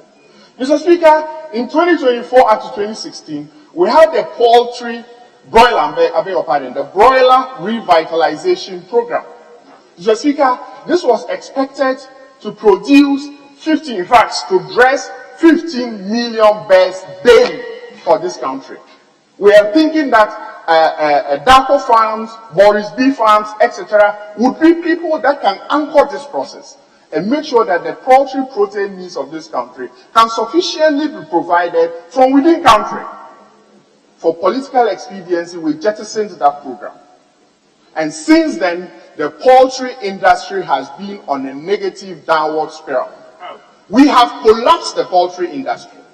At the moment, we're thinking that because of the stress on forex, etc., there will be clear policy arrangements here to see what can we do to revitalize the poultry industry. All you hear is that there will be Development Bank Ghana to do what? Development Bank Ghana will not lend to individuals. Development Bank Ghana will lend to banks, will make money available to banks for the individuals to go again and go through the credit process to be able to access them. How many of us and farmers will qualify to access such monies to revitalize the poultry industry? How long will we have? How long will it take us to revitalize such an industry to get back growth for this economy? So, Mr. Speaker, we are not serious in these propositions. Mr. Speaker, the other thing has to do with even the very fertilizer. I see that the ministry has proposed use of organic and inorganic fertilizers. During the media review and East debates, we made the argument that we should be able to provide organic... Honorable Seydou, as much as I'm enjoying your debate, your time is up. Thank you very much, Mr. Speaker. May I just conclude that until if we say we are going to mix up inorganic and organic fertilizer supply and increase the usage, there must be a conscious effort to see how we can continue to encourage the private sector players to be able to still finance the supply of these to farmers. Otherwise, we'll just be putting words together like I have demonstrated. And Mr. Speaker, that will not take us out of the crisis we find ourselves in. The agri sector still holds the potential. We just have a bad management regime in place. And that can be changed in order to respond to the crisis that we are facing as a country. I thank you very much for the opportunity. Honourable members, we will bring today's debate on the budget to a close. we may continue tomorrow. We will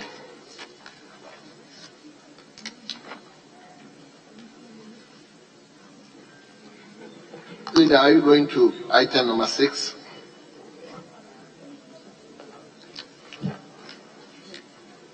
Yes, Speaker. Before we go back to item listed as 6, just to observe that the debate has gone on very well today because it's been well structured. Thank you. Tomorrow, we'll continue with trade and industry, which is left out today. Trade and industry, communications, energy, and roads. And then, if there's space, perhaps we can deal with Western housing. Otherwise, we'll push them to Thursday. So, tomorrow, once again, trade and industry, communications, energy, and roads and highways.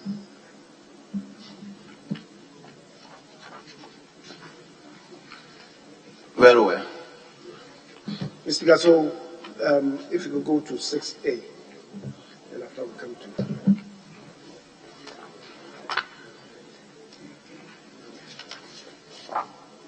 So, honorable members, may I invite you to page 2.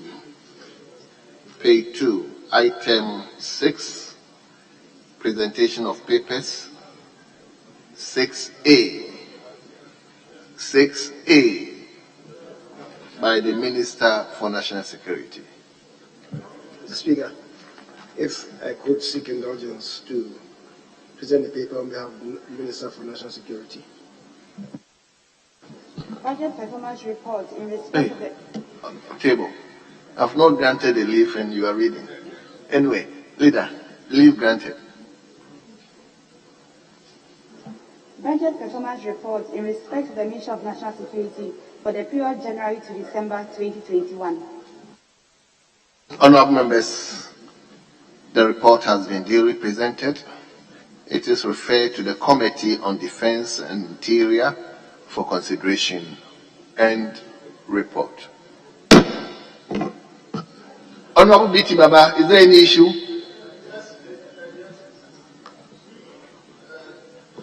Sir, with the greatest respect, this paper was to be laid last week, and on 2 occasions, my ranking member and some of us protested.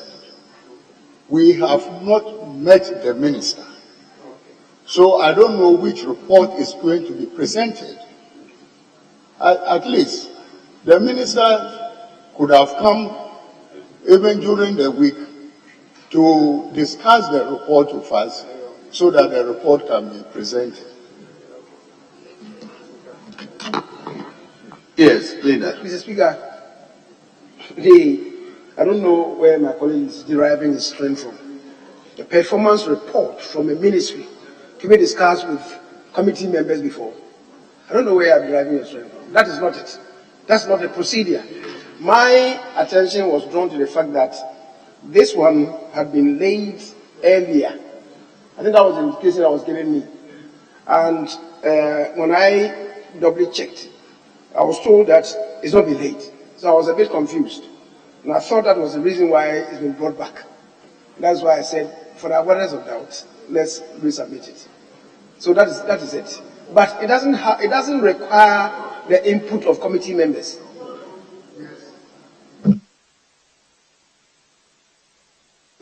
Honorable BT Baba. Sir, I hope he has given the explanation. Yeah, I agree with him, but we were to meet the minister. We were to meet him as well as other colleague ministers of his. They all turned up at Peduasi, but the Minister for National Security never showed up. And that was what my ranking member was trying to draw the attention of this House. Honorable BT Baba, I think this is the time that you have enough time to even interrogate this. The report has been referred to the committee. So this is the time that the committee will get ample time to discuss this matter for which they can invite the minister. Mr. Speaker, the point for the deputy ranking member is that the report has been laid, no, the performance report had been laid and referred to their committee. They invited the minister, he did not turn up. That is the point. So relaying it again will amount to nothing because it's already with them as a committee. That is what, but leader is saying that his cross-check shows that it wasn't late. So for the benefit of the doubt, it should be relayed again. Yes. So that is why the missing link is. Very well. Very well. I want to correct an impression. I'm not a deputy ranking member. Thank you. Very well.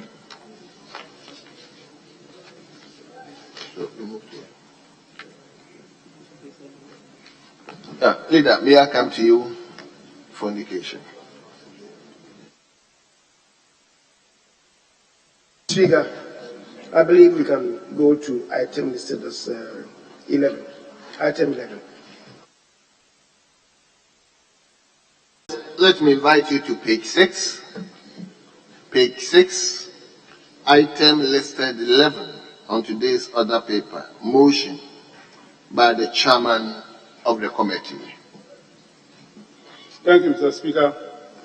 Mr. Speaker, I rise to move that this Honorable House adopts the report of the ad hoc committee to recommend for appointment an auditor to audit the accounts of the Office of the Auditor General. Mr. Speaker, in so doing, I present the report of the ad hoc committee. Mr. Speaker, the annual committee to recommend for appointment by Parliament an auditor to audit the a report on accounts of the Office of the Auditor General was constituted by the House on 26 January 2022, pursuant to Order Article 1031 of the Constitution and Order 191 of the Standing Orders of the House. The committee comprises Honorable James Kluche Abeji, Deputy Minority Leader, as the Chair, Honorable Dr. Festus Ewua Kofi, Member, Honorable Dr. Stephen Amwa, Member, and Honorable Samson Tangombo Chiragia, also Member. So, Speaker, let me give a bit background to the topic or the issue. The importance of appointing an independent auditor to audit the accounts of the Office of the Auditor General was first provided for under Article 135(15) of the 1969 Constitution. This provision was reproduced in Article 151(15) of the Third Republican Constitution of 1979 and Article 187(15) of the current 1992 Fourth Republican Constitution. On 11 December 2003, the Fourth Republican Parliament, for the first time, approved the appointment of an auditor to audit the accounts of the Office of the Auditor General, as mandated under Article 187(15) of the 1992 Constitution. The auditors who were appointed upon the said approval, Messrs. Opoku, Andor and Company, were mandated to audit the accounts of the Office of the Auditor General from January 1993 to 31 December 2002. The auditors were, however, directed under the authority of the Speaker to continue the audits of the account up to 2011. In the exercise of the powers conferred on Parliament by Article 187(15) of the Constitution, another ad hoc committee was constituted on the 12th of July 2013 in accordance with Order 191 to recommend to the House to appoint an auditor to audit the accounts of the Auditor General. Following the report of the committee, Messrs. Igal Aticho and Associates were appointed and given the mandate to audit the account up to December 2015. During the 7th Parliament, a similar committee was constituted by the House on the 6th of October 2017 to recommend to the House to appoint an auditor to audit the Auditor General. Mr. Speaker, Parliament appointed Kwesi and partners as auditors to audit the accounts of the Auditor General. Now, following the dissolution of 7th Parliament and the inauguration of the 8th Parliament, this committee was constituted by the House on 26th day of January 2022 to recommend to the House for the appointment of auditor to audit the Auditor General. The Hardware Committee proceeded by openly advertising in the media for qualified and interested auditors to competitively apply for the job. Upon the advertisements, the committee received application and expression of interest from the following auditors: Bakatili Anda and Asamo Bonsu and Co. The committee conducted a review of the technical proposal received from the applicants and found that both applicants possessed the relevant technical competence to undertake the assignment. So, Speaker, let me go to the scope of the audit.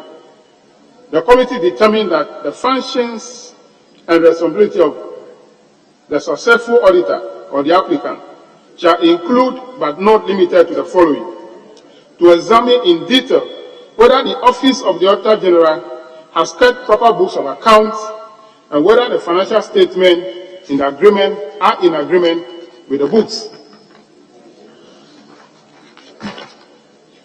To determine whether the monies, including donations and other sources of funds, have been expended for the purpose for which they were appropriated by Parliament.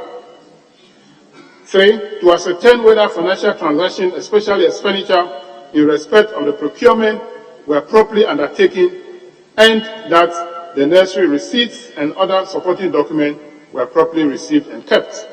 4, to ascertain whether essential records have been maintained and the rules and procedures applied were sufficient to safeguard and control public interests and property.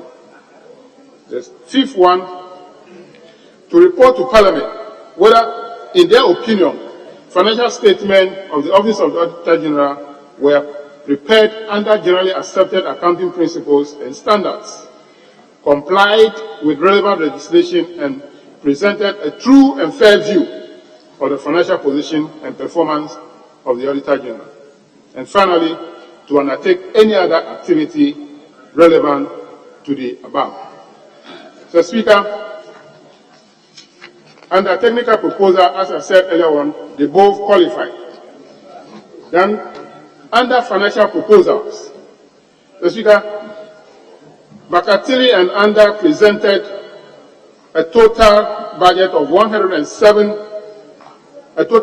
90,000 Ghana cedis, and when you add the debt fund levy, NHI, and COVID-19 and VAT, it will come to 107,325 Ghana cedis per annual account that you audit. Asamo Bonsu and Co. presented annual audit fee of 216,570, and if you add the VAT, it will come to 255,823 Ghana cedis, 30 pesos. Now, the financial proposals submitted by the auditors were expressed to be subjected to modifications resulting from contract negotiations. So we engaged them, did a negotiation, and we came to some determination. So, Speaker, with Bakatili, Anda, and Anda, they agreed finally to charge 84,000 for 2019, 76,700 for 2018, 79,000 for 2019, 81,500 for 2020, and 84,000 for 2021.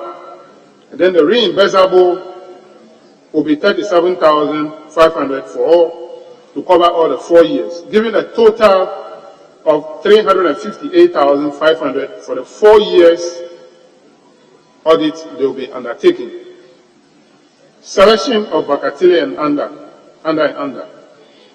The firm Bakatili Under is a full-service accounting and advisory firm that offers industry specialized services in assurance, tax, and advisory. The firm prides itself as being a strategic partner in solution generator. They work with their clients to understand the issues facing the clients in their particular context. Bakatili Under is registered and licensed by the Institute of Chartered Accountants Ghana, the body charged with the regulation of the accountancy profession in Ghana. The firm is ranked as Category A firm by the Institute of Chartered Accountants Ghana.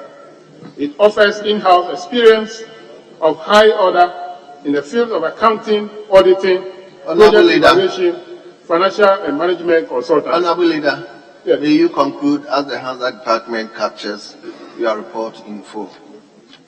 Mr. Speaker, thank you very much. I will do so. Mr. Speaker, recommendation. The committee recommends that Bakatili Under be appointed to undertake the audit and reports on the accounts of the Office of the Auditor General. The committee further recommends that official records, information, and explanation needed to undertake the exercise be made available by the Office of the Auditor General to enable an expeditious execution of the assignment. Conclusion. The committee, after careful consideration and in view of the foregoing, recommend Bakatili and Under to the House for appointment as auditor to audit the accounts of the Office of the Auditor General in accordance with Article 187(15) of the 1992 Constitution of the Republic of Ghana. Mr. Speaker, respectfully submitted. Thank you very much. Who is seconding it? Yes. Thank you, Mr. Speaker. I rise to the motion moved by the Honorable Deputy Leader on the Article Committee to recommend for appointment by Parliament an auditor to audit the report on the accounts of the Office of the Auditor General.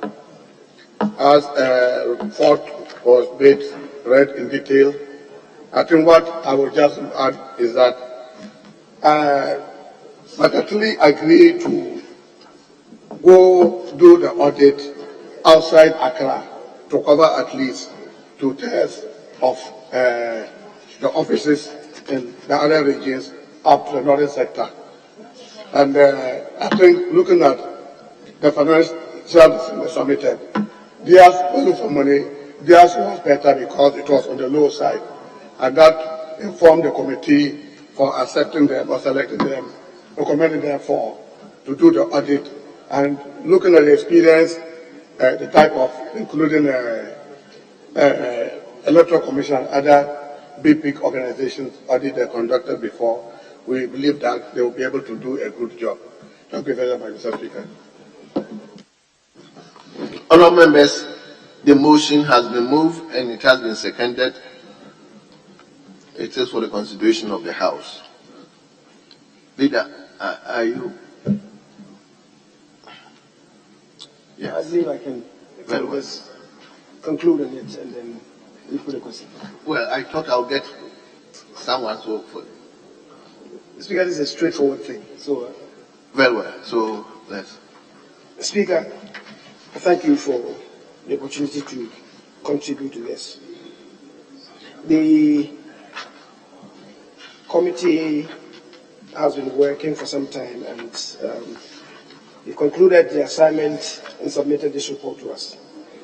The Speaker, as the committee has indicated to us, the last one that was done was tasked to go into the accounts of the Office of the Auditor General for the years 2016 and 2017. Thereafter, there's been a drift outside what ought to have been. What it means is that there's been some negligence on the part of Parliament, the Speaker. So for 2018, 2019, 2020, and 2021, and even 2022, as we near the end, these accounts have not been audited. And that really is negligence on the part of Parliament. We shouldn't witness this again. The Speaker, a previous time, we tried to get around this, and it was difficult. I mean, it was much ado about nothing, squabbling about nothingness. Today, we've settled, and I think that, as has been done by this committee, that should be the way to go. In the fullness of time, after they finish their responsibility, if we want to move into another territory, we should cause an advertisement to be done, and then a committee that will be born would then vet the applicants in order for us to know which one best qualifies. I'm happy to note that the committee assesses the two of them, the two that applied, to be equally competent. Now, I think the distinction now is just in the financials, the cost of hiring the services of the two of them. My little worry is that the application came before, and they responded to say, before these tumultuous times that we have witnessed. I don't know whether it will be prudent to re-engage them. So I don't want to see a situation where, after they come to apply themselves, then they raise issues about some cost variations.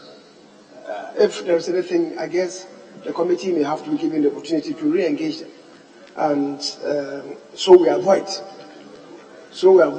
any cost escalations. Mr. Speaker, I also think that we shouldn't let ourselves into the situation where one firm will be given a responsibility now to audit the accounts of the Auditor General for maybe 4 or 5 continuous years. It's not very healthy. Familiarity, as we do say, breeds contempt. And anything could happen once we get to familiar terrain, auditing the accounts. Mr. Speaker, I'm not saying that they will be compromised, but the possibility of compromise exists if you allow them to do this over a long, uninterrupted period. So let's be timeous with our own responsibility, and when they get done, if we have to change them, then we'll change them. I believe that should be the way to go next time around. The Speaker, the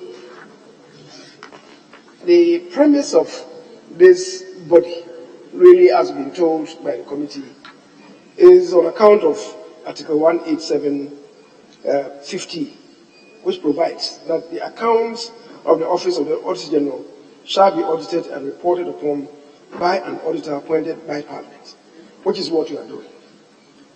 It does appear that the task of this group is just to audit the accounts of the Auditor General. Mr. Speaker, I don't know whether the construct of the scope as captured by by bullet 4.0, the F, to undertake any other activity in relation to the above. I don't know whether the construct of that would mean that they could also have a performance audit of the Auditor General. I don't know whether it will translate into that. The Constitution really dwells on the accounts of the books. Can that translate what you have here? That is the F. Can that translate into a performance audit on the part to be undertaken by the auditors that we are appointing? I don't really know. I want to seek the view of the ad hoc committee. Because, Mr. Speaker, if that is the case, then we may have to engage the Auditor General these auditors general lately are veering into some path that, as far as I'm concerned, is unconstitutional. The surcharges that they make could only be recommendations. And until these reports come to the Public Accounts Committee and are dealt with, they are not official, so to speak. And where deliberately they leak these reports to the press, and people attack people that are suspected to have engaged in some form of malfeasance. Sometimes they come before the Public Accounts Committee, and the Public Accounts Committee reports come to some determination that the Auditor General was wrong in the conclusions that he drew. And then apologies have to be rendered to these people. That certainly cannot be right. Until the report is dealt with by the Public Accounts Committee of Parliament, it is not conclusive. And you cannot rush the press and then put people on the carpet and allow scavengers to descend on them. It's not proper. And that's why I'm asking whether perhaps some performance or this should be done, so that at least let's come together on this. Let's come together on this. Auditors General are tools for Parliament everywhere in the established jurisdiction for Parliament to perform their oversight responsibilities. And that is why they will have to report to Parliament. Unfortunately, our Constitution, by whatever reason, even though Parliament is supposed to audit the executive, it is rather the President, under our Constitution, who has the right to direct the Auditor General to investigate some malfeasance. Not even Parliament. Parliament cannot do that. Parliament cannot do that. Yet, everywhere else, it's Parliament that can do that where there's suspicion of malfeasance to direct the Auditor General. Can you look at these places for us and report to us? If the executive requires them to do that, who do they report to? Do they report to the President or to Parliament? That's the difficulty that we have. And it's one of the reasons why some of us are calling for a holistic review of this Constitution. Mr. Speaker, I think we'll commend the committee for a good work done. As I said, in order to avoid any cost escalation or variation, I think that Parliament would clothe the committee with additional authority to re-engage because of where we are, so that we are sure of the amounts that we have agreed upon before we commit them. Mr. Speaker, we are nearing the end of the year, and we don't want any cost escalations that perhaps may not be envisaged. Mr. Speaker, thank you very much. Mr. Speaker, leader has raised a number of issues. I think I need to respond to some of them. In terms of the audit fee, I think that the only cost that can be affected by the prices of fuel or whatever will be the reimbursable cost of 37,000, because that is calculated based on the number of quantity of fuel that they'll be using to travel to the region to do the audit. So, go ahead and approve this and give the power to the committee to re-engage them.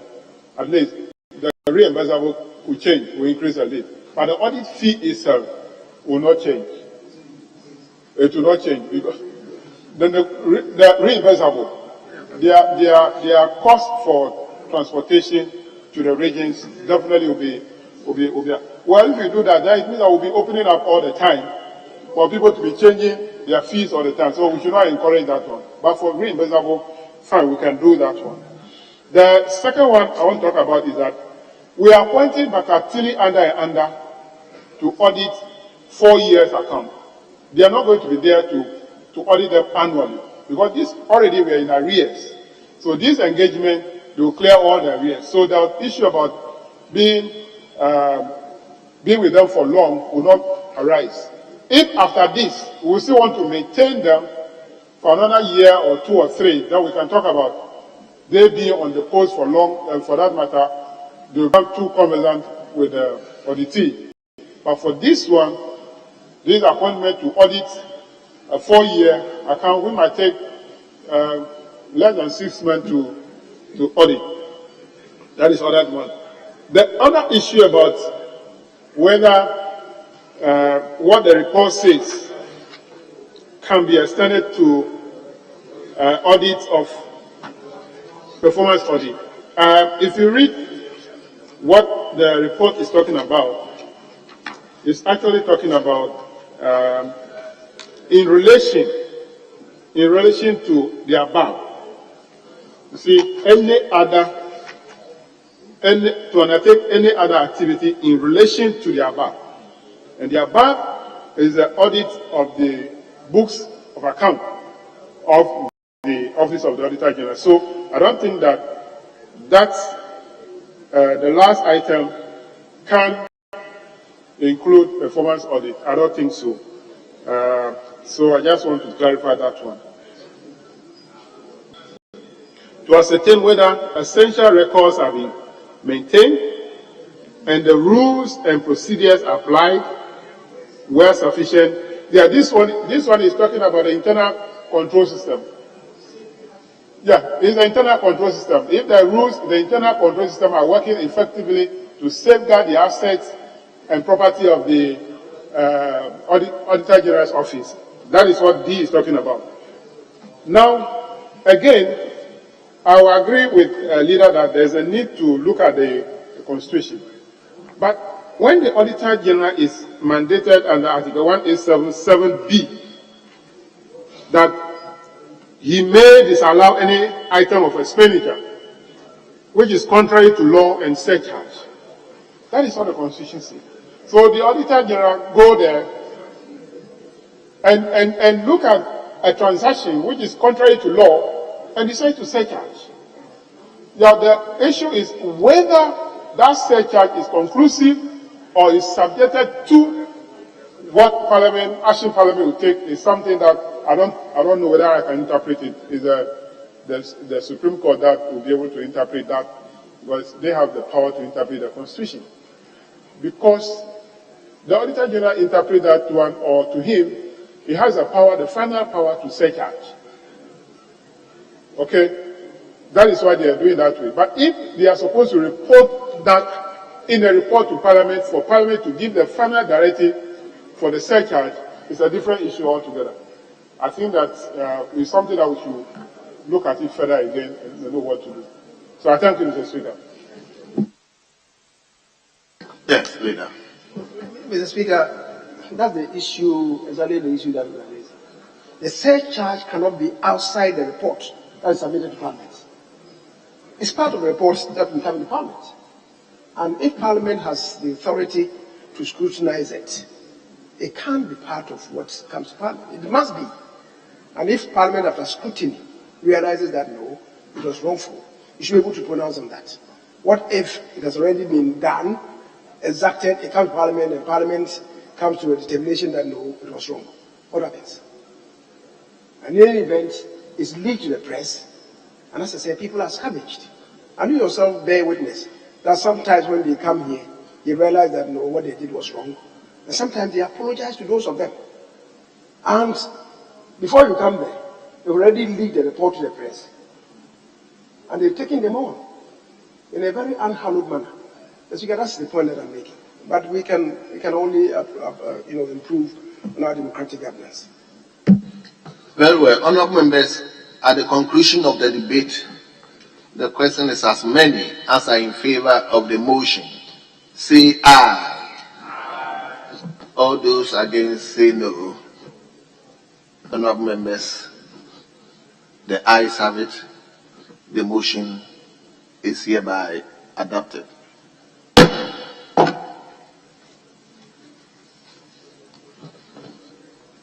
May I respectfully come to leader for any. Speaker, I'm informed that there is a paper meant to be presented. That's in respect of item listed as 9.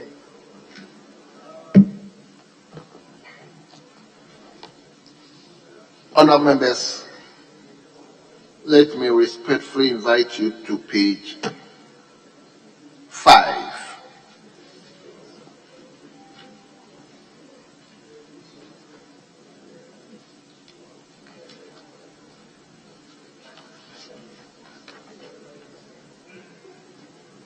Is it not 5? Mr. Speaker, it's page 5. I think I was looking at the wrong order. I was looking at last Friday's. Thank you very much. So, come along with me in page 5, item listed 7. Item listed 7. Presentation and first reading of bills. Honorable Member for Akachi North and Honorable Member for Fantiaka North.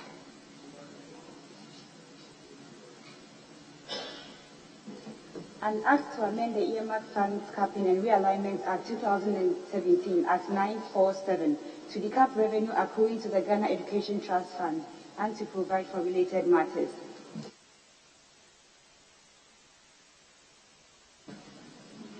Honourable members, the bill is read the first time and referred to the Finance Committee for consideration, and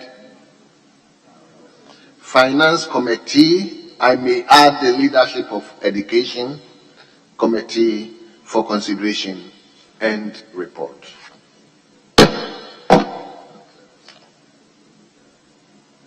Mr. Speaker, I have some jitters about what we are doing. Mr. Speaker, already there is a piece of law on capping of funds. Now, what this seeks to do, what we are doing today, is to amend, is a bill to amend that law. Now, the effect of this, Mr. Speaker, is to impose a charge on the consolidated fund. Because, rightly or wrongly, what was done now put some money in the consolidated fund. Now, you want to take some amount from the consolidated fund. I'm not too sure whether this does not offend Article 108. Please.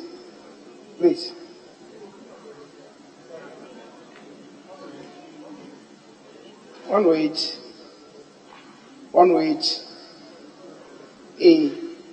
says, Parliament shall not, unless the bill is introduced or the motion is introduced by or on behalf of the President, proceed upon a bill, including an amendment to a bill that, in the opinion of the person presiding, makes provision for any of the following.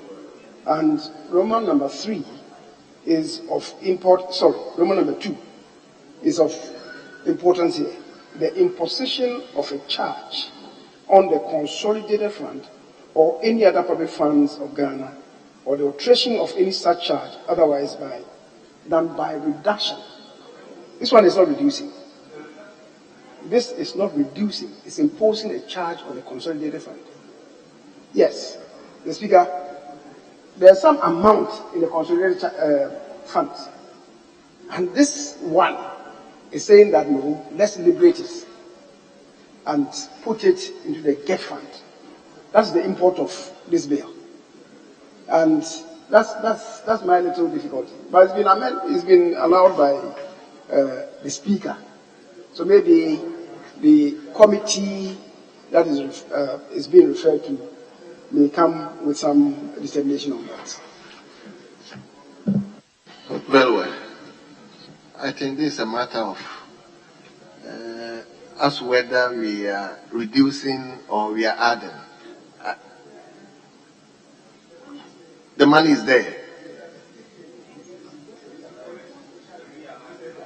Probably, anyway, leader, let's make the referral to the Finance Committee and let them report back to us. I mean, we look into the detail with the legal aspect of it.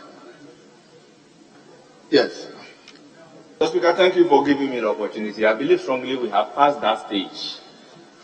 The issue being raised by the majority leader and leader of government business is to the effect that such a bill must not be admitted. But it has already been admitted. We've passed that particular stage. So if there is any issue to be raised, then you raise it before the committee. We are singing the same song. Yeah, that's exactly what I said. So there's no value addition to what I said.